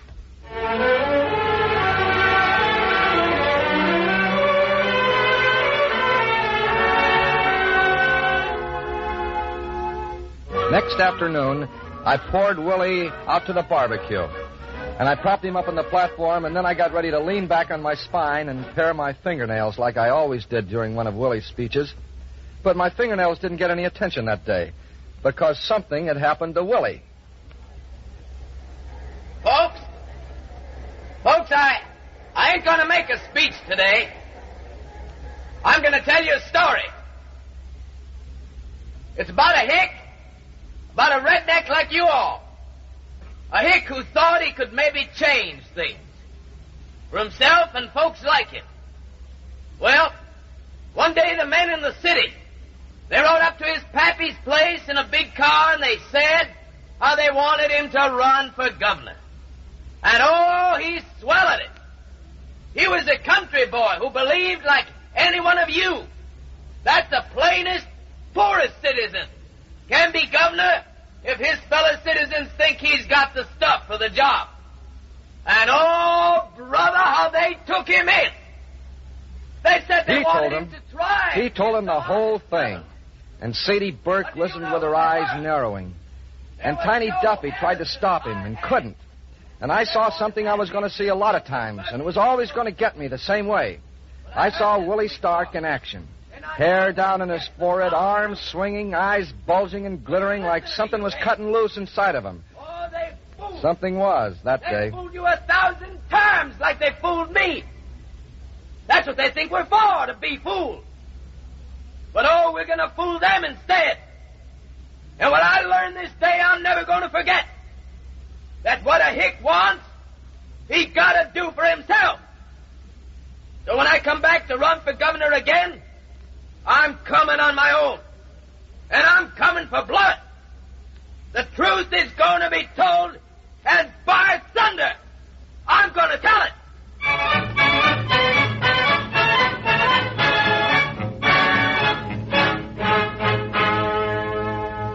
4 years later, there wasn't any campaign. There was a massacre. And the guy with the meat axe was Willie Stark. He went to work, and he didn't care what he worked with or who. There was a lot of squawking, but the boss was in the saddle, and he was riding.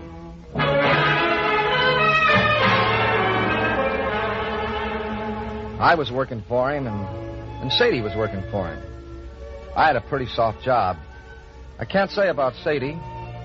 She stayed, though, even if she had a lot to put up with. Things like the time when the boss and I made the trip to Chicago.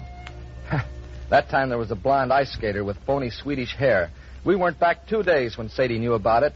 First she blew up in the boss's office, and then she came over into mine and blew what she had left over. I'll kill him. I swear it, I'll kill him. You set a high valuation on something. I'll ruin him. I'll drive him out of this state.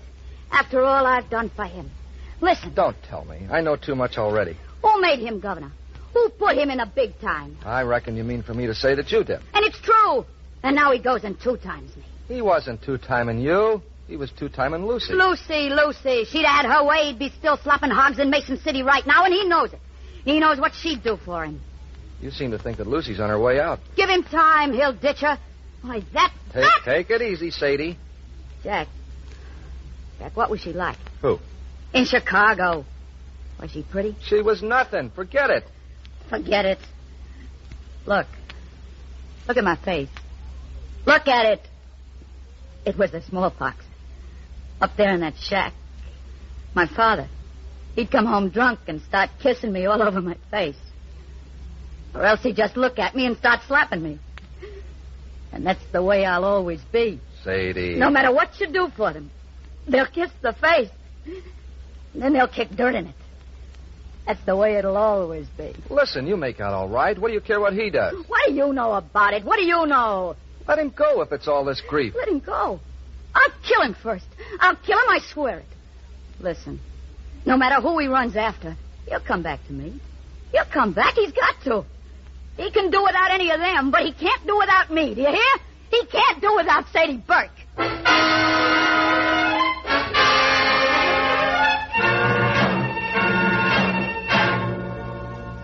After a few years, the old McMurphy gang got to stirring around again, and this impeachment thing came up.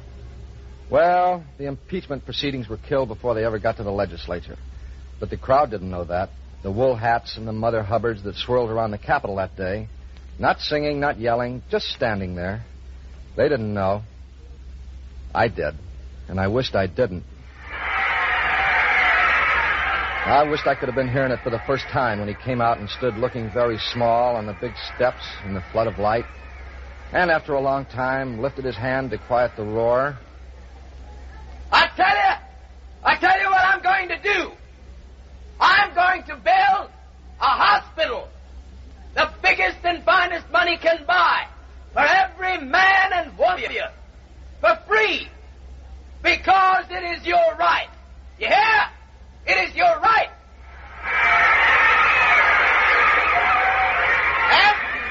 And I shall live in your will and your right. And the man who tries to stop me, by heaven, I'll break it. And I don't care what I hit him with or how. Because your will is my strength. Your need is my justice.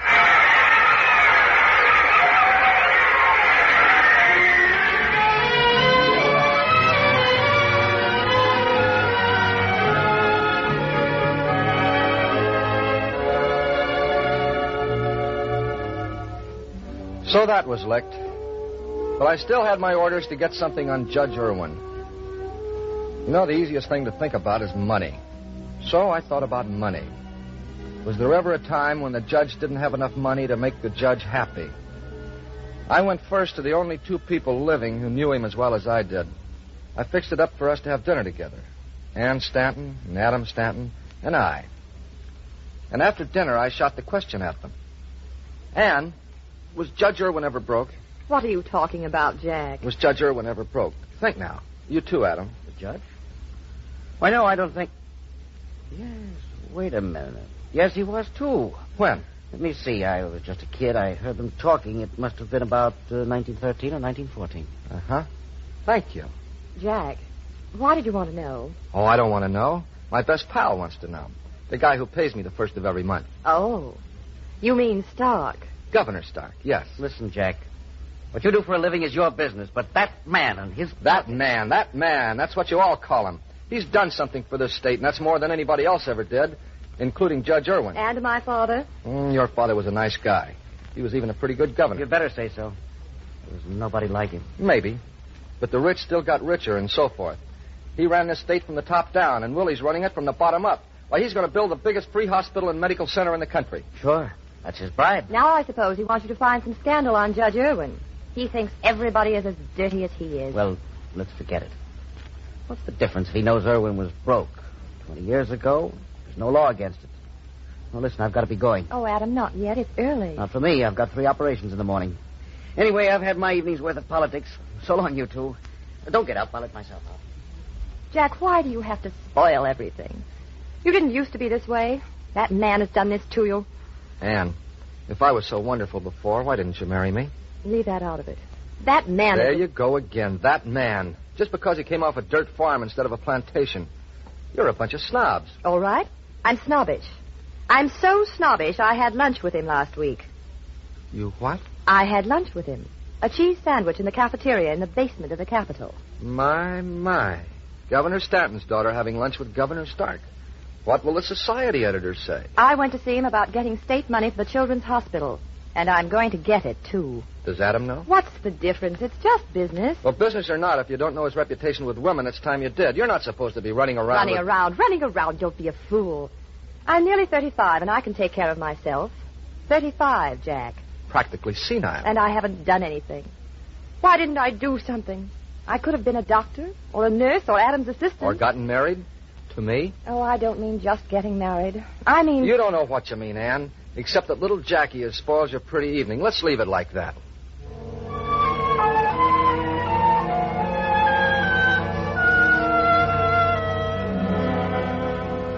Anyway, I'd found out something I wanted to know. Judge Irwin had once been broke. You know, you go looking for the secret passage in the old house. You tap along the wall inch by inch, and you listen for the hollow sound. Here you are, young man. The records on the Irwin plantation. Thanks. What's a young fellow like you want to poke around the records in a county courthouse for? I'm just learning to read English. I want to practice. 1907. Mortgage. Montague Irwin. $42,000. Foreclosure proceedings begun March 1914. May 1914, mortgage paid in full. He paid that mortgage. He paid it while he was running a cotton plantation. You don't clear that kind of money in one season on a cotton plantation. He was also Attorney General under Governor Stanton. You don't get rich there either. At least, you're not supposed to. Times Chronicle, February 26, 1914. Montague Irwin, Attorney General, today dropped the suit against the Southern Bell Fuel Company for recovery of $150,000 in back royalties on the state coal lands. In the opinion of the Attorney General, the terms of the contract are ambiguous and the state has no case. Madison Corporation, New York City, is holding company for Southern Bell Fuel Company, also American Electric Power Company. You get to that point, and then you pray. There isn't anything else to do, so you pray. You fall asleep, and right before you go to sleep, you pray it'll come to you in a dream. And it did. Just a name. A funny name, Mortimer Littlepaw. In a fifth-page headline on some old cheese-smelling newspaper someplace back in my life, the headline read, Coroner's jury decides Mortimer Littlepaw death accident. And under that, General Counsel for the American Electric Power Company.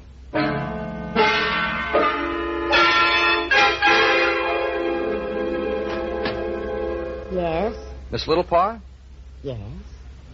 You wish to commune with some departed spirit? That's right. Come in. Sit there while I put out the candles. The spirits will not come where there is light. Oh, that's understandable. Are you ready now? I reckon. First, I must make contact with the spirit world. The spirits are ready. With whom do you wish to commune? Ask for Mortimer. Mortimer? Mortimer Littlepaw. Your brother Mortimer. I want to ask him about the suicide. Suicide?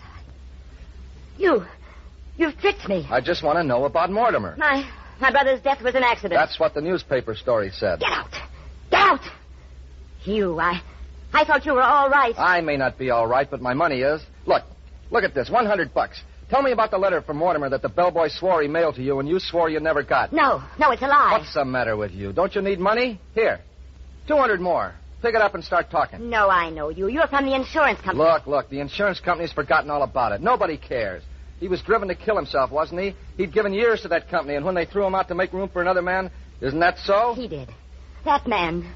He drove my brother to his death. They hired him. It was a bribe. And my brother knew it, but they said he couldn't prove it. And they threw him out. So he killed himself? He was old and sick. He'd worked all those years. He didn't know that they would throw him out. And when they did, he went to the governor and... What did you say? To Governor Stanton. And they told him Listen. Are you telling me that Governor Stanton... He wouldn't listen. It's all in the letter Mortimer wrote me. It's all there. Where's the letter? I have it. Look, $400. Give me the letter. No. You want to get rid of it. You're that man's friend. He wouldn't think so. Give it to me. When I went to the governor, You went to the governor, too? After my brother was dead, I went. I asked him to punish that man. But he said that man was his friend. But I had no proof. Good Lord. Did you show him the letter? Yes. And he just stood there and said he'd have me punished for perjury because I'd sworn I never got it. Miss Littlepaw, give me the letter. No, I'm afraid. Don't be afraid. Get it. Nobody will bother you now. I swear it.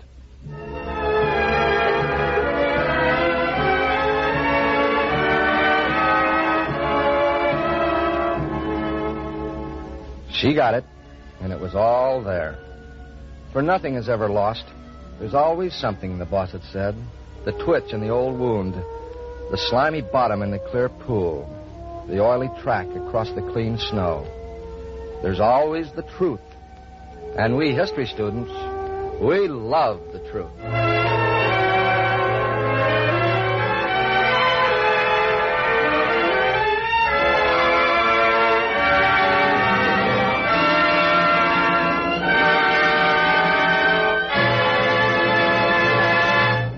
From Hollywood, the NBC University Theater is bringing you Wayne Morris in a radio play based on Robert Penn Warren's novel All the King's Men, another in our series of dramatizations of outstanding works by modern American and British authors.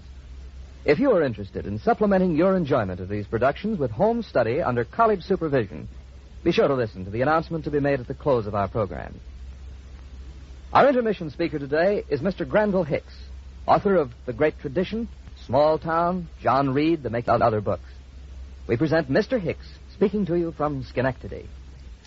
Robert Penn Warren, who was born in Kentucky 43 years ago, is a teacher, a critic, a poet, and a novelist. He has taught at Southwestern University and the University of Louisiana, and is now at the University of Minnesota.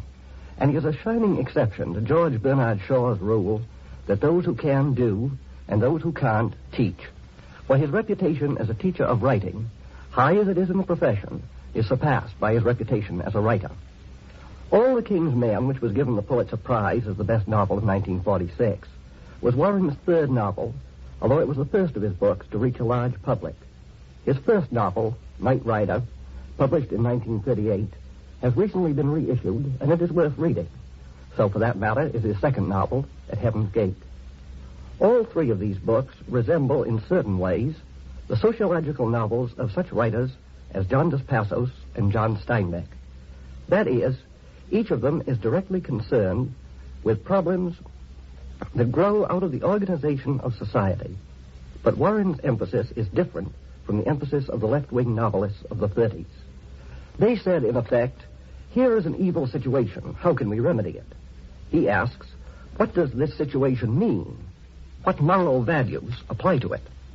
All the King's Men is a dramatic story of political intrigue in a southern state with a central character, Willie Stark, who was obviously suggested by the late Huey Long. The style is racy, colloquial, and very skillful. Very often, Warren's prose rises to a rich and original imagery, and the reader remembers that this man is a poet. In the novel, as in the dramatization we are listening to, Jack Burton tells the story. And it is his story as much as it is Willie Stark's, and perhaps more. Willie Stark acts, and his actions are both good and bad. He acts and does not reflect. Jack Burton reflects, trying to understand the significance of Willie's life and his own. He begins by believing that life has no meaning. But in the end, he perceives that even if history is blind, man is not. The meaning of life is not discovered. It is created by the effort of man's imagination, intelligence, and will. From the beginning of his career, Robert Penn Warren has known that the philosophical problem, the moral problem, and the social problem cannot be understood separately, and he has had the courage to tackle them all together. That courage, combined with his insight and craftsmanship, have made him one of the most important of contemporary novelists. Our dramatization of All the King's Men, starring Wayne Morris, continues from Hollywood after a brief pause for station identification.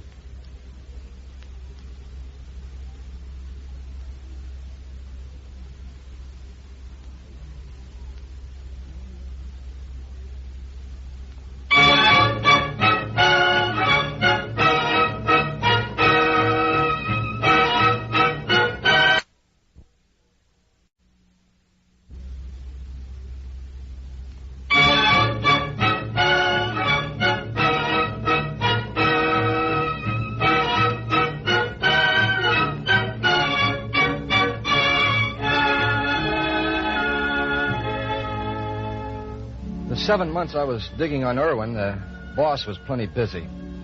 It was that hospital he had dreamed up. He had it on his mind. Tiny Duffy had it on his mind, too. Tiny Duffy, the fat politico in the striped pants from the days of that first campaign. Tiny was lieutenant governor now, because the boss just liked to keep him around to look at him and to make him sweat. Yes, Tiny had his mind on the hospital, all right. There was $6 million going into it, and Tiny was just one big overgrown itch. So one day I walked into the boss's office, and Tiny was standing on the hearthrug, and the tallow was melting off him fast. Look at him, Jack. Look at him. Tiny? You can't miss him. Look at him. Tried to trick me. You got that contractor in here, that Gummy Larson. Boss, I thought... You thought you'd trick me into giving Larson the hospital contract so you could get your No, cut. boss. Go on, get out. Get out! I'm going, boss. I'm going. Oh, can't he understand? I don't want him messing with this thing. What'd you expect? There's $6 million in it. Yeah, but not for him. He's just being logical, according to his lights. Listen, Jack, I'm building the best hospital in the country. The Willie Stark Hospital. And Tiny's not going to mess with it. Yes, sir. The biggest and the best, and anybody can go there without a dime. And vote for you. I don't care if they vote for me or not. And get that grin off your face. Listen, I'll still grin when I feel like it. Oh, Jack, can't you understand? It's going to be all the best. Oh, yeah, and the guy that'll run it, he's going to be the best, too. They told me up in New York who to get. Who? And you're going to get him for me. Dr. Adam Stanton. What? Boss, are you seeing pink elephants? You get him. Look, boss, Adam hates your guts. I'm not asking him to love me. I'm asking him to run my hospital. And I'm telling you to get him.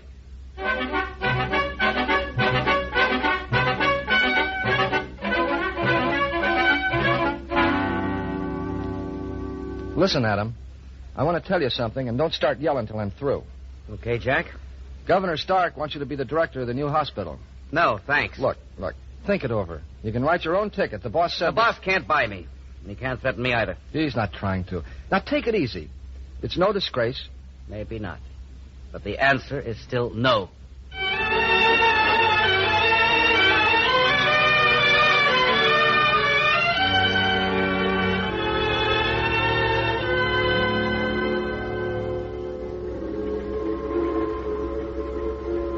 Listen, Anne, we've been walking for 2 hours. 3 more steps and we'll be in the river. All right, Jack. Let's stop here. Okay. Now, what do you want to talk about? Adam. What about Adam? Oh, you know perfectly well. You went there and told him Look, that... I just made him a proposition. Jack, you've got to make him take it. He's got to take it. Why? To save himself. There's something driving him. What? Oh, I don't know. I don't know him anymore. I went to talk to him about it, and we had such an awful row. I told him he was being selfish, and he said a man owed it to himself not to touch filth, and... Oh, Jack, why is he this way? Why? Why? Oh, because he's the son of Governor Stanton and the grandson of Judge Stanton. He's ready to throw the world away because it doesn't look like his nice, romantic, aristocratic picture of it. That's why. He's got to take it. Are you sure you mean that? Because I can make him. How? I can change his picture of the world. I can give him a history lesson. A history lesson? Mm-hmm. You remember when I asked you about Judge Irwin being broke? Well, he was broke, and he took a bribe, and I can prove it. Judge Irwin? A bride? But he was Father's friend. That's right. My father took a bribe? No, not that bad. Not that bad. Not that bad. Ha! I don't believe it. Oh, it's true. He knew about the judge and protected him. I've got documents to prove it. I'm sorry, but it's true. Sorry. You're sorry. You. Anne. Don't touch me. You dug it all up for that man Stark. All the lies, and now you say you're sorry. I hate you, Jack Burton. I hate you.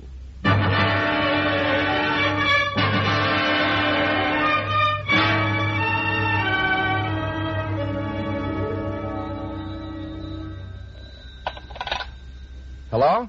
Jack? Anne, I was hoping you'd call. Jack, those papers you sent me, those photostats, I showed them to Adam. Oh, Jack, it was awful. I know. No, you don't. You can't. He loved Father so much. Yeah. What about the job? He'll do it, Jack. He told me to tell you that you could arrange everything with Governor Stark.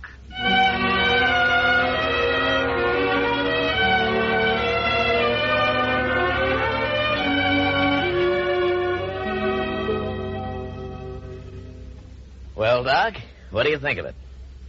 What? My hospital. I think it will do the state some good, Governor, and get you some votes. Forget the votes, boy. There are lots of ways to get votes. So I understand. It'll do good, but not unless you take it over. I won't stand any interference. Don't that, Doc. I might fire you, but I won't interfere. Well, I told you I'd take the job. That's all we have to talk about. Sure, Doc, sure. And don't you worry. I'll keep your little hands clean. Don't you worry about a thing. I can take care of myself. Sure you can, Doc. And it's all your baby. What you say goes. Oh, you're a great guy, Doc. A great guy. And don't you let anybody tell you different.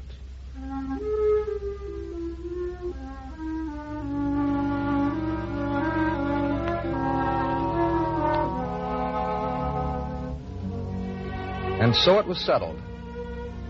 But not for me. I'm a student of history, and I had a question. Anne had gone to talk to Adam about the hospital. Who had told Anne about the offer? The question simmered in my mind for weeks without any answer. But I found out.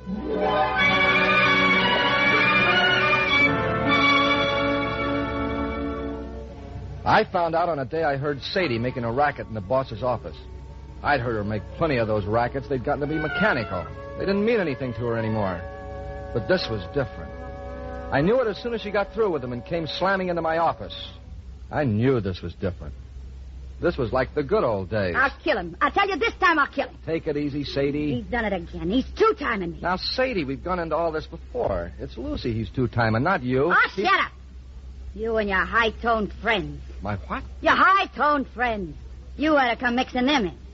What are you talking about? I'll show her. I may not be so high-toned, but I made him governor. I'll show her. Sadie, what in the... You know what I'm talking about. Why don't you go in there and knock him down? I thought she was yours. Who?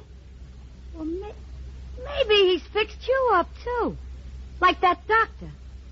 Yeah. What's he making you director of? Sadie, you don't know what you're saying. Sadie, you're not saying that she... Yeah, she.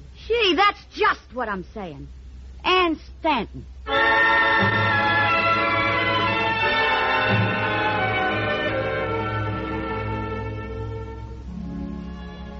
So I knew who'd told Ann about the hospital. I had come away from Burden's Landing and gone over to Willie Stark. And now, somehow, by an obscure and necessary logic, I had handed Ann Stanton over to Willie Stark, too.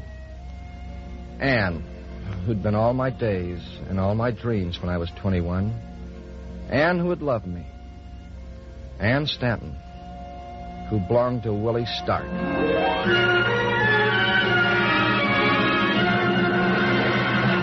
Well, the summer went on and we lived in it.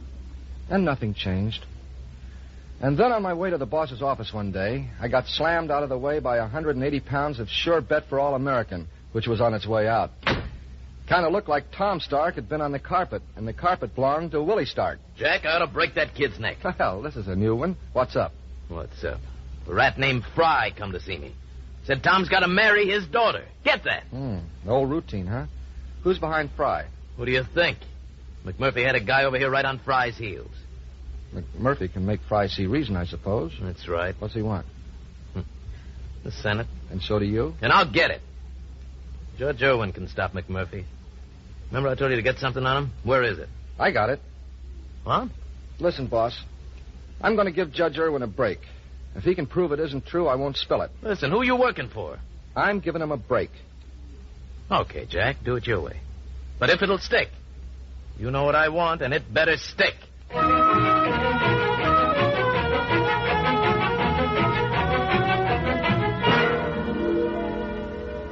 Well, Judge? You through reading? You've done quite a research job here, Jack. Must have taken you quite a while. Yes, it did. It is difficult for me to believe. Me too, Judge. Thanks for that much, Jack. The Stark know? No, I told him I wouldn't tell him until I'd seen you. You have tender sensibilities for a blackmailer. You're trying to protect the blackmailer. No, Jack, no. I'm not trying to protect McMurphy. Maybe I'm trying to protect myself. You know how to do it, then. Just tell McMurphy to lay off of Tom Stark. No, Jack. No. I'll be back tomorrow, Judge. Look, you think it over and make up your mind. I know my own mind, boy. Made up. I'll be back tomorrow, Judge. Sure, Jack, sure. You come back tomorrow. But my mind is made up.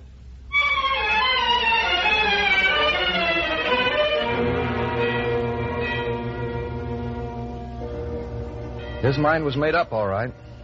That afternoon, Montague Irwin, who'd once taught me to shoot ducks, shot himself through the heart.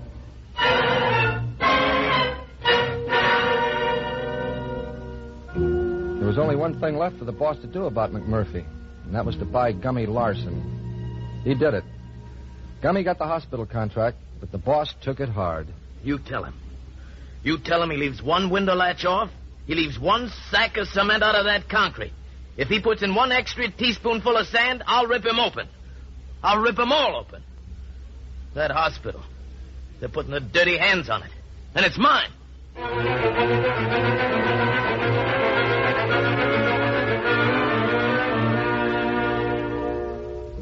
Tom Stark did that. And then Tom Stark did something else. Tom Stark went out on the football field one Saturday. The 180 pounds of beautiful mechanism, the quarterback to dream about, the darling of the grandstands, went down in the scrimmage and didn't get up.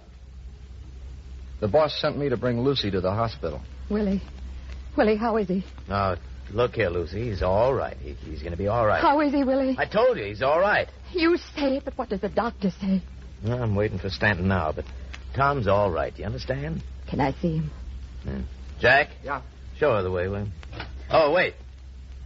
Governor Stark. Well, Doc? There's a fracture and dislocation of the 5th and 6th cervical vertebra. What's that mean? He has a broken neck.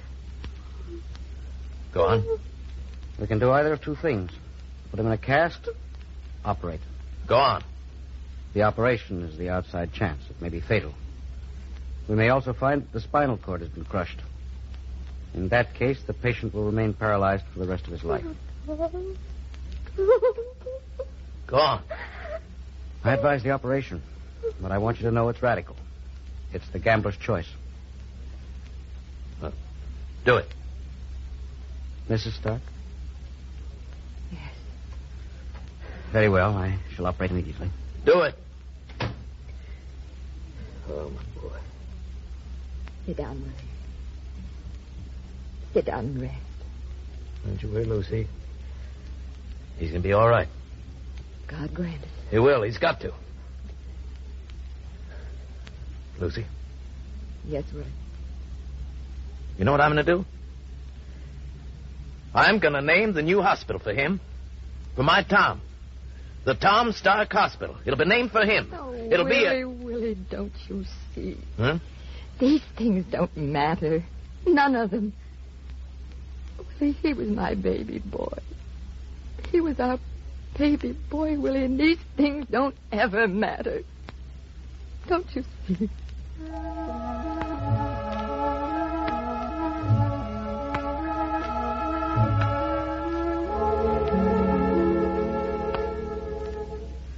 Three hours, Lucy.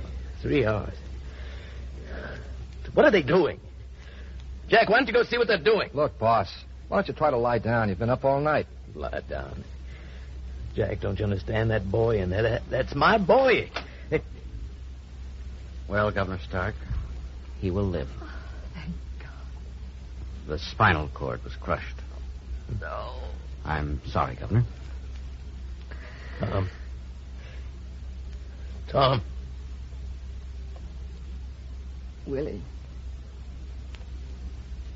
God, Willie, it's time to go.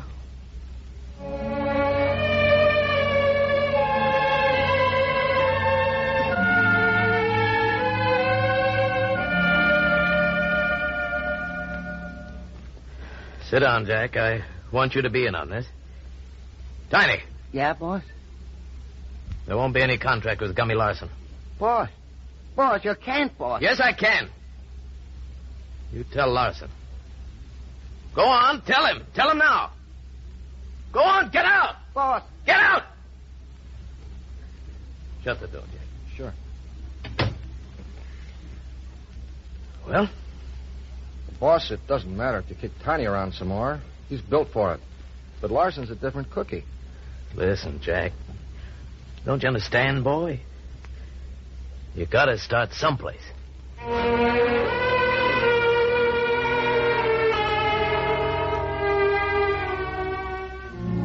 I didn't know what he was talking about. And he got up and he went to Sadie's office, and I could hear them having words, but I couldn't catch any of them. So I went about my business, and it was late afternoon before I got back to my office and got the message to come to Ann Stanton's apartment right away. Jack, you've got to find him. You've got to, Jack. Find who? Tell him how it was. Tell him it wasn't what they said. Tell him it wasn't because of Who me. said what? Find him, Jack. Find him. You've got to. You. Come out of it now. Stop jabbering. Now tell me. Adam. He said it was all because of me. What was? That he was made director of the hospital because of me. Because of me and Stark. Jack, you've got to find him. Find him and tell him. Stop it, or I'll shake your teeth out. Now, start at the beginning. Tell me. He came up here. He started calling me names. It was awful. What did he tell you? Some man had called him and told him about you and Governor Stark. The man told him that was the reason he was made director. And Adam, he believed it. He believed it all. He said terrible things, Jack. You've got to find him and tell him. Tell him what? Tell him it wasn't like that, Jack. I loved Willie. I loved him, and he's gone. Stark's gone? I went to the place where we always met. He called me to come there, and he told me. He's going back to his wife. Oh, be damned. Huh? He said you had to start someplace. What? Oh, nothing. I'll find Adam. Get him. Get him, Jack. He's all I've got now.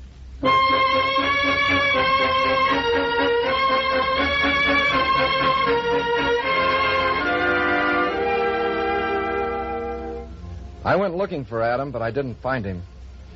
Around 9 at night, I got a message from the boss to come over to the Capitol.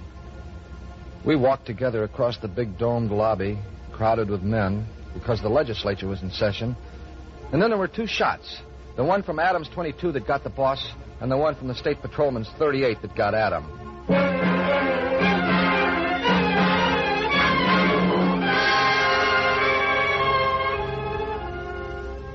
They buried the boss in a crowd that it took the police 2 hours to clear away afterward. And they buried Adam with just me and Ann and a few snoopers who came around. Then for weeks I stayed at the landing to be near Ann. Then I couldn't stay there anymore. I was the history student, and there was something I wanted to know.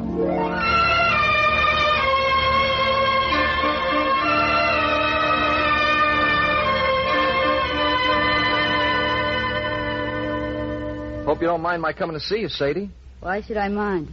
How you getting on? All right. Why shouldn't I be? What do you want? Oh, I came to ask you a question. Sadie, Adam Stanton killed the boss, but he didn't get that idea himself. Somebody primed him. Sadie, somebody called Adam up that afternoon and gave him the whole works. Do you have any idea who it was? I don't need any idea. I know. Who? Duffy. How do you know? You. Why do you always have to mess in things? How do you know? Why can't you leave me alone? How do you know? Because I told him to. You Stop killed him. looking at me like that. All right, I killed him. He was throwing me over for that Lucy, and after what I did for him. You killed Adam Stanton. Adam Stanton? I killed Willie. I killed him. Yes. Well, I guess I found out what I came for. We'll fix Duffy. It won't stick in a court. There's other ways. It'll drag her into it, you know. That Ann Stanton. She'll do it. I want to get Duffy. Suits me. The world's full of Duffys. I've been knowing them all my life. I'm just thinking about one. Jack. Yeah. Let it drop. What? Let it drop, Jack. I don't get it. That Stanton girl, Jack. She's had enough to put up with, I guess. That doesn't sound like you, Sadie. Don't it? Listen, I'm not saying she's my best friend. But it'll be awful rough on her, Jack. Give her a break. Let it drop. Okay, Sadie. I'll let it drop.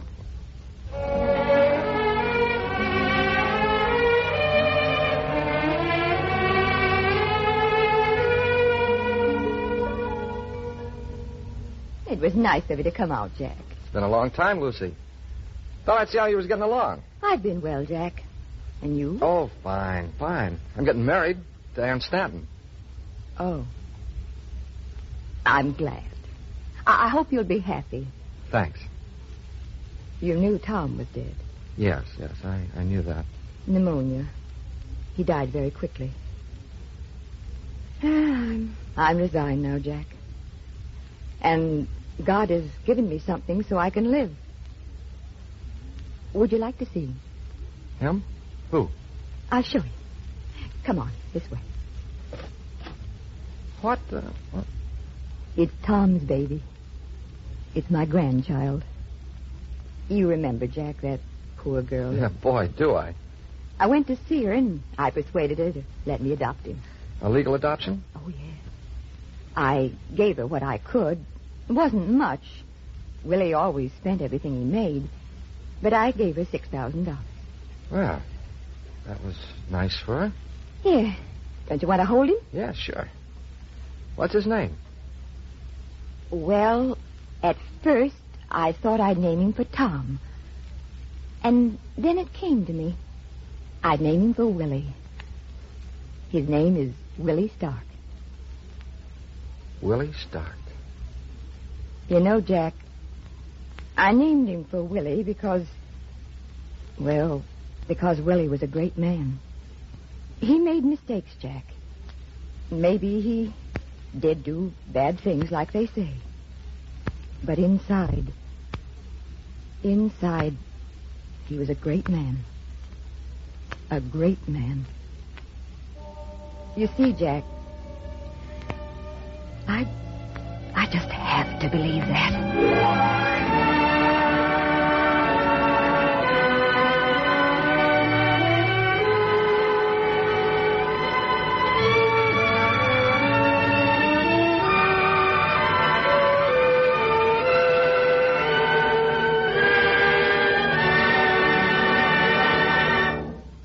curtain falls on our dramatization of Robert Penn Warren's All the King's Men, the 16th in our current series of radio plays based on outstanding works in modern Anglo-American fiction. You may learn more about these authors and their works by enrolling in the college-supervised courses being offered in connection with the NBC University of the Air. This week, we're happy to announce that the University of Tulsa at Tulsa, Oklahoma, has completed its plans for offering such a course, thus joining the University of Louisville and Washington State College, whose established home study plans are already serving listeners in other areas of the nation. For information, then, on how you may enhance your knowledge through these courses, write to the NBC University of the Air, in care of the University of Louisville, Louisville, Kentucky, Washington State College, Pullman, Washington, or the University of Tulsa, Tulsa, Oklahoma.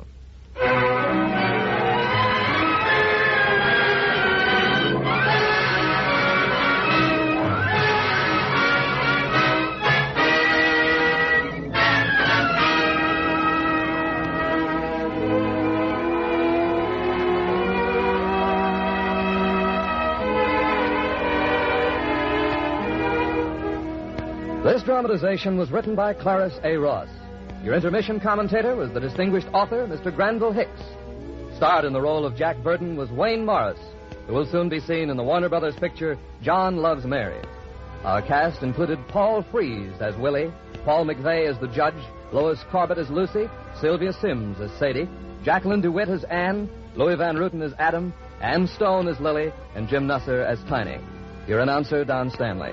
Director of the NBC University Theater is Andrew C. Love.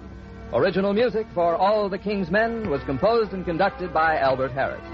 Next week at this time, listen for the NBC University Theater's presentation of The Ministry of Fear by Graham Greene, starring Alan Mowbray.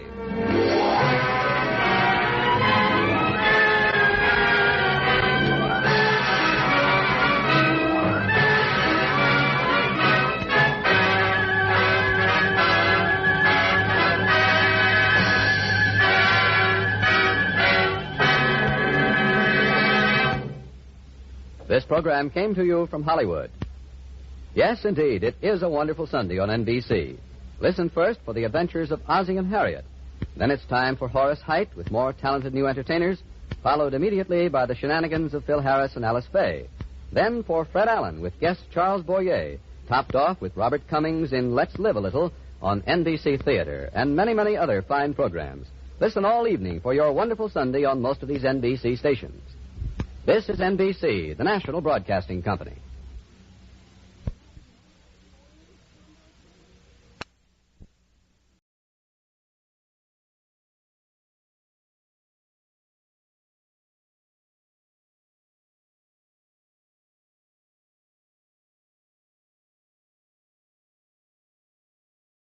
Tonight's story is about a treasure.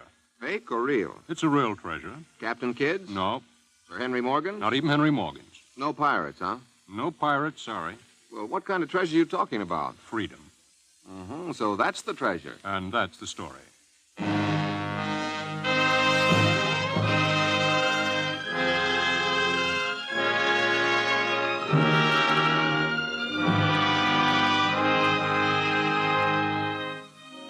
The NBC University of the Air presents We Came This Way, a new historical series for our listeners at home and overseas. With John W. Vandercook as the narrator, we present Chapter 6, a story of the struggle for the freedom of men's minds in We Came This Way.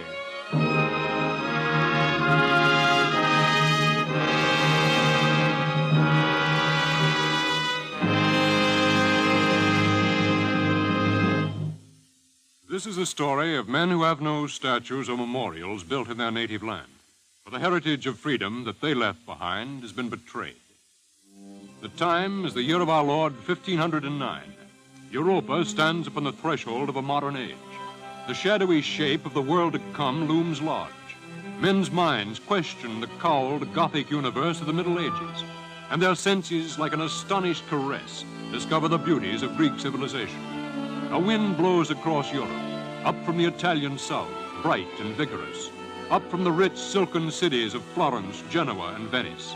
Up from fabulous Rome it comes, a reawakening, a blossoming, an emancipation of men's reason.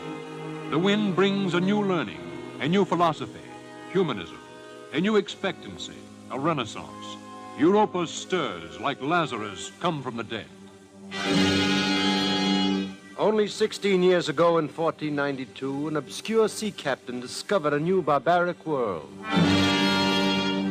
Out of marble and division, Michelangelo fashions his Moses in Rome. Galileo's machine brings the heavens closer to the earth. Look, there goes Vesalius, the anatomist. In Rotterdam, Erasmus argues for the translating of the scriptures into the people's tongue. Copernicus, Holbein, Albrecht Dürer, Sebastian Brand, Siegingen. The year is 1509, and the place, Germany.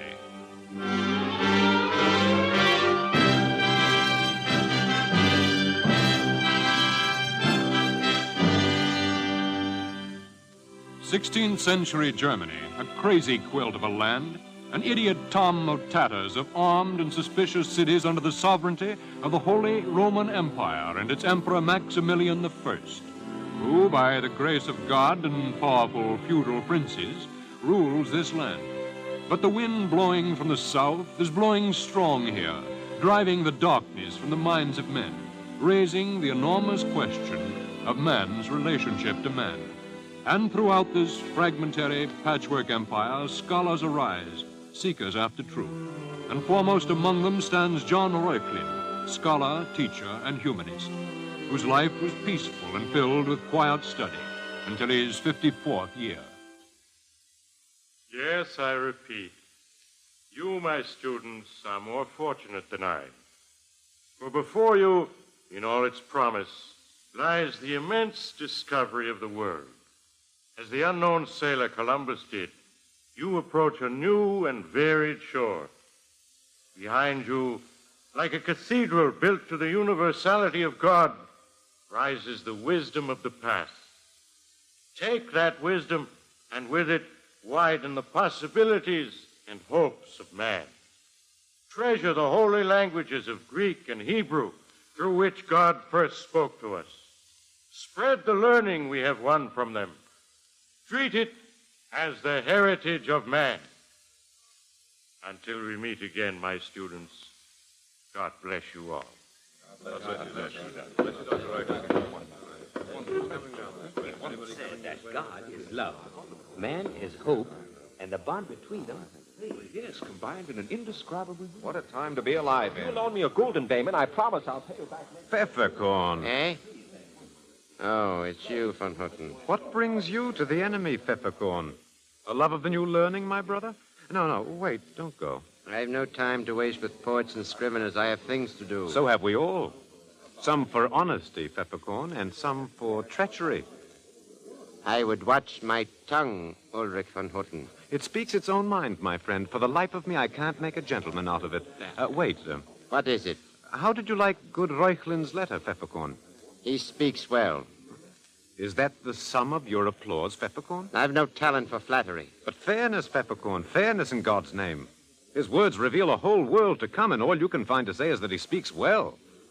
There must be more. There is. Ah? Instead of Holy Greek and Hebrew, I'd rather he spoke of Holy German.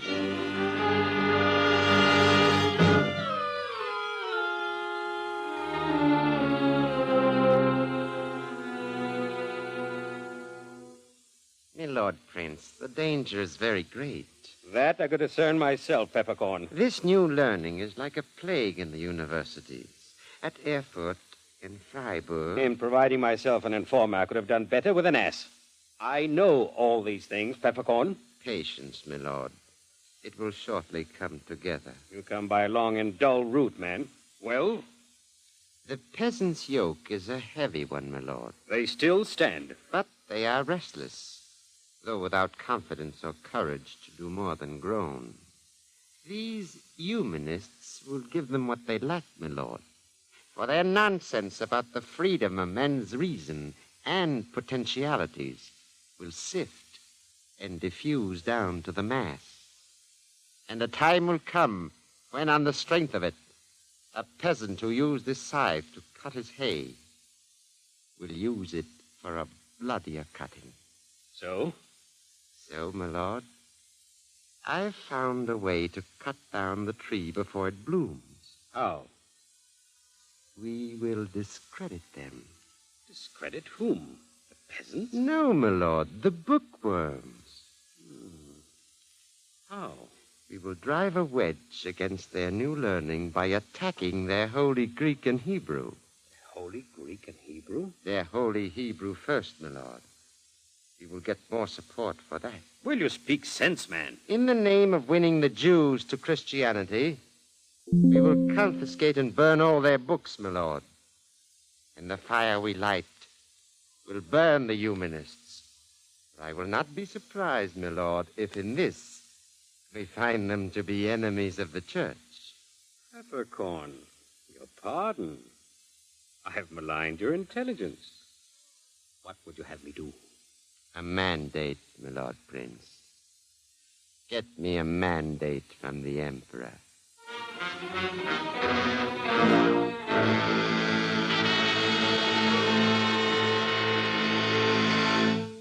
Sire, let us not permit sentimentality to rob us of our values. But these scholars are men of prestige, my lord. They are firebrands, sire. They sow the sparks of our destruction. But this way, my lord. Sire, let us be frank. We princes of the realm elected you to your throne, and we princes keep you there. Is this a threat? Oh, no, sire. But if the floor beneath us rots away, if our strength is slowly sapped by this present danger, when the time comes, you and your throne may have no more protection than a common beggar in a public stocks. Will you sign the mandate, sire? Yes. Yes, I'll sign.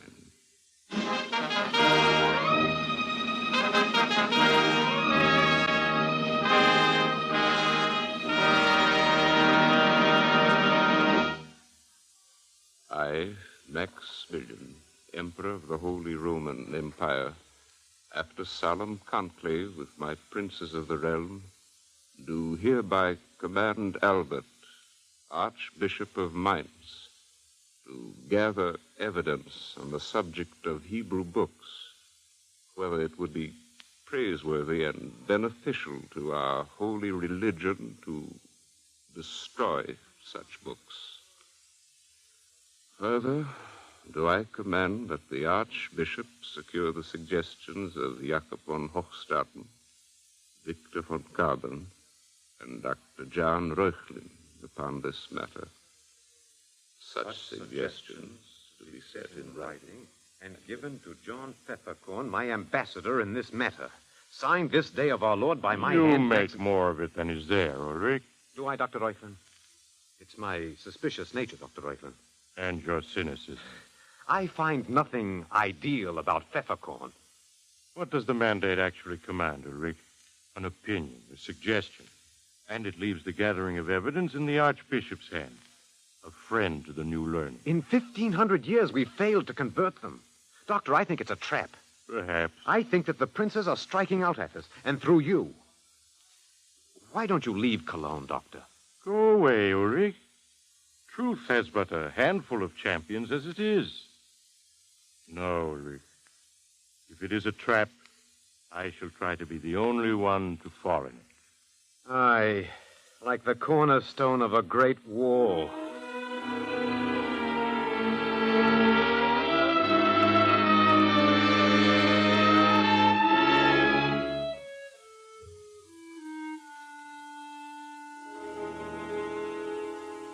And on a bright November morning, Dr. John Reuchlin went to the Archbishop's palace to give his opinion.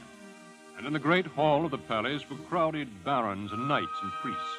The giant tapestries on the walls stirred with their motion.